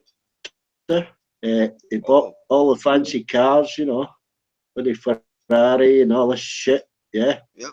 Invited all his friends to his mansion. Unfortunately, he was a heavy drug user as well. Right. Yeah. Wow. And I think his money, his 13 million or whatever, lasted him about 4 years. I think he's now in jail. Holy man. All drugs, you know. He was in the papers for years what he was getting up to, Wow. annoying his neighbours, you know, where he bought his big country mansion and cars on his property, where he'd been racing around and destroying his own grounds with these buggies and stuff that he bought, you know, and his friends going riot on drugs, you know. Unbelievable, man. I think the kid's now in jail now. Crazy. Yeah, well, MC Hammer, you remember MC Hammer? He did that song "Can't Touch This." The same thing with him. He went bankrupt, man. Rapper that was on Big Brother. It's well known. On the UK Big Brother. Is he from the States or no? Yeah, he was from the States. Yeah, black guy. That guy. I'd say in his 50s. In his 50s. Not Snoop Dogg. Snoop Dogg, that's it. Yeah, Snoop Dogg. Yeah. Oh, okay. Yeah. He was on the UK's Big Brother. He was quite funny. Oh. Yeah, he's quite the character, man. Yeah, I think he got down to the last 3, you know, in the public vote. He got into the last 3, you know.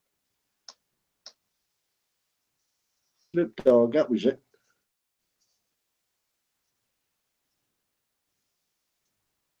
Yeah, he did that rap tune, "Drop It Like It's Hot."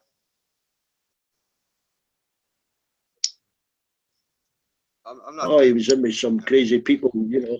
He Yeah. couldn't understand how crazy the people were about him, you know, with the plastic surgery and stuff. Right. Yeah. Me personally, I'm not into the rap music, to be honest. No, well, if I can hear them words, I mean, them words that Mando put up, you know, it's a bit poetic, you know. They were good Yeah, some of lyrics. it is I thought poetic. I'd It is, rather man. hear it. I think they'd make more money if they put it in a song, you know. Yeah. Here comes Uh-oh. trouble.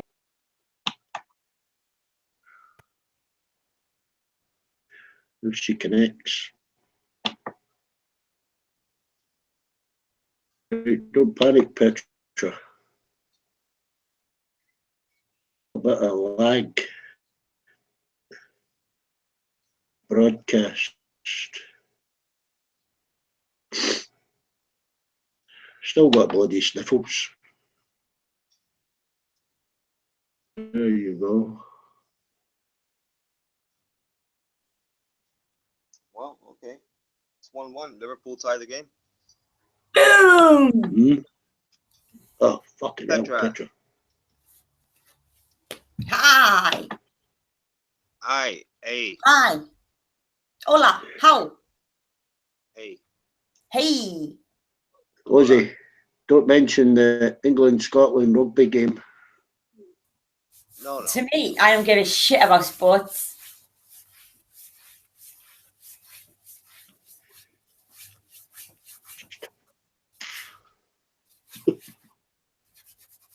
I'm never going to watch rugby again. Fucking embarrassing.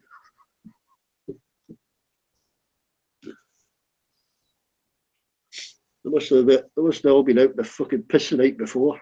Mm.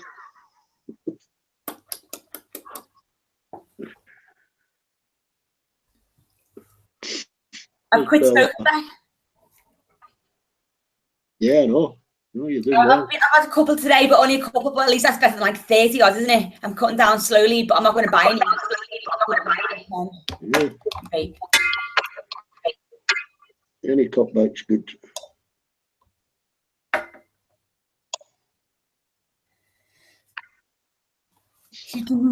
Hey, Russell won't come in. Russell, lad. Come in, lad. Oh, yeah, Beck, I'm getting 5 more birds. Oh, are you? What the Getting hell? 5 birds, yeah. 5? For 5 cages? Yeah, gonna put them all in the living room. Turn the living room into an. Everybody.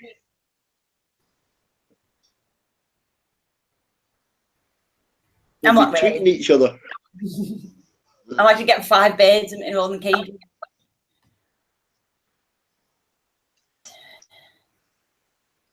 I like birds, but I'd have to have an outside aviary. I'd love one of them. Or like an indoor building or something. When I'm rich, I'm going to get a big sanctuary for animals. All the poor, abused animals. Cool. What kind of birds are you getting, Petra? I'm only joking, Josie. I'll go up the wall if I have any more pets. Oh. I'll go cuckoo. Oh, okay. I thought you were serious. No.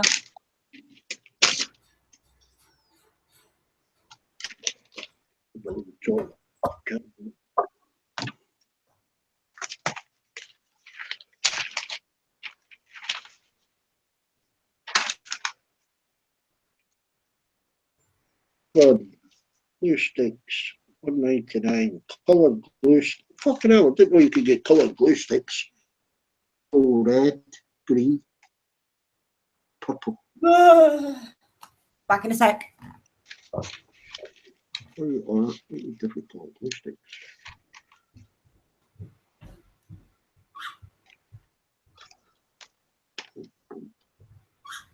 Spinach. Not too keen on spinach. Spinach is really good for you, man. Yeah, it's a bit too strong for me. Yeah, well, why is it some people just don't like that taste of spinach or broccoli? I've tried it. Tried it raw, I've tried it fried. Oh, broccoli I'll eat till the cows come home. You know, Yeah. love broccoli. Asparagus is the same thing. Some people don't like asparagus. Man, I love all that stuff, man. Yeah. It depends what you cook and eat it with. Yeah, that's true. How about eggplant? You like eggplant?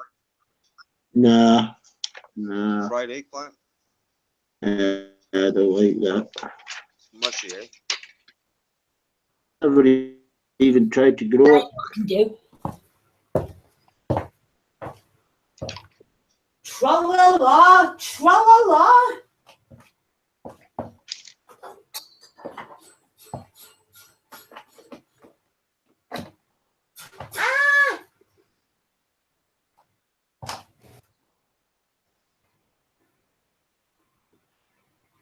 I think Research There we go. has given up on us, Jose.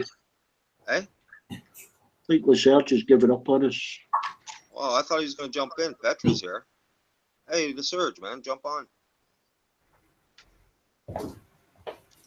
Is it Lysurge or Lysurge? I don't know what's that name mean anyway. It means talk over people. Is that what is that what it means? I thought it meant Lysurge, like lie, and then surge, like an insurge of lies.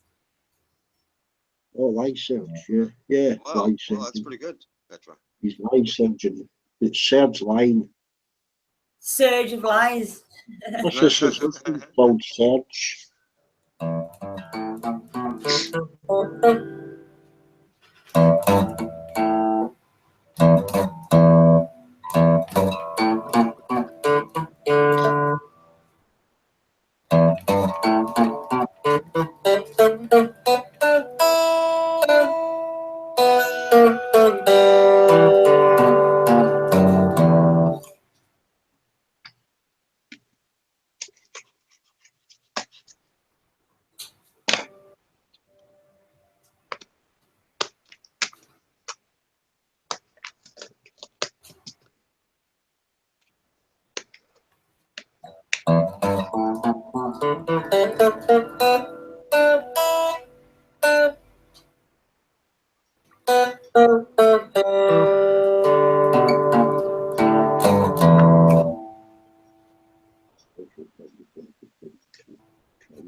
I've got to learn this by tomorrow perfectly.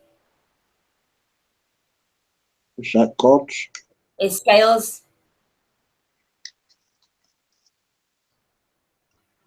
I've got to open this fucking seed packet before 10 o'clock. Hmm? I'm trying to open up a seed packet without spilling any. Oh, what packing? Ants. Seeds. Oh, seed. Are you eating seeds, are you? I'll try to see. Try to make sure I get what I asked for. An ant's poo.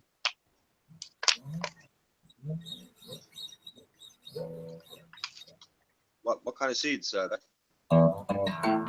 Basil.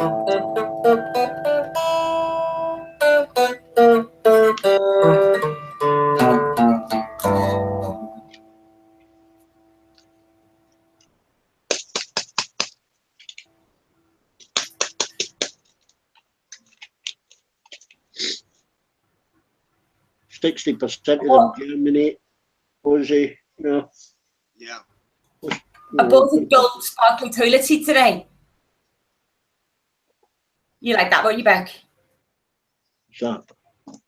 A gold sparkly toilet seat. Oh. You know, who in the right mind buys a heated toilet seat? Oh, I'd get one of them because when it's cold when you sit on it. Tissue paper on it ain't cold. Oh, it's cold, that.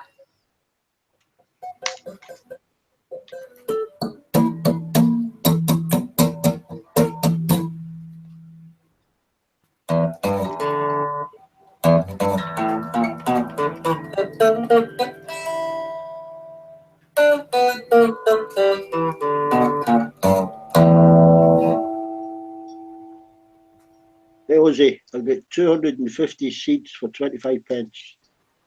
Wow.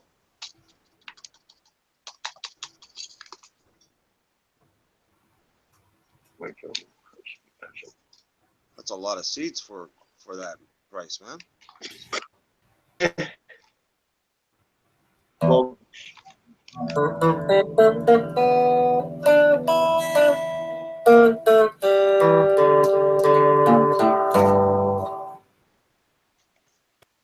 or 400 lettuce seeds, red and, you know, salad lettuce seeds, red and green.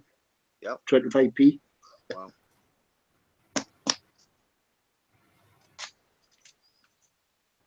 Yeah, my dad used to like the red lettuce, man. Yeah, I do both. It's got a bit of a different flavor than just the other lettuce, you know. Oh, just mix the colours as well, you know, mix them all together. Mm-hmm.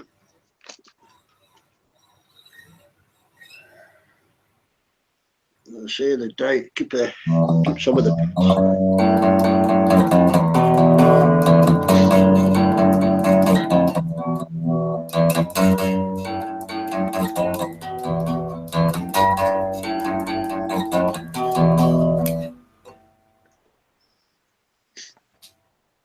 Basil will keep green fly away. It's right next to the plant, you know. Mm-hmm. How about mint? Do you have any mint? Yeah, I'm not kidding, mint. I just do that for the smell. Yeah. Night time. Right.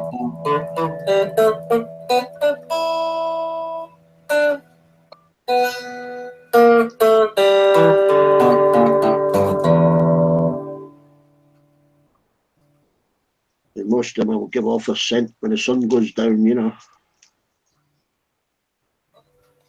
Yeah, we used to have so much mint growing everywhere, man. In the backyard.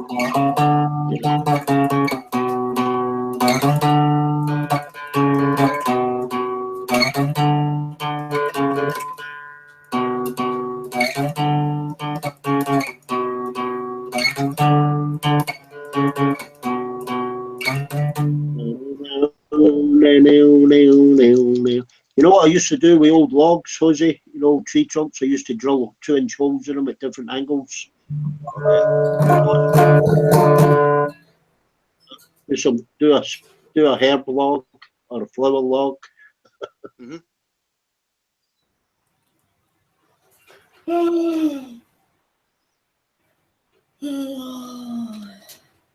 And everybody started copying me. Somebody's tired. First off. Oh yeah. Jose, Jose, Jose, Jose. You were saying about the Sorry. log? You used to drill the log? Yeah, back? just a 1.5 foot, 2-foot log. Right. You know, log, just drill loads of holes in the side and the top, and some compost. Right. Put your herbs in there. Yeah. You know, Yeah, man. Great idea, man. just like an ornament. You know, you Yeah. put little your flowering baskets, put them seeds in it, and it just Yeah. all looks as if they're growing out of the log. You know. Man, that sounds like such a great idea, and it's so earthy, you know. Herbs I did it. growing out of that log, you know. I did it my last house, and everybody started copying me. Yeah, yeah, man. He even said Cool. this guy tree. I said you can get a 1-inch bit and drill some holes in your apple tree. Right. Put in some compost. You put some flowers in that. You know, the idiot drilled about 20 holes in his apple tree. Oh man. Didn't it? Of course it's gonna die. I only said it to him as a joke. Yeah. Oh man.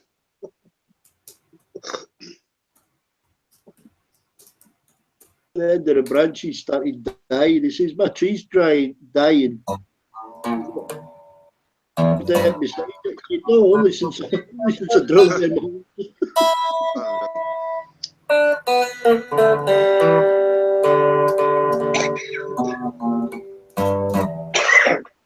One barn every minute, isn't there? Yeah. Petra, you sound much more calmer today with your picking and stuff. Sorry, what? You're much more calmer today in your picking. As opposed to when the other night? Yeah, you're much more calmer in your picking. Yeah, I know. More fluid. More fluid. You mean on the guitar? Yeah. Yeah, More I've been natural. practicing. Yeah, you're much more natural today. I was only practicing before I didn't know what to do, so I was just using my first finger when you meant to use all three, you know, on the frets. Like fret 1 is for finger 1, fret 2 for finger 2. But like when I started, I was just using one finger and it was dead slow. But now I've been doing it more, I'm getting the hang of it now. Yeah. Way to go, Petra. Way to go, Jose. Thanks, man.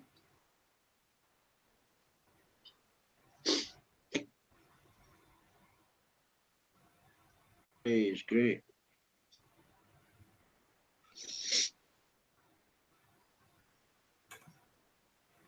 What's the Liverpool score, Jose? It's 1-1. Do you watch? Do you support Liverpool? Do you, Josie? Do you follow football? Do you? I'm not a fanatic, to be honest with you, but I watch a little bit. Do you like Liverpool? Do you? Yeah. Oh, I'm a Liverpool fan. Yeah, I am. Yeah. Robbie Fowler, Michael Owen, what's his name? Jamie Redknapp, Jamie Carragher, King. Peter Crouch King. Yeah, the yeah. King? You remember Crouch, eh? Cool. Michael Owen. Michael Owen lives by me, you know. Cool. Michael Owen lives by me. Aye. Right. I've played darts with Kenny Dalglish. Kenny Dalglish and Alex Ferguson. My dad's cousin used to have a dog called Kenny Dalglish. He was a comedian. Wow. Yeah. We were in Aberdeen. They were playing a charity match, darts match. Charity. Kenny Dalglish didn't drink. Alex Ferguson wouldn't buy a fucking drink.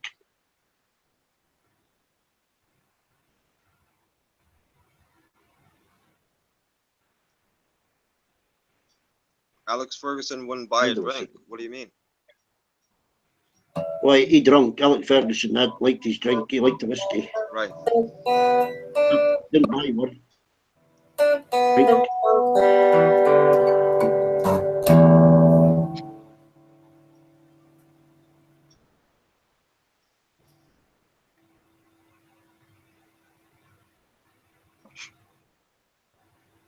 Yeah, I also like Chelsea. That's a southern team, Jose. I know. Foreigners.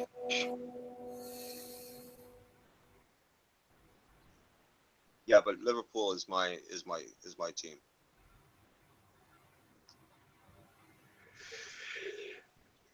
Since I was 17, actually, I've been a Liverpool fan from the age of 17. Yeah. This is my Liverpool, Man United. Do you know what I mean? And down. Calm down. Stevie Gerrard like talks like this, mate. I don't know, like, oh, do you know what I mean, kid? Yeah.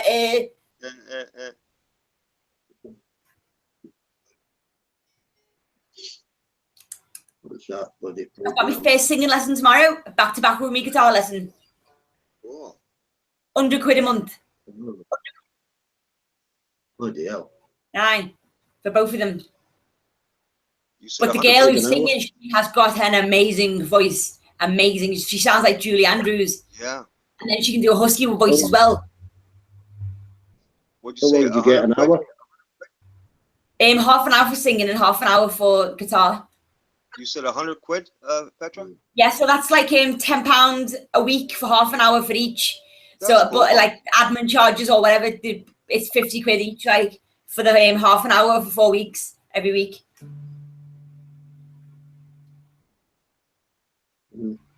I'll try it out. You know, if it doesn't help me, I can easily quit. But I'm just going to give it a month's trial and see how far I'm getting.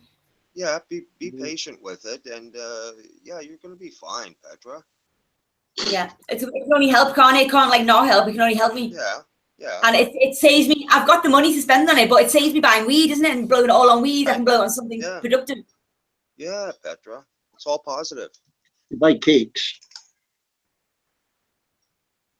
What? You've got a cake for tonight or a biscuit. I'm on a diet. I'm not going to eat any cakes. I've had a cake today, like. I went shopping, but I didn't buy any sweet stuff, so that's good, isn't it? All I'm going to eat is pita bread, hummus, and soup. Well, I hit a fucking bump in the driveway, my glove compartment open, had 5 Cadbury's cream eggs in there, and they were confiscated. Fucking thing didn't shut properly. I'll find them. I'll get a dog to find them.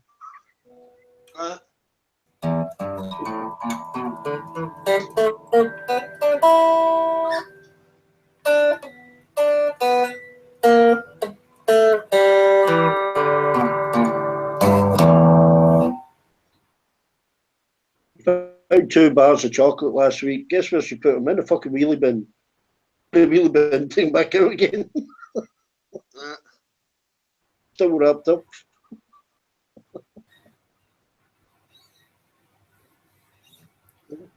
Okay, woman.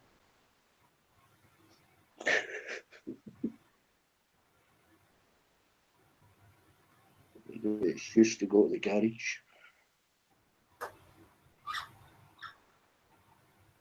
Man, now you got me thinking about going to the store and buying some chocolate bars, man. No, I don't feel like chocolate, me.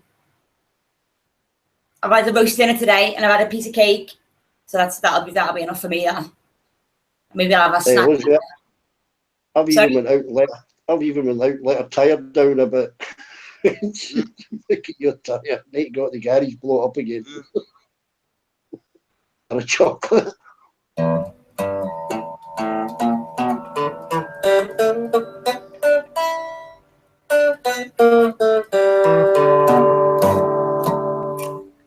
Get a best one, eh, Josie? Yep. Yep. You remember when it sounds like this? One finger it was going just slow, isn't it? But even with both fingers. I'm not doing it the best. Yes, I haven't mastered it. Like it's meant to be real fast, isn't it? Yeah, you'll get there.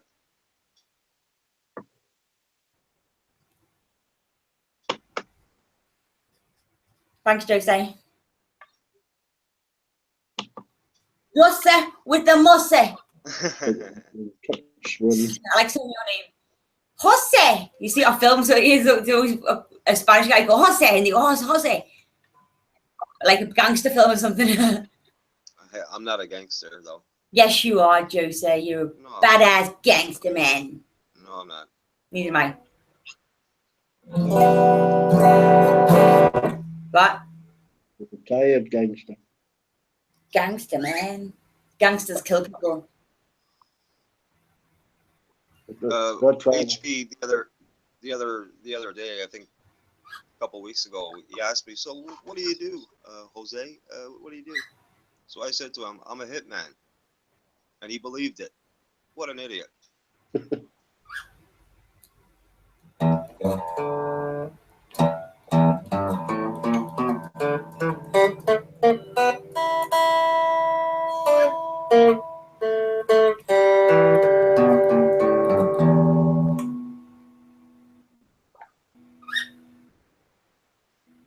5 minutes for Google Hangouts to load.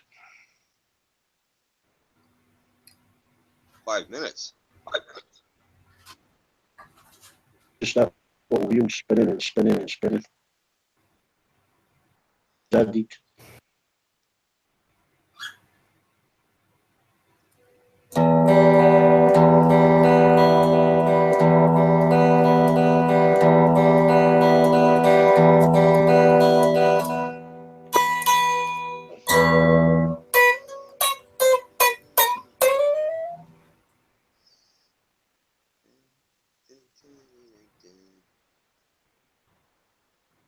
'Cause yeah, that's nothing else matters.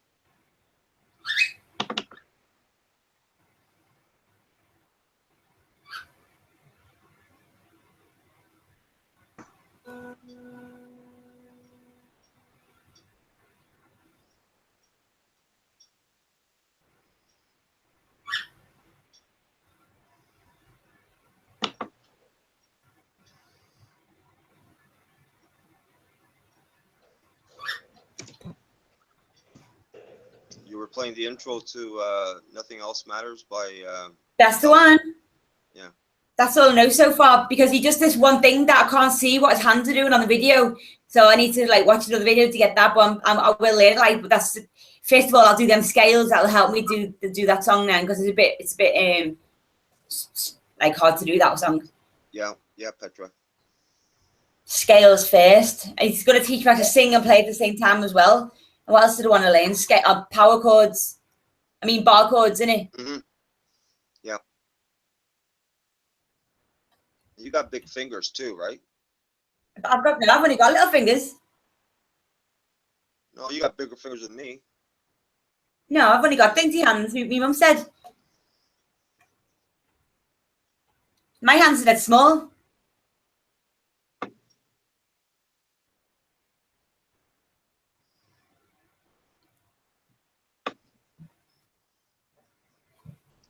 the bigger the fingers, it's much easier to pick chords and stuff, like to do the bar chords and that. My fingers are small.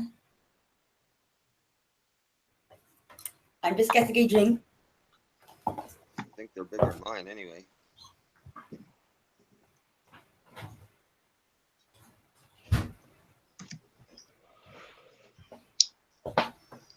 Yep, looking forward to my lessons tomorrow. I was a bit nervous last week, but it went okay. Yeah. It's going to be good singing. I've seen that girl, what she does. Right. She's got an amazing voice, Josie. I couldn't believe it. At the pub where I saw her in, she had this husky voice, you know, nice voice, like, but I wouldn't know it was this good. But she had a husky voice in the pub, and then when I went to the place where they teach music, I heard her teach a little girl downstairs, and she was singing that Sound of Music song, you know, Do, Re, Mi, Fa, Sol, La, Ti, and like Whiskers on Kittens, that. And I thought it was Julie Andrews on a record or something, but it was her.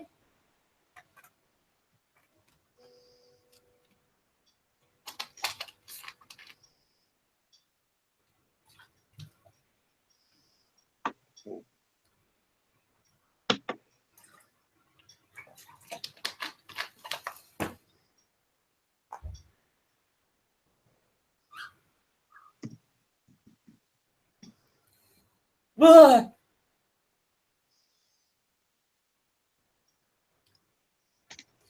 Smile, though your heart is aching. Smile, even though it's breaking. So I know.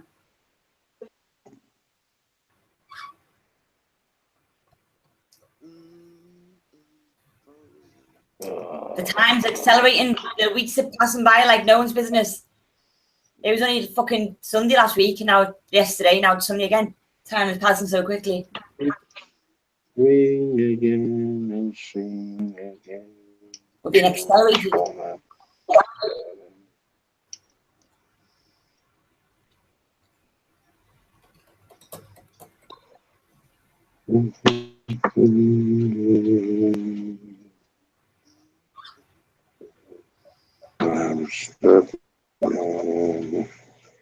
Beauty and the Beast is a film called, you know, Beauty and the Beast Disney, the cartoon one. They've made a real life version of it. It's out this week. I'm going to go watch it next week. Beauty and the Beast. Yeah, I prefer Ice Age. I like the old ones. Beauty and the Beast, tale as old as time, song as old as rhyme. Beauty and the Beast. Like real people in it, real beast in that. Excellent, excellent. What was it? What was a movie? What was it? TV program? Beauty and the Beast was a Disney full movie.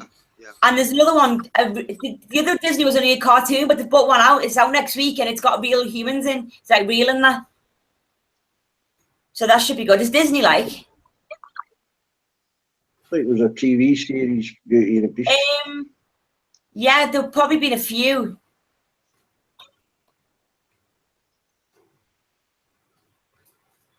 Phantom of the Opera. Phantom of the I didn't do that. Opera. You've not seen Phantom of the Opera? No? Is it good? Hey, Petra, have you seen Dr. Zhivago? No? What is it? Well, it's not a musical. It's a movie about Russian Revolution, but it's a love story. Not interested?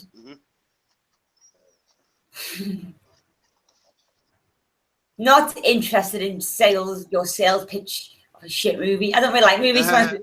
None of them move me, and they don't make me laugh or they don't scare me. It's fucking shit. Boring. All horror films are boring because all horror films have got little children in them. What's so scary about the little fucking children? And why are the children always ones that get possessed? What about us adults like? I don't think there's any kids in Dr. Zhivago. It's just that. There's no comedy films at all. You might find the odd one. Like I think that what's her name? Rebel Wilson. I think she's funny. And the other one, the other blonde one, the girl. Can't remember her name. Amy Schumer. Amy Schumer, yeah, I've seen her stand-up comic. She's funny, yeah. Yeah. What's that foul mouth one?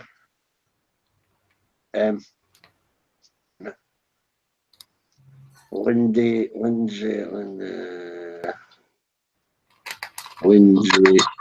Lisa Lampanelli. That's Lisa it. Lampanelli. Oh yeah. You got your YouTube, Lisa Lampanelli. Fucking hell, she is bad.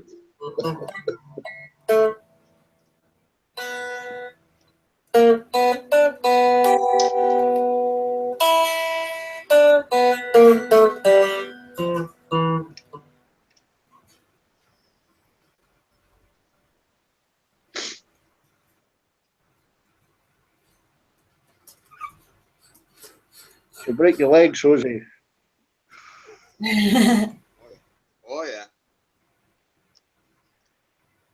She's very vulgar, Lisa Lampanelli. Yeah. Yeah, but the thing is, it's she's making a joke about racism, by being racist to everybody. Yeah. Oh yeah, man. She reminds me of Andrew Dice Clay. That kind of vulgar humor. She reminds me of Andrew Dice Clay. That kind of Andrew Dice humor. Clay. Oh, not heard him. Andrew Dice Clay. Yeah, I mean that stand-up she does, it's about an hour, and she rips into everybody in the audience. Yeah, I seen her do. They roasted Gene Simmons. Yeah, she's roasted quite a few, hasn't she? Yeah. Oh yeah, she was good on that one, Simmons. Yeah, but they're only like 5 minutes, aren't they? That stand-up's about an hour in that club. Right. Yeah.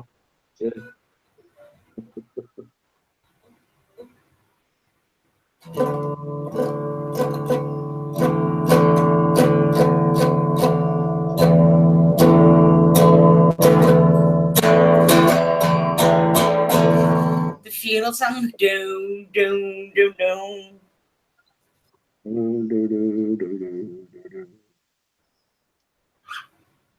Hey, have you picked your record for your funeral? Me? No. I got a star trekking across the universe. Let the fuckers sing to that. I want Spit It in the Sky by Norman Greenbaum. Oh, Take me up to the spirit in the sky. That's where I'm gonna go when I die. When I die and they lay me to rest, I'm gonna go to the place that's the best.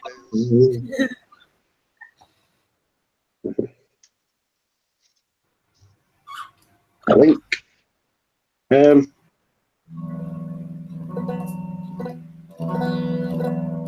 Look for you, Russell. You don't like us posting a link on the YouTube chat, Russell. See if I can get somebody. Crystal might be able to add you. Name, Russell, I couldn't find it. Yeah. Russell Earnshaw.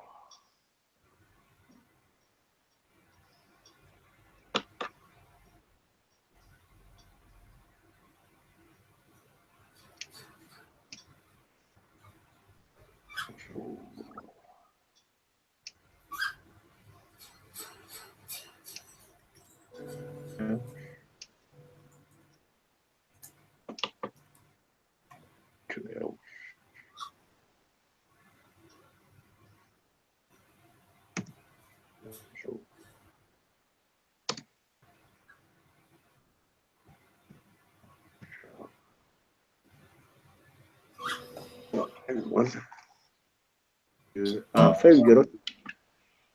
I found Russell. I couldn't find him earlier. That's strange, isn't it?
The Voice is on tonight.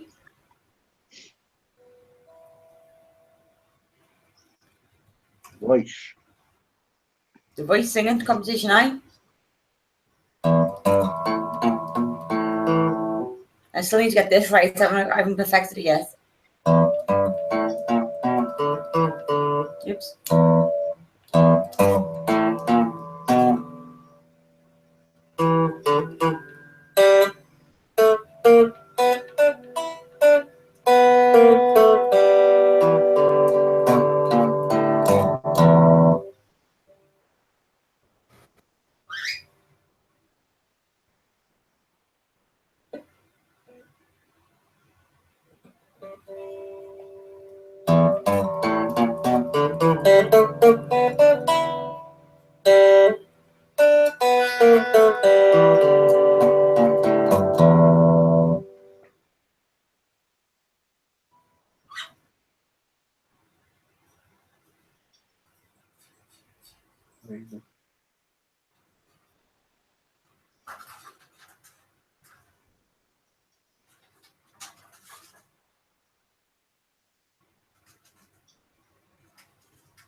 Which room?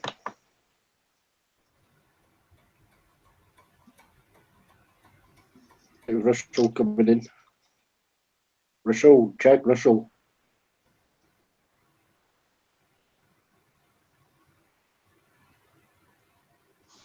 As long as you don't tap your shit.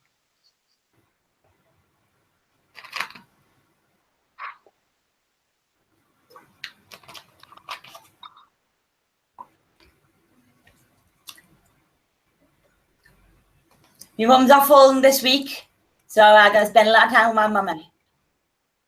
She says I monopolise the time, and I can tell her what to do in that and what time to do it. I organise what she's doing in that. Pakistani! Pakistani! Woo!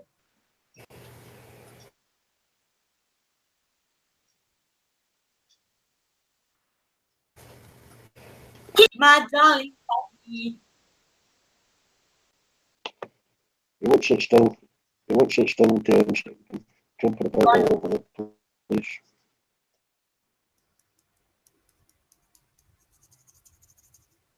Still, Becky.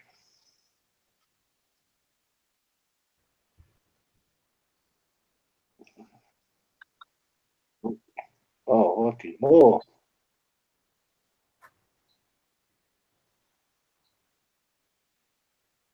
Who the fuck is he?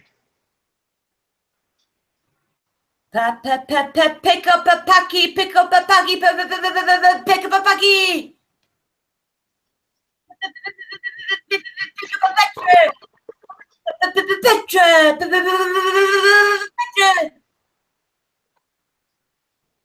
What the fuck's going on with that?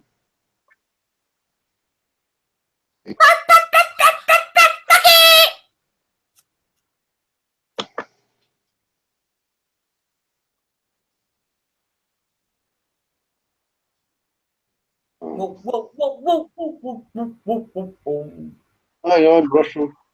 Hi, darling. Hi. How are you doing? Hell low. Hell low.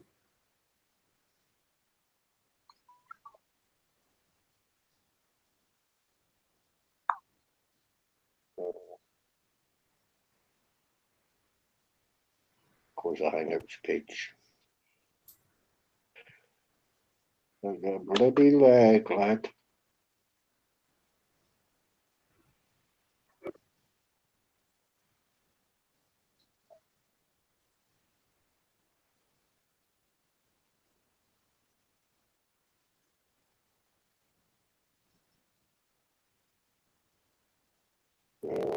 all make mistakes. I think, is that Russell? Does he need a hiding? I've got lag, Petra. I've got lag, so Your microphone's so funny. Jump out, come back again. Yeah. Hang on. Yeah, it's still funny.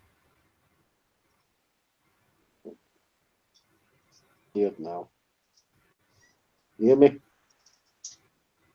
No. I can do it now. Yeah, I'm getting lag. I'm getting lag because I'm trying to unhide them and I'm getting lag. Yeah. Oh, Petra, would you be mine? I can really do that when I shut the Hangout page down. I can do that.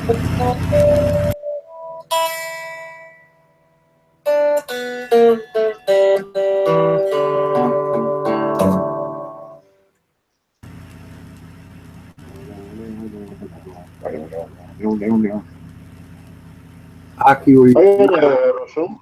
Hiya there, Russell. hello, how are you?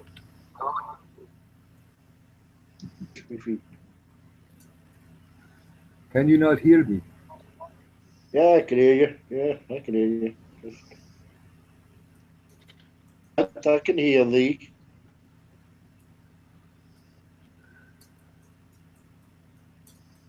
That's coming over loud and clear. Honest Packy, were you sleeping on the job? Yeah, he was snoring. No. No sleeping on the job. We have to Snoring sleep. for 2 hours. Sleep is very important part of your life. It is very important. Sleep, without being sleep deprived, you can you accelerate you're gonna accelerate the risk of having stroke, of having heart attack. So sleep is important, and sleep is much better when you are getting paid. So once you're getting paid on the job and while you sleep, it's much better. Not when the Everybody else. thieves come and steal all the equipment. Then the boss asks Uh, you, what were you you know, doing when thieves stole equipment? Well, I was over looking at that guy that performs with his girlfriend out in the open, trying to get him to stop. Plus, your sleep, no. your snoring kept everybody else awake. You know, I'm gonna sleep in a way that thieves are gonna think that I'm still awake. So Oh, okay. I'm gonna make fake eyeballs, and I'm Right. gonna put eyes. So Like Pete You know, I Ruzick. couldn't. You know, I couldn't work out snoring. Packy was snoring, so we muted him, and then he woke up, unmuted himself, started snoring again.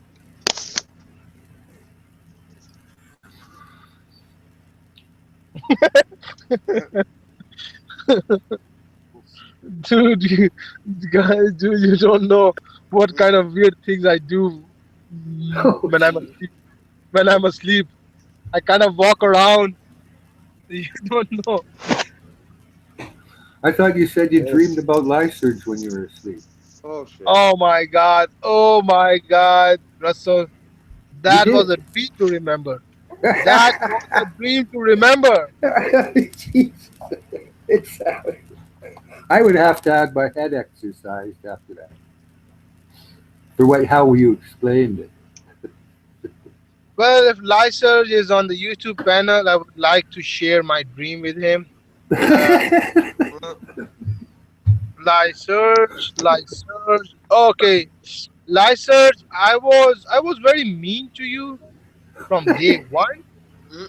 but I realized that you were very kind to me. He used to tell me, Paki, do not stop acting stupid. They make fun of you. They think that you are a low life and you try too hard to please them. So Live Search was always concerned about me, and I wondered why I'm so mean to this guy from day one. I call him. Do you know the name Live Search? Liesurge. I I was the one who came up with this name Live Search. And another line I used to say that he is a liar on urge. So I was so mean to him. But later that night, the other night, when D-Beck and Lysers were having a conversation with each other, and No, he had the conversation. He didn't let me speak at all. okay, I kept on listening to Lysers, and I fell asleep. So Russell, what happens that uh, I'm having this dream. In this dream, that I receive a call while I'm at Ron Kanushi in the house. Okay, so I'm at work and I received this call, and I said hello. He said, "Hey, Paki." I said, "Yes." This is Live Search. Would you like to meet up for a coffee? I said, "Sure." So me and Live Search go for a coffee. It's a very nice place, very elegant decor, and the the environment is very nice. And I realized that it is kind of a LGBT day in that coffee shop, because there were a lot of gay couples, men and men, women and women. So me and Lysel were having this coffee, and Lysel just immediately grabbed my hand and he kissed it. So then I don't remember what happened later, but That might have been your supervisor waking you up, Picky. no. Me and Lysel were making out while on that same couch, and then I woke up and I was all wet, So I just realized that I might have a thing for live search. So I have live search. I'm willing to explore this relationship. If you're not hesitant to be with me, we can make this thing together, and nothing's gonna stop us now. So end of that, the end. Petra, I know you have feelings for live search, but sweetheart, he's gay. He's so gay, so you have to let it go. I'm sorry, Petra. We're the only gay person around here. I'm sorry. So, Ron Kanushi in the house. Ron Kanushi in the house. Love is in the air. Yes, honest Pakistani. Ron Kanushi, sir, when you created me, did you put some kind of a gay function inside me? No, like I said, it was just something I tried. Eventually, it worked quite well. And Have you just woke up, Ronan? Hello, Lady Petra. What's that, please? Have you just woke up? Oh yeah. My some family members came over a little while. Then I decided to take a nap. It got kind of cool, and I can tell by your voice. I get sleepy. Ronan, you should be ashamed of putting the gay gene in Packy. Well, no, I know honest Pakistani's making it up, and he's just weaving it in with a gift that I shared with him, and that's basically it. If basically I understand a dream to be ideas during the day that the person cannot figure out, and so the connotations come with it, and well, that's where the story came up. If it is indeed a dream, I'm thinking he just made it up. That's it. Okay, if I could butt in, he actually came out with this last night as well, and we had a little discussion about it.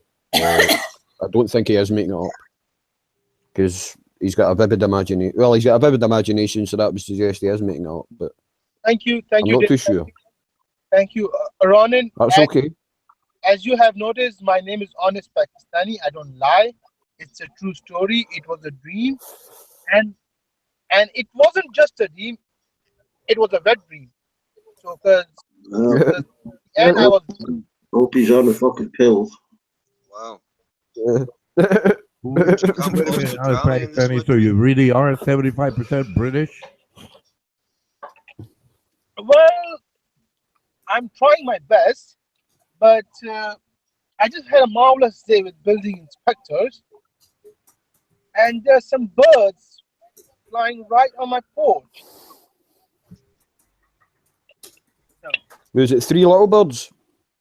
Oh no, there's a black crow and a black raven, and they have Oh. skits in their beak. Hey, buddy, would you like Wow. to have a tea? Oh, looks like they're not interested.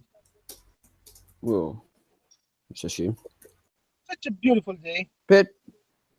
Petra, you missed me singing Michael Jackson last night. I was actually waiting for you. Sorry? Which one did you sing? I sang Man in the Mirror. Cool. I sang it for Mrs. Vargas, so she asked for it.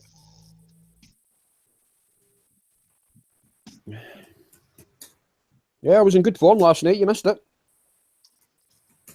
Cool.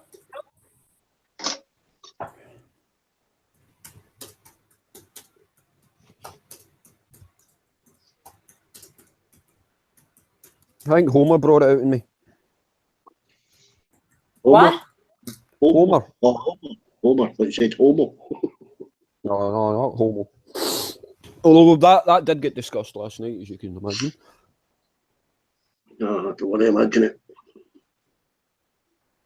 Well, it did. Glad I fell asleep.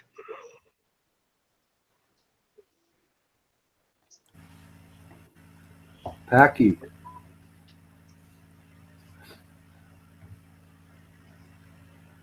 Packy, I've just figured out a Monty Python-esque skit for your dream. As the Yes, topic. Russell. Yes. Yes, please help me, Russell. Please. I'm confused. I'm totally disoriented right now. So please help me. I've figured out a Monty Python-esque skit for your dream that you've had as a topic, and it will probably give you. I know it'd make D-Beck and Dave die laughing. Probably you too. What? But it would take you running through the fields with Lyserge, throwing flowers and wearing funny apparel like Cleese did with Graham Chapman. Sounds like a great idea. With the touching of the hand and the cafe, and then out. I'm actually imagining the film 10, where Lyserge is Bo Derek and Honest Pakistani's Dudley Moore running slow motion towards each other on the beach. Oh Yeah, my God. Or maybe that's just me. I don't know. Well, mine is like when Cleese and Graham Chapman were running through the fields together, holding hands and throwing like little flowers in the air and everything because they'd found each other. Oh, Russell. After the cafe. I had for Bo Derek since the day I was so young, from the days of my teenage. I'm sorry. Since when I was young, I had this thing. Bo Derek. I used to masturbate like 5 or 6 times just watching her run on the beach. So Lyserge, let's suppose if you are running in your knickers. He's got to have Bo Derek dreadlocks that she had. Remember she had those little dreadlocks? They weren't dreadlocks. What were they? The fine braids, with about. Yeah, and the what's the music that's playing? I think it's Bolero that's playing in the background. If I'm I think it's Bolero. Russell, I thought Christy Brinkley had a better body though. Like she had better legs. I'm going to be really geeky and check that. I'll be back in a second. I'll just mute myself. Oh yeah, on images, yeah. I'm pretty sure it's Bolero. It'll be on. Just type it in. Russell, what do you think? How should I approach live search? How should you write a skit? How should I approach live search? Very cautiously. Not from the rear. No, yeah, don't back up. Are you bisexual, Paki, or gay? She's out of sky. No, Petra.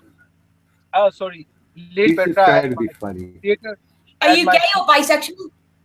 As my creator addressed you as Lady Petra, so from now on I'm gonna address you as Lady Petra. Though there is nothing lady in you, but still I'm gonna address you as a Lady Petra. No, I'm not bisexual. I'm just trying to explore the possibilities, because live search is very nice to me. From day one, he's been very nice to me. I think live search has a thing for me. Live search had a crush. It still has a crush on me, and I would like to go on with it. Don't you think, Russell? I mean, live search is knowledgeable. He's witty. He's probably good looking, I think. Well, Paki, if you want to relive this fantasy, I posted that scene on the Hangout. As long as you're a really good listener, Packy, it might work. Just have to sit there and nod your head and say, yes, you are right. And Bastard. Very good point. I have to listen. But see, you're going to have to listen to him and say how smart he is, and exactly.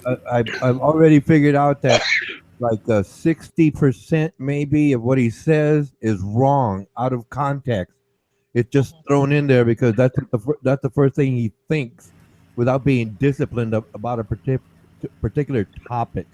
I did that earlier, chatting with him, and I had to wait a minute, you're using the wrong word here. The right word should be such and such. No, the concept is off because such and such, and then all he did was get hostile with me. So I'm not really interested in him. But if you think so, why don't you just come in when he's in here and start chatting with him, and then obviously if chemistry happens, it happens. We got it recorded. But my creator, when you put me all together, you put a function in me that I don't really care about the stuff which is going on. Like all I care about is some good sex with live search, some good hookups. Well, I understand. I don't give a about whatever lie he's gonna pull it. He's gonna pull. So me and live search are very compatible. I think. Because with me, he can say whatever he wants. I don't give a shit. I don't even gonna listen to it. All my focus would be to getting live search stance. Well, yeah, you're Melania Trump, basically. That's what you're saying. You don't really care what he says. You're just there with him. Okay, no, myself, no, I don't. I can't deal with that. So, bon voyage. Bon voyage. Bon voyage. Good journey. I think it's French. Bon voyage. But creator, the problem is that the live search who visited me in my dream, he was more looked like a Chewie. So, has anyone seen live search in real? Well, look, that's between you two. So, like I said, I don't have any issue with you and him, being together. It's just the fact that you have to, enjoy the time with him. So, I have no issue with that. That's your right. But still, Ronan, if you can listen to someone keep on going and going and going, and he won't stop, telling others that how good he is, how intelligent he is, and how wrong we are.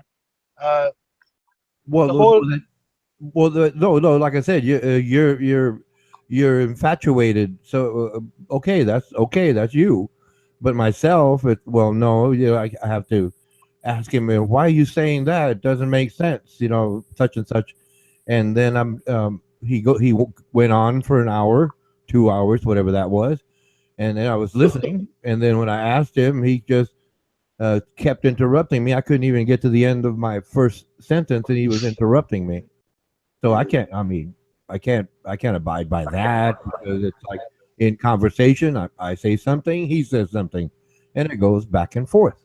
But he doesn't want to do that. So I mean, if you're willing to just sit there and gaze at him with loving eyes for hours on end, I mean, have fun.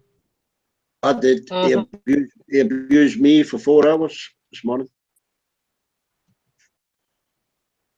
I can't sleep with my eyes open. Well, Ronan, I'm gonna go and try to message Lysearch, because I think Lysearch should be here, because it's something between me and him. We have to spend the rest of our lives with each other, so we should he should be here. He should be present over here. I Well, actually went for a shit when he was swearing at me. He was still swearing at me when I came back. Well, he left a while ago. I don't know why he didn't, ask you to go with him. No, I'm gonna go message him. Maybe he comes back. I'll be back in a short while. All right. He's going to Skype. He's going to Skype with him, I think. Yeah, the last time I was on here with Ronan, I brought up a topic, astrophysics and the Big Bang Theory.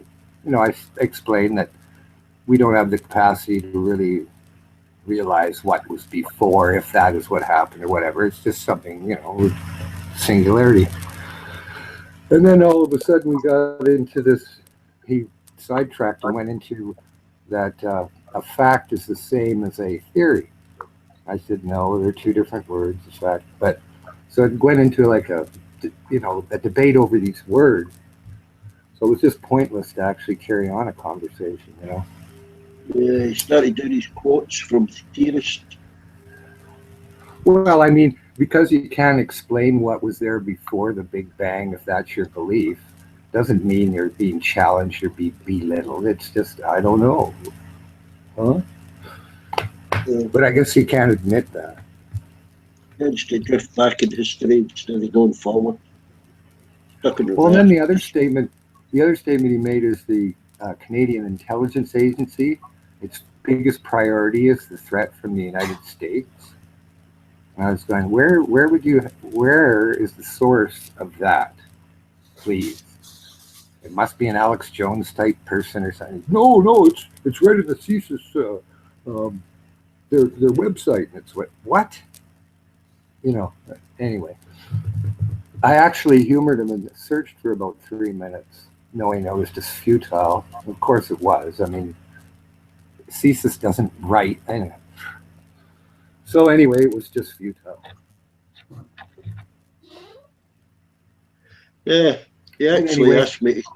He said I should check my sources of information because it could be propaganda and lies. He didn't even ask me.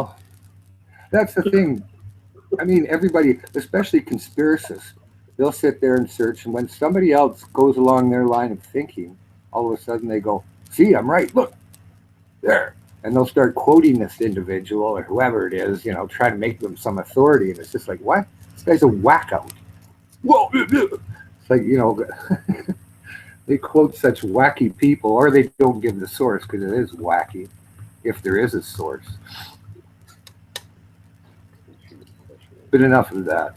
He was on there before, that's why it was brought up, and then he left.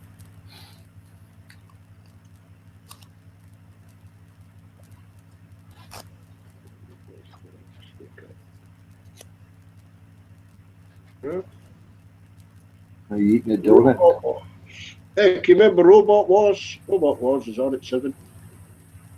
Robot was no. Yeah, well, they make robots and they battle each other in an arena. What year was that? Well, I mean, these are new ones, but it Oh, okay. started back in the 80s, I think. Oh, okay. So it's like a series of stuff. Yeah, I'm not up on a lot of stuff. It's just about fun. Just kill basically robots. I used to play Rock'em Sock'em Robots. Little plastic guys knocking the block off. Video. Yeah, you were talking, or I was talking earlier about the Rag of Bone Man. He used to come around when we were living there. Rag Bone! Like that. And I'd be, what the fuck is that? When I first looked up the way, oh, geez. And but he had a cart that he was pulling. Oh, he was pulling it. Oh, Yeah. Horse and cart. Yeah. Yeah. Gave him a bunch of legs and he gave you a bit of china or a toy, little cheap plastic toy, you know. I used to help out on this farm with the cows, and we used to go delivering milk with the guy, little electric milk thing, little tiny like cart, buzz around the streets, and that Rag of Bone Man would be there. That's when the milk, you milk the cow, put it in a pail or a big vat, and put it through a couple of strainers, bottle it, and cap it right on the farm.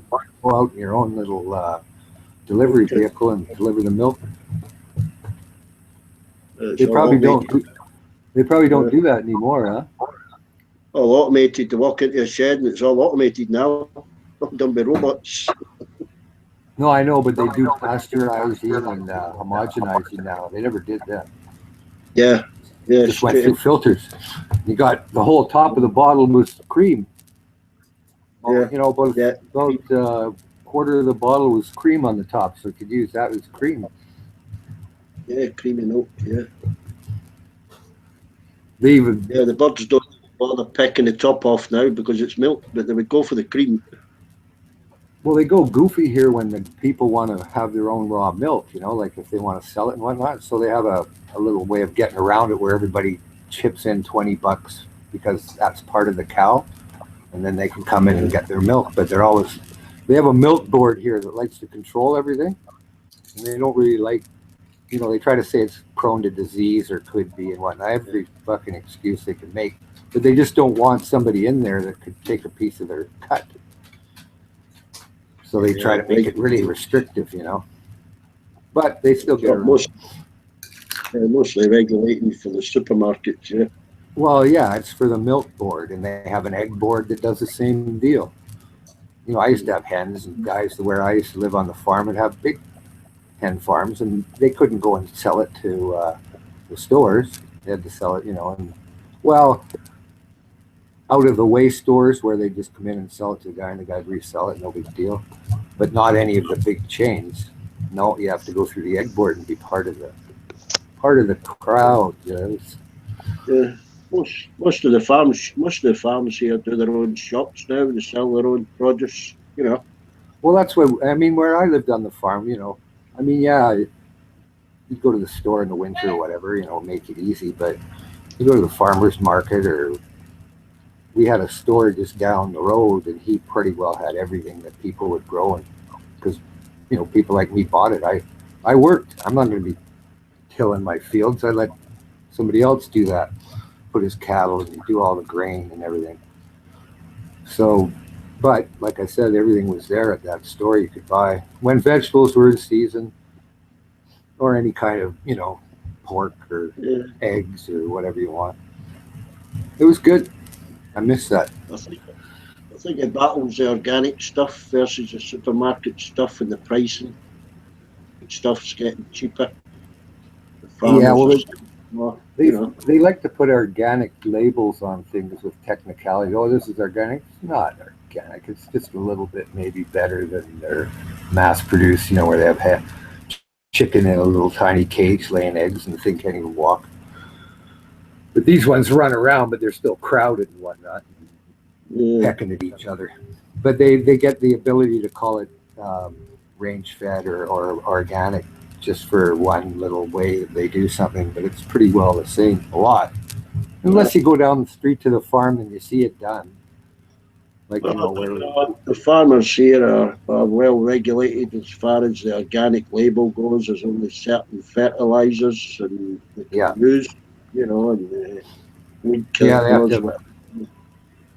Yeah, they've got to have a license to call themselves organic, and they are checked. You know, they are checked regular. Well, that's the idea behind it. It's all written there, but I know around here it was a little bit, you know, tongue in cheek. It's like, what? How can we call that organic? Well, we let them out of the barn once a day. They get to run. They get to run a little bit. You know. Monsanto and the GMO lobby fighting against them. We don't have the GMOs here. You know. No, I know. But you know what's funny about that? The GMO, if you look at Monsanto and whatnot, they're kind of in trouble because their little monopoly that they tried failed. What happened is their seeds that they had, you know, patented, they wildly or naturally started crossbreeding with the natural, like say mustard seeds and whatnot like that. So they lost their stupid patent. They can't like, oh, this is ours. Look, DNA says this. No. I actually seen a documentary where they successfully sued a farmer because their seed had actually migrated to his land. Yeah, it was in Saskatchewan, and they accused him of using the seed after they had give it to him the previous year, and he argued the fact, no, this fucking field's next to me pollinated pollinated my seeds with their hybrid fucking crap. So therefore, that's why you're getting the DNA or the genetic reading of their seed. But he lost that case, which I don't know. Judge must have been a goof or something. But the next case, supposedly they lost because it was proven that the crossbreeding, there was no like deficient, like you know, their seed has, say, a genetic equation. Well, the ones that they were analyzing had partially that equation, but another one. So they couldn't say, no, that was our seed because it had crossbreeded with one that wasn't GMO. So all of a sudden you got hybrids all the way down the line. So they went, oops, we don't have our patent and be able to control everybody's field. Yeah, they lost out. Nature beat them off on that one. Asian farmers are trying to fight back because they've wiped out a lot of native rice species, etc. And well, some of them then they buy their seed and their fertilizer, whatever. You know, the idea they used to splice like insecticides in the fucking seeds, right? So you got this insecticide in your canola seeds, so armyworms don't eat it, or if they do, they're kind of gonna die or get sick. Well, what are we doing ingesting that same insecticide? We're thinking, oh, it doesn't harm humans. Well, oh, now we found out 10 years later it does. You know, but it's kind of fallen now. That's why you don't hear anything about it. It's they no longer have their patents being able. You know, the patents are now so hybrided out. They'd have to recreate them. So they can't go around suing anybody because it's only 10% your fucking Monsanto GMO. But all corn, I mean, GMO is technically like all the corn in that has all been hybrided from a long time ago up to now. Grains and everything else. It's just, they didn't splice rat genes in them and herbicide and insecticide genes. It was more grain genes with grain genes. No, but like Monsanto started with herbicides and insecticides. It's like, well, no, that's not really what we want to crossbreed with for ingestion, anyway. Yeah. Well, when they patent it as their own, I mean, I can't understand is they're not legally obliged to label food as GMO. Yeah, well, it's probably more like the explanation I just made. I mean, how much GMO can you prove, or is it all? All of a sudden you have this corn, okay, or this canola oil.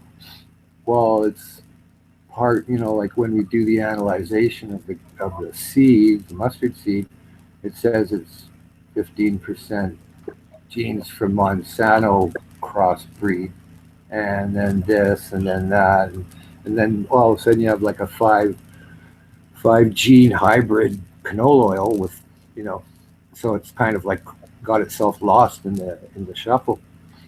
Well, I suppose you could say if I graft another 3 apples onto my apple tree this year, I've genetically modified it. Yeah, but if you have a modified, say, apple tree that has been pollinating other apple trees that aren't, now you have a hybrid of a half, let's call it natural, and a Monsanto. Well, how much Monsanto is actually in that apple was the genes of the original one stronger and made it only so it's 30% reactive or whatever, it gets all scientific. So it's kind of, like I said, it's lost in the shuffle a little bit, where one isn't pure and neither is the other.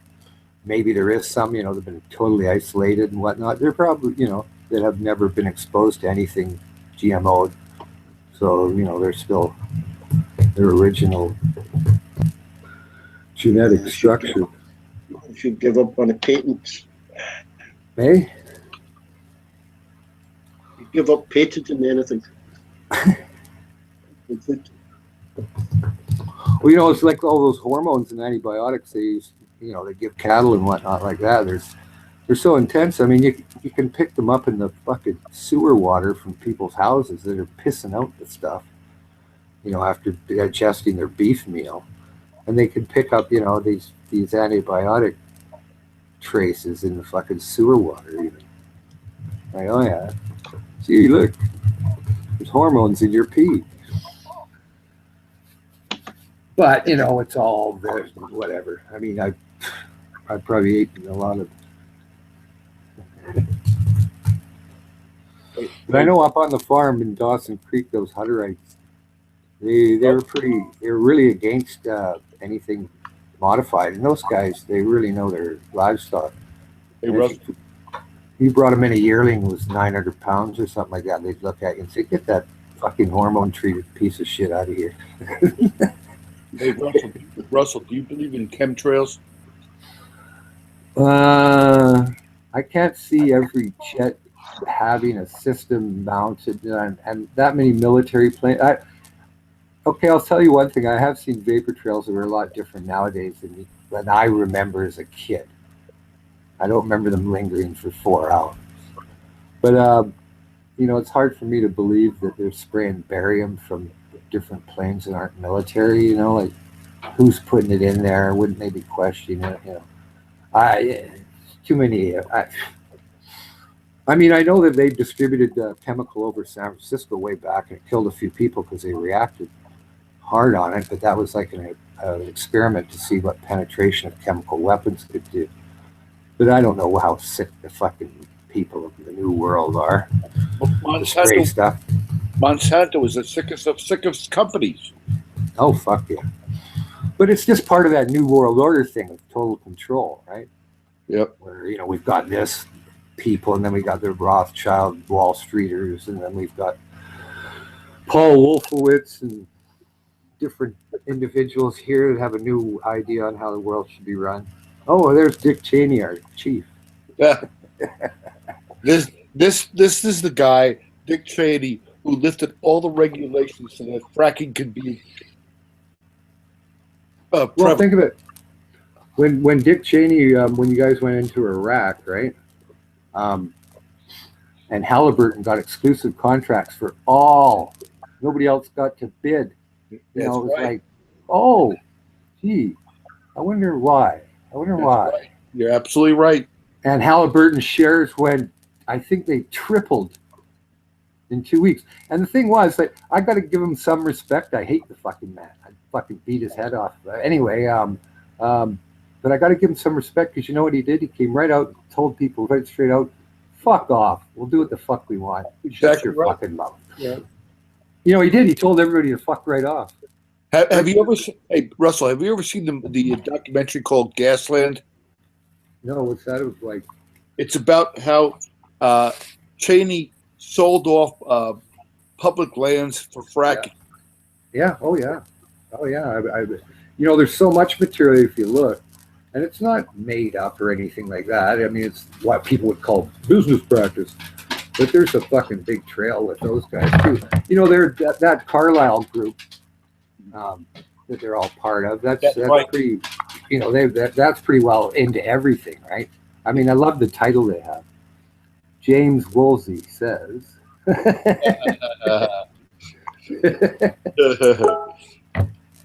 So you know about them too, huh? I do. Yeah. What about AER? I don't know about them. Yeah, well, they don't want you to know. But I also know about that Gabba Gabba Garden kind of party that they have down in the Bahamas. What's that fucking called? My buddy went on the AER site. He had to really kind of dash around to get in there, and it freaked out and fucking started fucking warning him. You and shut down his computer. He had to start it up again. Nothing was there. There was no virus or anything, right? There was nothing. But one of those pop things came up and said, "How did you get to the site?" And it shut the computer down. Wow. And then he started up the computer right away like normal, and everything worked, right? But he was like, can't even. He couldn't even get near that site after that. Yeah. Somehow, but it was a few years back. It was like early '90s, and he got in the site and it freaked out, shut the computer off, and then he couldn't even get near it after that. Like how he kept going link to link to link. I'd fucking get rid of that computer if I was him. Yeah, well, it was 1992 or something, or 3. He was going, look at this site. He says, I found it. And then all of a sudden it went, this thing came up on the screen and it shut down. I said, oh, I think you hit some security there, Chuck. And he goes, right. Fuck. And he was all worried about his computer, like you say, they're back tracing and all that. But nothing seemed to happen, it just shut it down. And then when he tried to get to the link again, it shut him off like right away. Like as soon as he went to the first link, it went and it started giving him, it diverted to everything else. He just couldn't even get near it anymore. So I don't know what it was. Probably just some security thing. What's this guy doing in our fuck you? Shotgun. Yes. Hello. Hello, Packy. How are you, sir? I'm doing well, thank you. Shotgun, I wanted to ask you something serious. Okay. Yesterday I met someone where I work. He was talking to his friend that he went to in Iraq and Afghanistan. Then I asked him that is he a serving member in the army? He said no, I'm in the Marine Corps. So he told me that he's a lieutenant. He's an officer. Yeah. But Shotgun, something he said, it was kind of like confusing. He was 27 years old, and he said that he joined the officer candidate training school in 2012. So if 2012 he joins it, and a year or 6 months or whatever that duration is, like 2012 to till 2017, how can he cannot get promoted? Because as far as I know, a lieutenant is the initial rank of no, Packy. officer. Packy, you got to understand there are 2 grades of lieutenant. And the initial rank of lieutenant has yellow bars, and we call them a butter bar, first lieutenant. But there is a second lieutenant after that before you come captain. Okay. But even if you were just a lieutenant, to rise to captain, you have to have been in a situation where you are promotable, whether that be through some sort of action or through a critical MOS or because you suck the general's dick. Doesn't really matter. You have to have promotable scores. No, so he was a lieutenant in 2012. Yeah. And like 5 years, and you won't get promoted to a captain. Well, in 5 years? He should have been promoted to a captain in 5 years. He must have fucked up somehow. Oh, and Shotgun, he said that I'm getting a package of 110,000 per year. No, 110,000 a year. no way, no way. He's lying, huh? Yeah. And plus, he said that, and Shotgun, he was there helping some people who were fixing windows. There's a construction contract, and they were fixing windows. So I was just imagining, see, to the requirement for the officer candidate training school is a graduate degree. It doesn't mean. Am I right? Yeah, Packy, it doesn't mean shit if you don't have the fucking I don't know how to put it into words. I mean, I've known guys who've gotten out after 20 years and they only were staff sergeants when they should have been top sergeants. But the same thing is with officers too. They'll slow your path for promotion if you don't give something back. I mean, guys in supply are not going to get as much as guys who performed in combat. No, but Shotgun, see, an officer, why would he need to, who's getting 110,000 per annum, why would he care and come around and try to these lame jobs? And he said that he's still serving. Well, I don't know about if you look, does he have a family? Does he have a wife and kids? I'm not. He was just a stranger, and we just had a small talk. Well, they get you have your base salary, and then they have what they call BAQ and comrades, which is money to help your family live off base and to feed your family. So it might add up to about that. I don't know, but I mean it's just as a fucking Louis single. He's lying. What's a Louis? Oh, that's a short for lieutenant. Okay.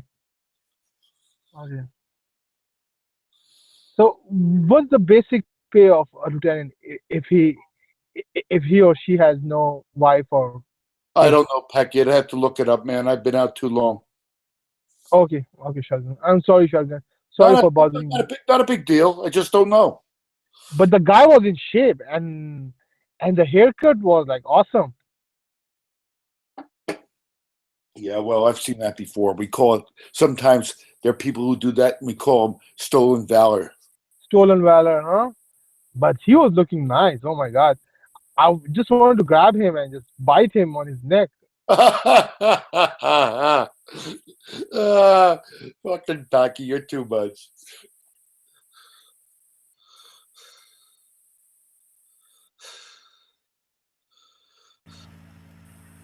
Packy, no biting of the neck. Only with Lyserge. Only with Lyserge. In a skit. I am gonna perform all my fetishes on Lyserge. I'm going to fulfill my all desires on Lyserge when we are in a relationship.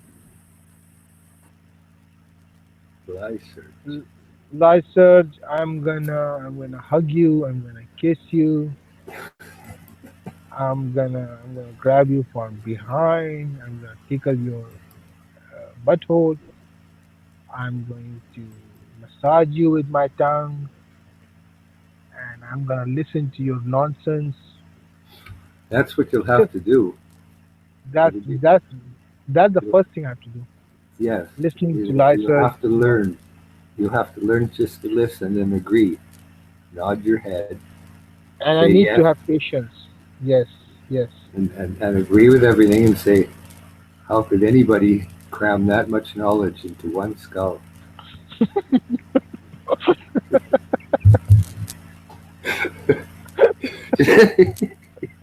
Oh my God. So much knowledge into one skull. That was good. Praise the man. Say that there's nobody you'd rather follow. And license should not be taken taken for granted. We shouldn't criticize him. He was on the line before Mhm. on the chat, but not now. So, but there's a lot of material there. Oh, license, I'm gonna kiss you. I'm gonna hug you. Oh, license. Research. Research. I'm gonna stop calling him license because Why? that's offensive.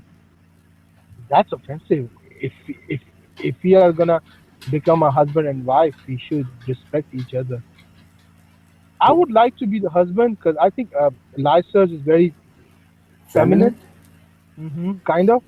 Yeah, he does sound like Frankenfurter a bit, from Rocky Horror Picture Show. Uh huh.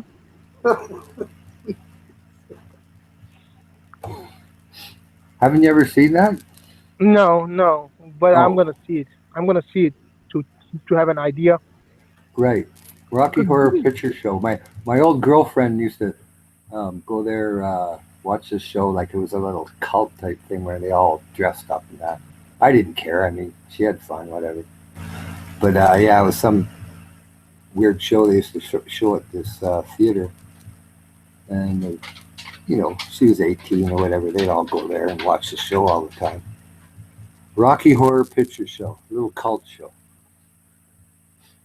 well, I have to see it. I have to see it because this is very important. This is very important. Okay. And speaking of important, I'll give you.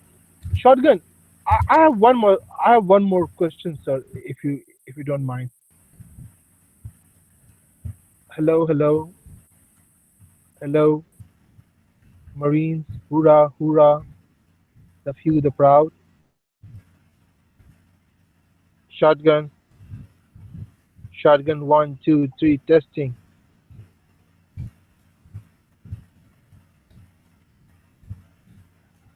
Okay. Oh, I I'll think give you a link on. you post the link of that Frankenstein show. I'll post it on the chat, not the live chat. Crystal. Who's Plunky?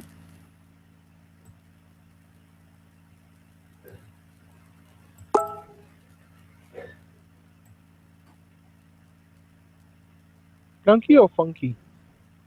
Certainly not me. I was muted. It's Shotgun Rider. If you watch his panel, when the blink Okay. happens, you'll see the little green bars jump up. Ronin. Ronin. Ronin. Yes, Ronin. yes, yes. On his Pakistani. Ronin. You were also in the army, no? Yes. Okay, Ronin. Ronin. I don't know that much, but I know this girl, and she used to work as an active duty member, an enlisted one, and she said that we don't get free time. So Saturday, Sunday, they're gonna utilize it to full extent.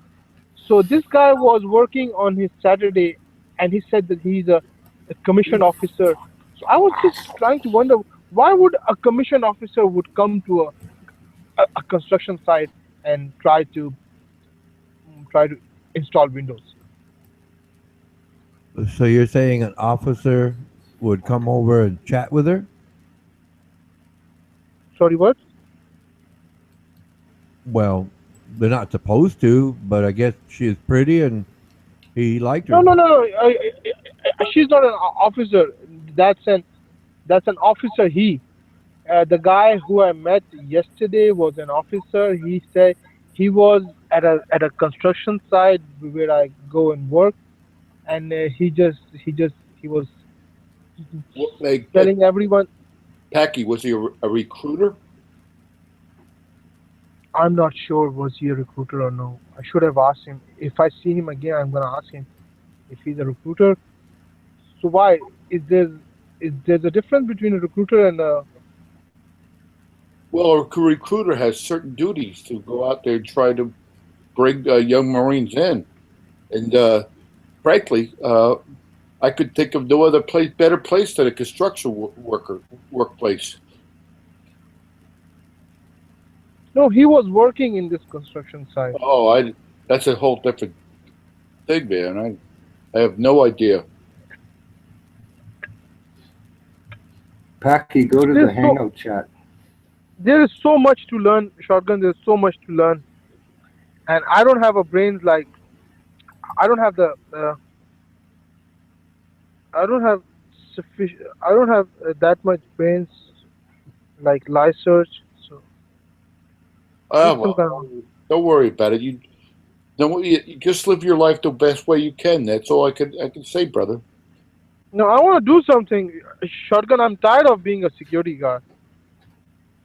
What? You're 26 years of age, right? Yes. Why did you put in for the police academy? Police academy. Yeah. No, they only Chicago and Alaska. They hire alien residents like a green card holder. Yeah. To become a SWAN officer, you have to be you have to be a citizen. So and same goes for a commission officer. So why don't you become a citizen then? I have to wait 2 more years and then I'll be old. Like I'll be 27 by August. I'll be 27 and then I'll be 29 years old. Oh my God, I'm getting old. Oh, come on, Packy. I'm in my 60s. There's no such thing as being old. Well, Shotgun, you have lived your life. See, you have achieved. You have achieved a lot. See, you have a huge trail behind you. You went to different countries. You must have performed so many tasks. You got married. You got I don't know. So what do you tell me? Now that my career is over, I should put my foot in the grave? No, now it's the bonus period. I'm only fucking with you, Packy. Hey, Shotgun, wouldn't it be nice to have the body of us when we were 29 again? Yes. With the intelligence I have now and the body of a 20-year-old, I'd take it in a heartbeat. Oh, God, yeah. Like 29, no pain, or be able to run up any hill or whatever. Be thankful, Packy. I am thankful, Russell, but I feel like I'm wasting my time.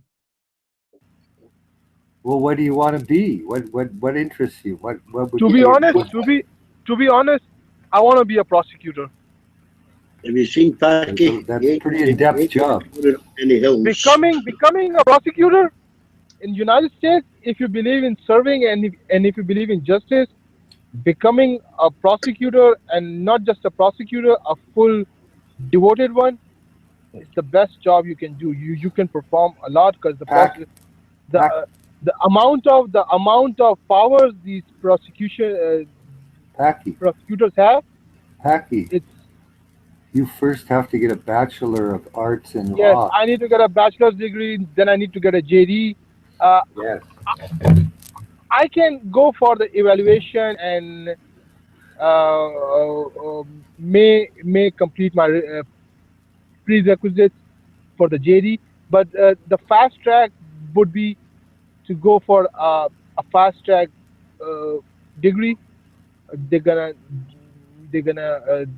it's gonna take 1 year, but they're gonna cover 4 year college, and then I can enroll myself in any cheap law college because I'm not that. Hey, Packy, you know what 10,000 lawyers on the bottom of the sea is? A good start. What? What? Just, you know what, Packy? My best for you at your age is that work through the ranks and become the best fucking security guard there is. No. I mean, if you put yourself up for like, if you try to always think that there's something better. Yeah, that's a goal, but I mean, you set yourself up for disappointment. Sometimes, I mean, some of the best people I know are carpenters and mechanics. You know, they just want to do the best in their business. But shotgun and Russell, I can never be a prosecutor. I can never be a lawyer because I don't have the basic means that's a fluent tongue. Because I have this speech epidemic. Ronin fixed me a lot, but still there's a lot of work to be done. That's hard in court. What about being a bailiff? Bailiff? No. Yeah, sheriff. No. I want to do something like, my lord, Packy, that. Why don't you sell security equipment and whatnot, cameras and exactly. Thank you, Russell. You know, and get into that area. You know, or security. No, Russell. Fencing and Russell, grading. mark my words. Russell, mark my words. Like after 3 months, 2 or 3 months, because I'm leaving after 2 or 3 months. I'm gonna go back and finish my stuff because this being in a limbo. Why don't you get a job that's going to be created guarding the border with Mexico? There won't be a wall, but there'll be security. The problem is that there'll be tons of security there. Russell, shotgun. The problem is that I'm not that strong. I'm very weak. Oh, come on, Packy. You know what Packy, you know what I'm just hearing from you? Excuses. Okay, so I can either work or I can either study. See, there is a one book, and I'm trying to finish it, but I'm. Shotgun, you've heard these people before when you've tried to help them, like me, and they just sit there and they've got every excuse, every suggestion you've got, so you just kind of go, "Oh yeah, okay." No, that's not me. That's not me. After 3 months, I used to hear them all through my life because I always had a job since I was 17, the same company. Oh my god! And I would sit there and try to help them, you know, being ignorant as I was, and it was just they didn't want to work. They didn't want to listen. Basically, they didn't want to work. No, that's not my case. No, I know you work. Russell. Once I'm back, I'm gonna enroll into college and I'm gonna study full time. And during this time, I can fix my tongue. See, my tongue is much better than it was before. Hey, Packy, let me ask you a quick question. When's the last time you were in a sort of academic schooling? I graduated from Edwards College in 2011, 12. Was that a community school? No, it was a private school back in Pakistan. Okay. So I'm going to tell you something right now, my friend. To get into a college, you're probably going to have to face 2 years of a community school and then transfer in. And then after you get in there... No. They just... I need a GED. You don't even have a GED? No, I don't have a GED. Oh, I have a GED. I have a college credentials, but they're Pakistani credentials. They are not recognized over here. They are asking me to go for an evaluation. Oh my God! You got a long road to hoe.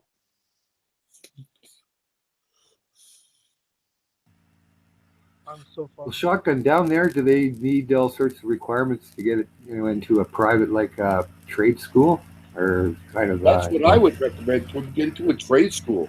Well, I mean, God damn it! Residential wiring. If you're into electrician, which is a great job. And they make big money. They make big money. Oh, it's a great job. Clean, interesting. You can go industrial wiring. You can get all sorts of things. You become an apprentice. First week you become an apprentice, but if you show up, exactly, if you're on the job, man, 2-3 years down the line, you can be licensed.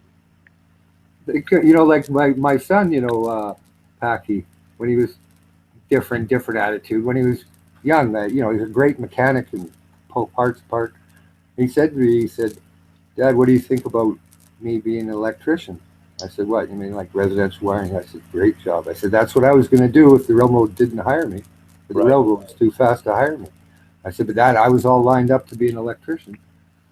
And so that's what he did, But it's a good job, pays big money. You go out by yourself. You can work, odd jobs for neighbors or whatever. Put in a grow up operation, whatever you want to do. You can make big money doing that. It's a good trade if you're into electricity and working hard. You can apply the same thing to being a carpenter. Exactly. Anyone, plumbing, roofer, mason, build chimneys, I agree with you. I think Packy's problem is that he's afraid of change. I met people that, were like that, and they seem to be, they wanted, but every time you offered something, there's always like an excuse. Well, it's too hard, or that costs too much. Right. That takes too much schooling. I'm going, yeah, but time fucking passes like nothing. What do you know? It's 2 years and no. It's not like that. It's not like that. It's actually shotgun. I need money. I need not just small amount of money. I need at least 400,000, or at least it would be like 500 would be much better. I need 400,000 immediately by the end of this year.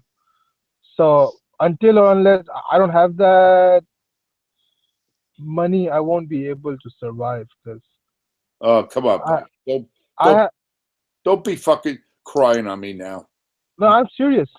I need the 500,000, or at least 400,000. Well, why don't you know how? Not to be rude, Russell, but you know how to eat a bear, Packy? One bite at a time. No. One bite at a time. No. I have to repay my debt, because I have to clear it. Because I cannot move on without clearing the past. So.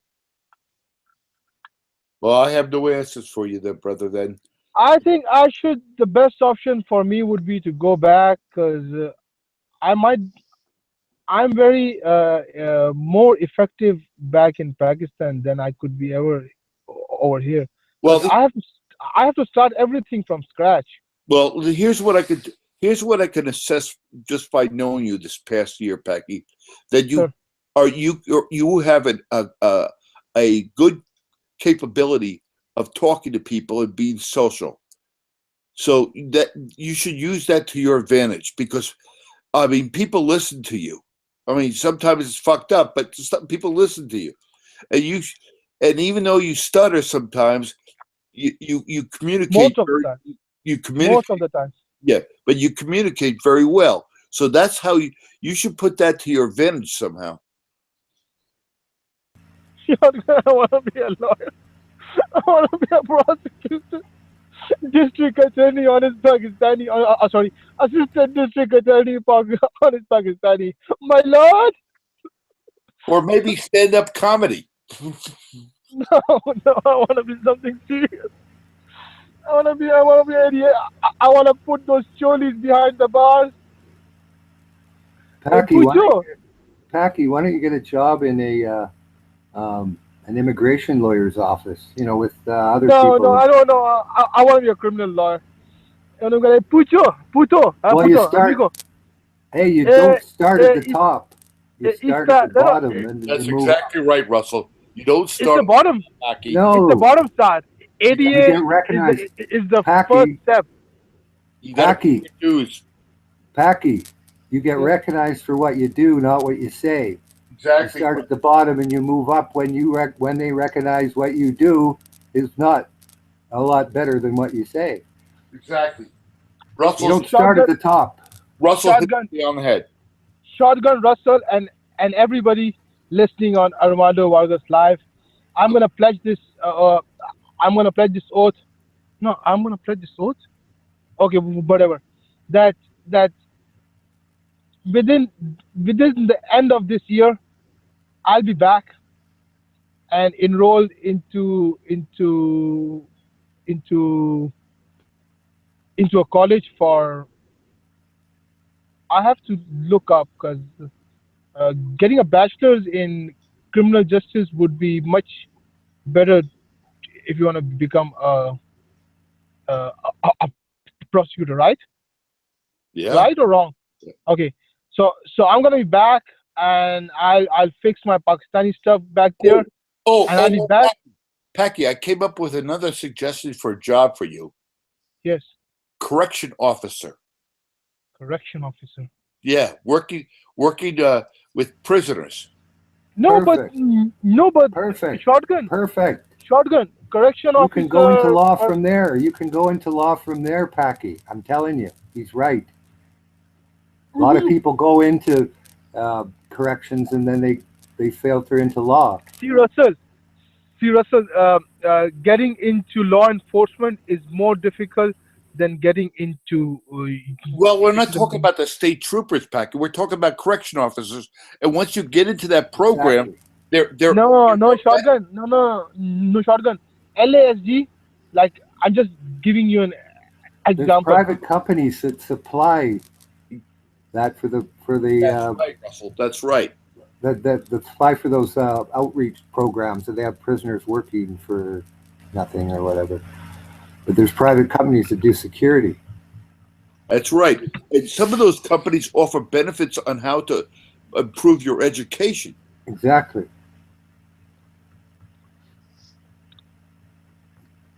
Stop giving me excuses, Packy. You're fucking Marine at heart. I'm sorry, shotgun. I'm such a I disappointment. used to hear them all the time. I'm such a disappointment. in my 20s. But Russell, I'll be an exceptional. I won't be that guy who's gonna make excuses. You guys don't know how fucked up things are with me right now, but I'm gonna be out of it because my Lord Vargas is above me, and I have his blessings. Well, you ain't gonna find no fucking answers for your career with Armando Vargas or anybody else on this chat. No, Armando Vargas is real. Yeah, he is real. What? I can feel it. Why don't you ask Armando Vargas for a job?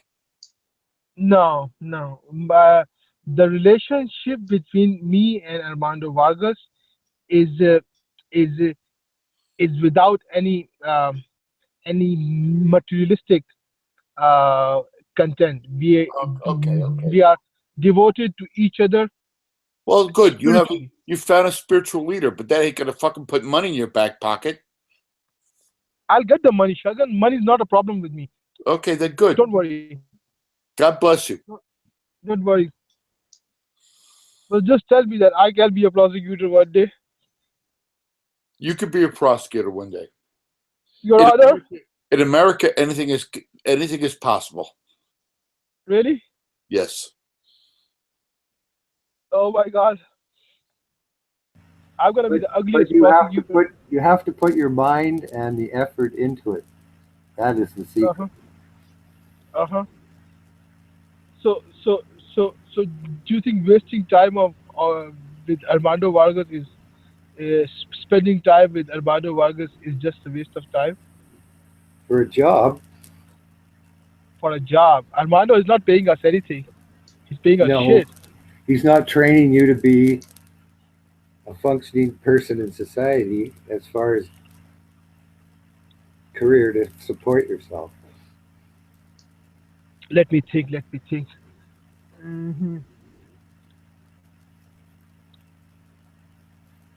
Pack, you become a guard on the border with Mexico. Then you can get into law. I need to lose my weight first because I'm so lazy, and I'm all the time I'm tired, and I have this excuses. Help! I can't do it. No. You know, Packy, you told me how once you were in the work camps in Dubai. Is that right? Yeah. No, I never worked in a camp. Oh, do you want me to give you an honest Pakistani version? I can do that. Okay, I used to work for for an Emirati family. They sponsored me from Pakistan. They wanted me to cook for them.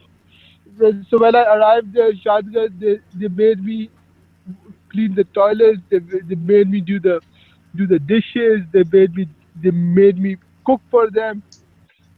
They made me wash their cars. And sometimes when my arbab was lonely, he used to take me as a fucker duck. So so I was an escort. I was a cook. I was a gardener. I was a driver. I was everything. Packy, that's nothing that I haven't done when I was a private or corporal in the Marine Corps. So big So fucking deal. So did they made you to did they kind of made you do those nasty stuff like giving them Absolutely, absolutely, they made me do nasty shit. I giving them blowjobs and no, sucking I their dick? no. Here we go. If you were giving blowjobs, you went too far. Oh, shotgun! I gave those animals so many blowjobs you cannot even imagine. Oh my god! Tommy, something constructive to do. Packy, donate your body to medical science. Exactly. There you go. Thinking, oh god! Come on, seriously, you didn't give fucking blowjobs to those Arabs, did you? I did. They raped me twice a day. That's a sick thing.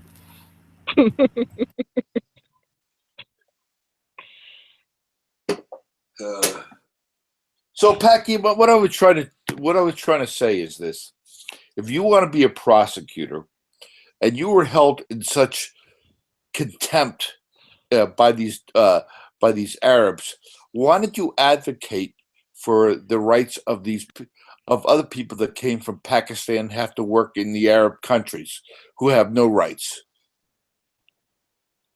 Shotgun, I think people in Pakistan should deserve to go to these Middle Eastern Why?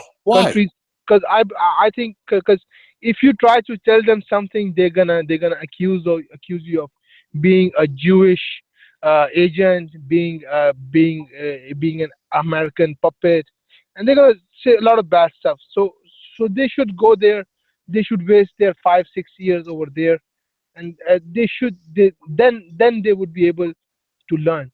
But Okay. still, the population is So too. what you're telling me is learning is getting on your knees and giving blowjobs to Arabs? No, nobody gives blowjobs. Now that was the honest Pakistani aspect of the conversation. They don't want you to give blowjobs. Why would they want you to give blowjobs? They have so many uh, women from Eastern Europe Because luring in. they're goats. They're used to that. They're kind of I don't know. Hey, Jose, nice to see you again. Hey, Tommy. Yeah. How you doing? You know, Jose, the other day before you went out to town, you said that Neil Young was the best songwriter you've ever heard, and I tried to tell you that I agree with you 100%. Neil Young is the man. Matter of fact, I used to my nickname for my wife was Cinnamon Girl. Cool. I said Canadian. I know it does. I don't really make that distinction. He's just fucking a great songwriter. He's amazing. Heart of gold. Yeah, exactly. Yeah. Gordon Lightfoot's good too. Yeah, but he's no Neil Young, man. Neil, he's one of a kind, man. Yeah, he is. And that was just a side comment, Jose. I don't want to get Packy off his rant.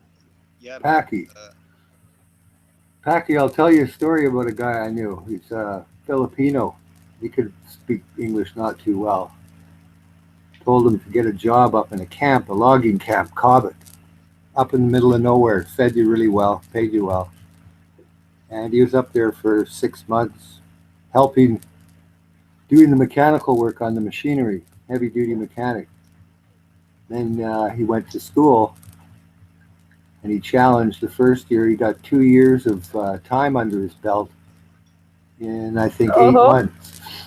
In 8 months, and he became a journeyman heavy duty mechanic in I think under 3 years because of the time he was awarded, and he challenged the different year tests. And he went and could work anywhere repairing machinery because he went up to in the middle of nowhere camp and spent that time and learned a trade. Paid for from nothing.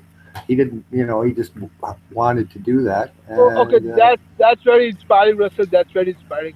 Hey, Russell, what is the requirement of becoming a porn star? A porn star? Well, you'd have to ask somebody else. I don't. Ask Tommy. That's not really my profession, Hey, Shotgun, what's the requirement of becoming a porn star? Oh, I have never been in that profession, but I would think that you'd have to keep an erection for at least 4 or 5 hours. I guess. And you got to get turned on by those girls. But then again, you always have a fluffer. You know what a fluffer is? No. Oh. It's somebody that keeps you erect. Oh, erect. Oh fuck! Oh god! Well, and then you have to move to the San Fernando Valley, Packy. That's where all those. There you go. Oh, that's very near to me, San Fernando Valley. That's pretty fucking heavy duty. What's that road I was on that I had to leave? God. But Shotgun, the problem is with my physical size of my tool. The main tool which is used for it, it's pretty small. Pretty small. Very small. A guy that's serious. From prosecutor to John Holmes. Well, why did you just become a carpet muncher? Carpet muncher. Yeah, that'd be good if they pay for that. Is there jobs? What do carpet muncher do? Go down. Go down. Go down. Then? Ask a girl, say, can I go down? A professional pussy eater. Oh! Professional pussy eater. And D-Bag, what kind of skills are required to become a pussy eater? Professional one. You got to have a 12-inch tongue to be able to breathe through your ears. Yeah, you have to be Gene Simmons. You have to do the Gene Simmons tongue treatment. Too fucking funny. Oh my god, I'm so lost. You sure as fuck are. Lost. I don't know what to do. Oh, how do you go from a prosecutor to a fucking porn star? Just an idea inside my head. So that's the problem with you, Packy. Too many things are popping in your head.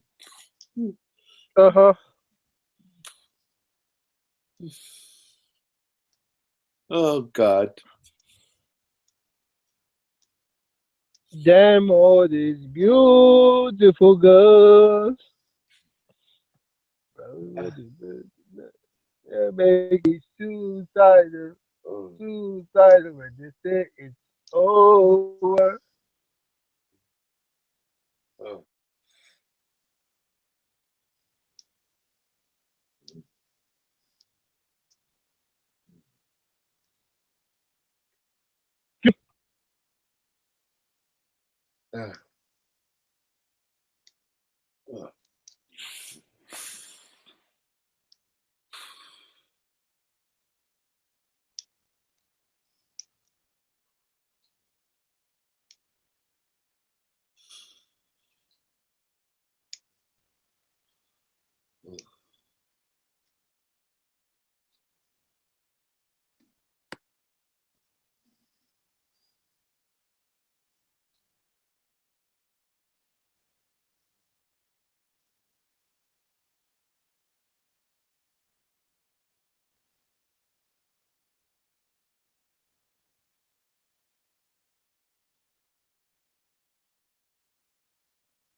What happened?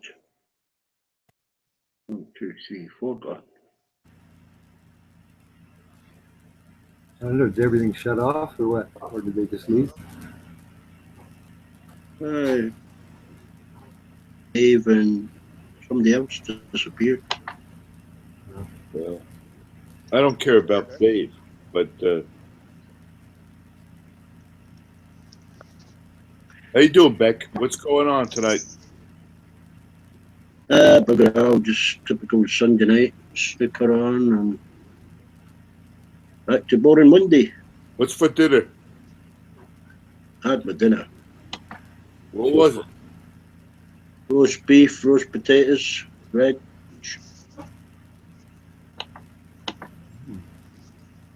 Yeah, potatoes. You got your roast potatoes. That's all? Roast potatoes?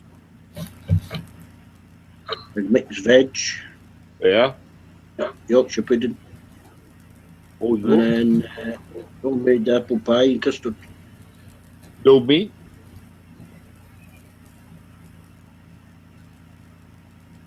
She'll eat half off. But I thought that Yorkshire pudding was made from the drippings of beef fat.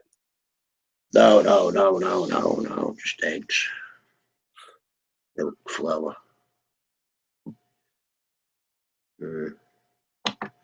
Normally put slices of beef in it, you know, the gravy. Yeah. You can get to like 12-inch, you know. Aunt Bessie's Yorkshire puddings. Better homemade. So Else. Are you going vegan on me? No, I'm being turned vegan. I'm only eating beef, fish. Okay. You know, still eat dairy, but I've cut out the chicken, pork, or any other meat. I haven't eaten chicken for about 6 months now.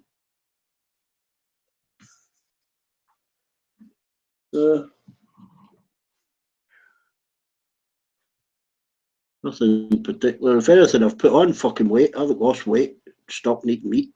Eating all this fucking pasta and rice. Yeah, I've lost a ton of weight. You know how I did it? I have a spinach omelet, and that's it. Yeah, but you're moving around. You're moving around. You got your work. You're out moving around, aren't you? Yeah, I'm moving around. That's true. Got to get the old bicycle out if it stops fucking raining. Otherwise, I'll stay the same piss and weight. Diet, you know.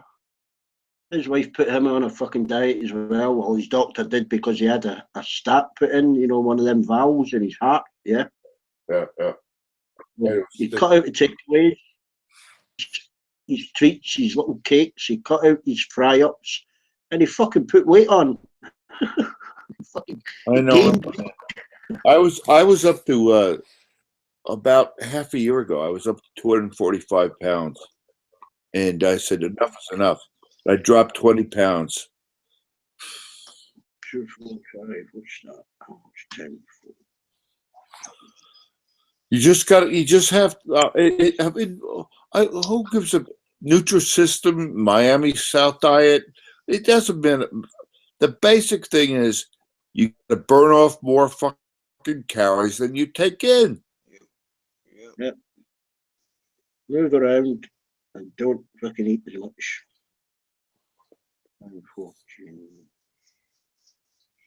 But Jose, you're a different story. I don't know what's going on with you, man. 60 pounds. Yeah, man. I dropped 60 pounds, man. Yep. But I don't feel too bad. No, you look good, man.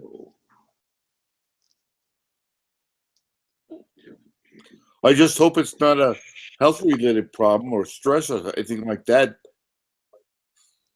No, I'm pretty stable, Tommy.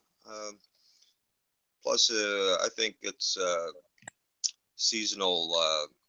That seasonal thing going on too, eh? It's been a long winter, man. I know exactly. But yeah, 234 pounds I am. yeah, I came up here at 205 pounds. A couple weeks ago, I weighed myself. Actually, it was the 2nd of March at my family doctor's office. Digital scale. 144 pounds, man. Wow, man. Wow. Yeah, man. That scale didn't lie, man.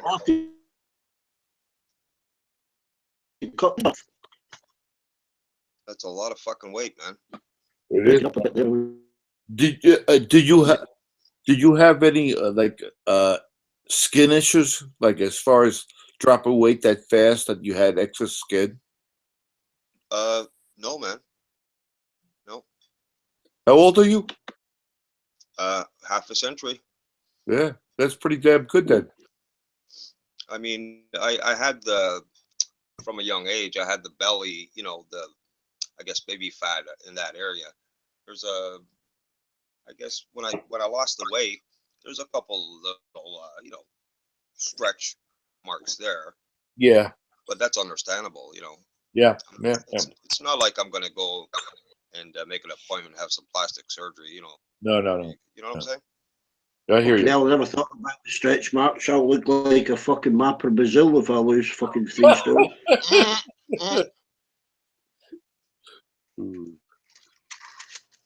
No, but mentally, I'm pretty strong mentally and stuff. Yeah, I can sense that. That's cool. I just hope you and I are sort of like semi-quasi friends. We're acquaintances, yes, but I've gotten to know you, and I just hope that your health is good. We're solid, Tommy. Okay.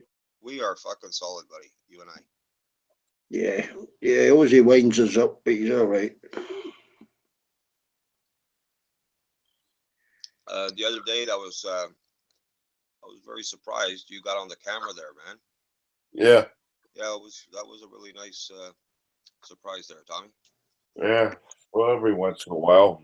Hey, you know why he does that? He only does that to put me off my dinner, Ozzy. No, he wanted to show Petra that he's still handsome. That's what it was. No, we all know that Petra's untouchable. Oh yeah. You don't tease it, Tommy. Anyway. That's who dropped out Petra Dave, and the only I'll tell you what, one of the few girls that I've really felt comfortable with was Crypto Myra. I think she's from Canada, but she just bailed. She came in. I had good conversations with her, and then she bailed out. I think she's on Al Jazeera. She's from Why? Columbia, I believe.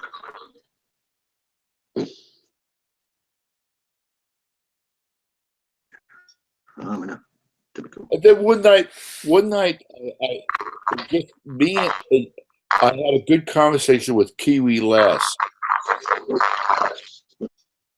The girl's got 7 kids. God, and she's single. She's raising 7 kids by herself. Man. So there's some very good people on this chat. Yes, Tommy. That's the reason why we're all here, eh? Yeah, I think so. Yeah, man.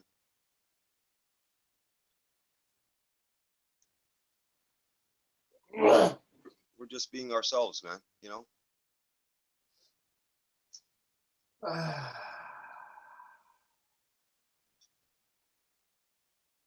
I think even Lysert, she's come out of a shell, man. Yeah, he has. He has.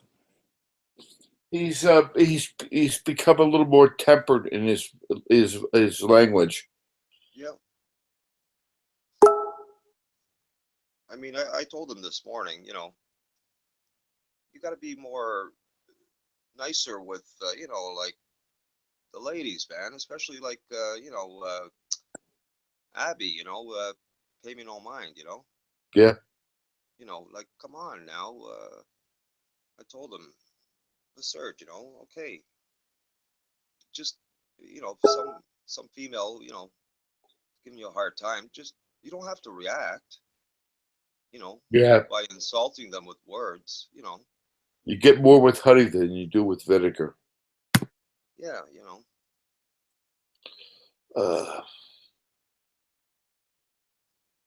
Smoke break.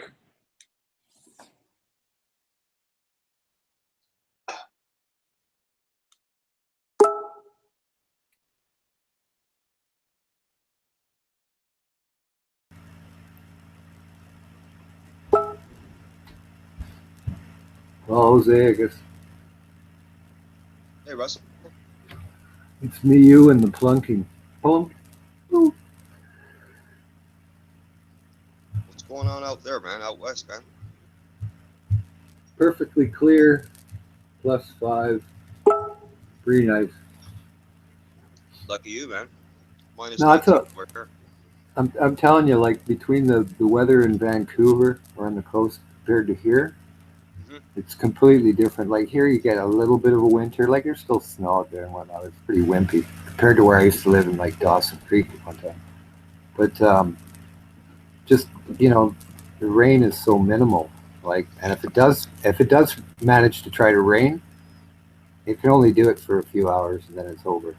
Like we never have a full. If you get a full cloudy day, you can. They're common, but not 2 in a row. Right. Like there's going to be half a day at least broken cloud or whatever, or some form. And you know, same in the summer. I mean, you know, if it rains, like I mean, it barely can put out half a day. If you know, mostly it's a storm come through and then it's gone. But it mostly wants to stay dry here, which is pretty nice. Yeah, man. Compared to Vancouver, and I mean, this winter is like a wimp winter, especially down in the pocket here. Newfoundland. If you get up in the mountains a little more, huh? Newfoundland got hit hard there yesterday. And today. Who did? Newfoundland. Oh, really? Yeah, man. There's like 20,000 people without power, man. They get some doozies out there. Yeah, man. Major storm. You know, they get freezing rain and back and forth. And, you know, it'll warm up to like +10 or something like that for a few days. And then it'll whack in with -10 and blowing snow and fucking freezing rain and then turning to ice. Well, It can be bad on that Atlantic coast. Yeah, they got 180 kilometer mile wind, man. Yeah, well, they get the tail ends of all those, or a lot of them, those hurricanes that the States gets. You know, that maybe miss everything, and then they'll come in around New York or Maine, wreak havoc. They're usually pretty weak by the time they get there, comparatively speaking, but they still fucking whip up the waves, and the weather's extreme rain and 5 inches in an hour. Well, it's done a lot of damage, man. Ripping up roofs and throwing things around, man. 180 kilometer an hour wind. That's whoa, damage, man. That's big time. Yeah, man. That's trees and power poles and everything down. Yeah, everything. Man. You know that. That's cars and garage doors hitting them. Oh yeah. So yeah, that's pretty much I've been thinking about our Newfoundland neighbors, man. Part of the day. Yeah. I gotta make it out there before I die. I'll get my son to drive me. Yeah, I mean, I've had friends go over there on their Hardees and on vacation, and they said to me, man, people, they offer, no, you're staying at my house, and they're like, no, I got a motel room. No, you're staying with us, They're just beautiful people over there, man, Newfoundland. My kid's into pretty hot cars and whatnot like that, and older ones, and not quite hot rods, but in that. And he knows all about the Maritimes, like for the same car, like say some 52 Ford pickup, that would be out here to be 30 grand. Well, there it's like 17 or 18. just, it's just they can't demand higher out there. It's just Right. same vehicle, always stored and done well. It's just that price is that much cheaper. I'm not talking Barrett Jackson type cars. I'm talking, a nice, decent one. Yeah, man. So he's always like wanting to go out there and check it out. He knows people in Quebec too from his family, but he knows about Rust cars, and they're few and far between in Quebec, but they're there. Man, that'd The be Maritime. awesome for you and your son, man. Oh yeah. Well, then I could just sit back and let him kind of do everything. Yeah, man. Let him drive. Yeah. Bring his girlfriend or whatever. Mm-hmm. Yeah, the Yeah. East Coast, man. Bay of Fundy. The Bay of Fundy. Oh God. Check it all out, man. Well, I'd have to go to PEI because I know people there, right? Yeah, man. And but I'd have to check out Bay of Fundy, of course. Nova Scotia. I know a few people that worked on the railroad from there, but I don't know if I could, like find out their family or whatever. But yeah, it'd be something else. Got to take that in. I haven't been there, right? Been as far as the eastern townships and whatnot on the St. Lawrence. Actually took a boat out of the St. Lawrence, but never been farther east than that. Just east of Quebec City. Laurentians too. But Yeah, I've never been that far east, man. no, that was all we made it to. As far as like doing sightseeing and visiting. And I always thought Maritimes would be kind of there because we used to have like on the railroad we had simulators, and they were like locomotive cabs and everything moved around on springs and everything made noise and everything, and had a big screen of different subdivisions that they took film of, and one was in New Brunswick, right? I forget what it's Lac Saint Jean sub, and it was really cool. Like just the scenery and everything like that. I thought that'd be kind of cool to roar along there as the guys that were running the trains. But they're usually in that area. They'd be a little slower, 25, 30 mile an hour train, but it was really, really nice scenery. It's like, wow, I could live there. And it was done in October, so it had it had all the colors of all the trees that are out there. The reds and the browns and the yellows, way more colorful. We're kind of yellow and brown mostly, for unless you go down to a city that has all these different hardwoods that have red and whatever leaves. But the dog just came in. Yes, Bree, how are you? And but it was really nicely colored and whatnot like that, just wild like how the natural trees are there. But yeah, it was pretty nice. I thought, geez, I'd like to come visit. Yeah, Canada. We know Canada's paradise, man. Yeah, it's just you don't hear a lot about New Brunswick. The only thing I knew about New Brunswick, they were supposed to be, interbred hillbilly types that live in the north or whatever, Cajuns. Right. But read some stories, weird ones. But New Brunswick's not something you really hear about a lot. But Nova Scotia you do, and Newfoundland, and PEI, and whatnot. Yeah. But it'd be something, got to do that. Because I've seen them pretty well everywhere else. I haven't been up to Tuktoyaktuk in the Arctic, but I've been close. Cassiar. Well, you're retired now, man. You can do these things, you can travel, right? Yeah. Yeah, that's it. The only big thing is, I'm not going to do it myself. And my son works, so you'd have to kind of get the time off. Timing. Yeah. That's the thing, going through an apprenticeship. But I guess the future. Yeah, man.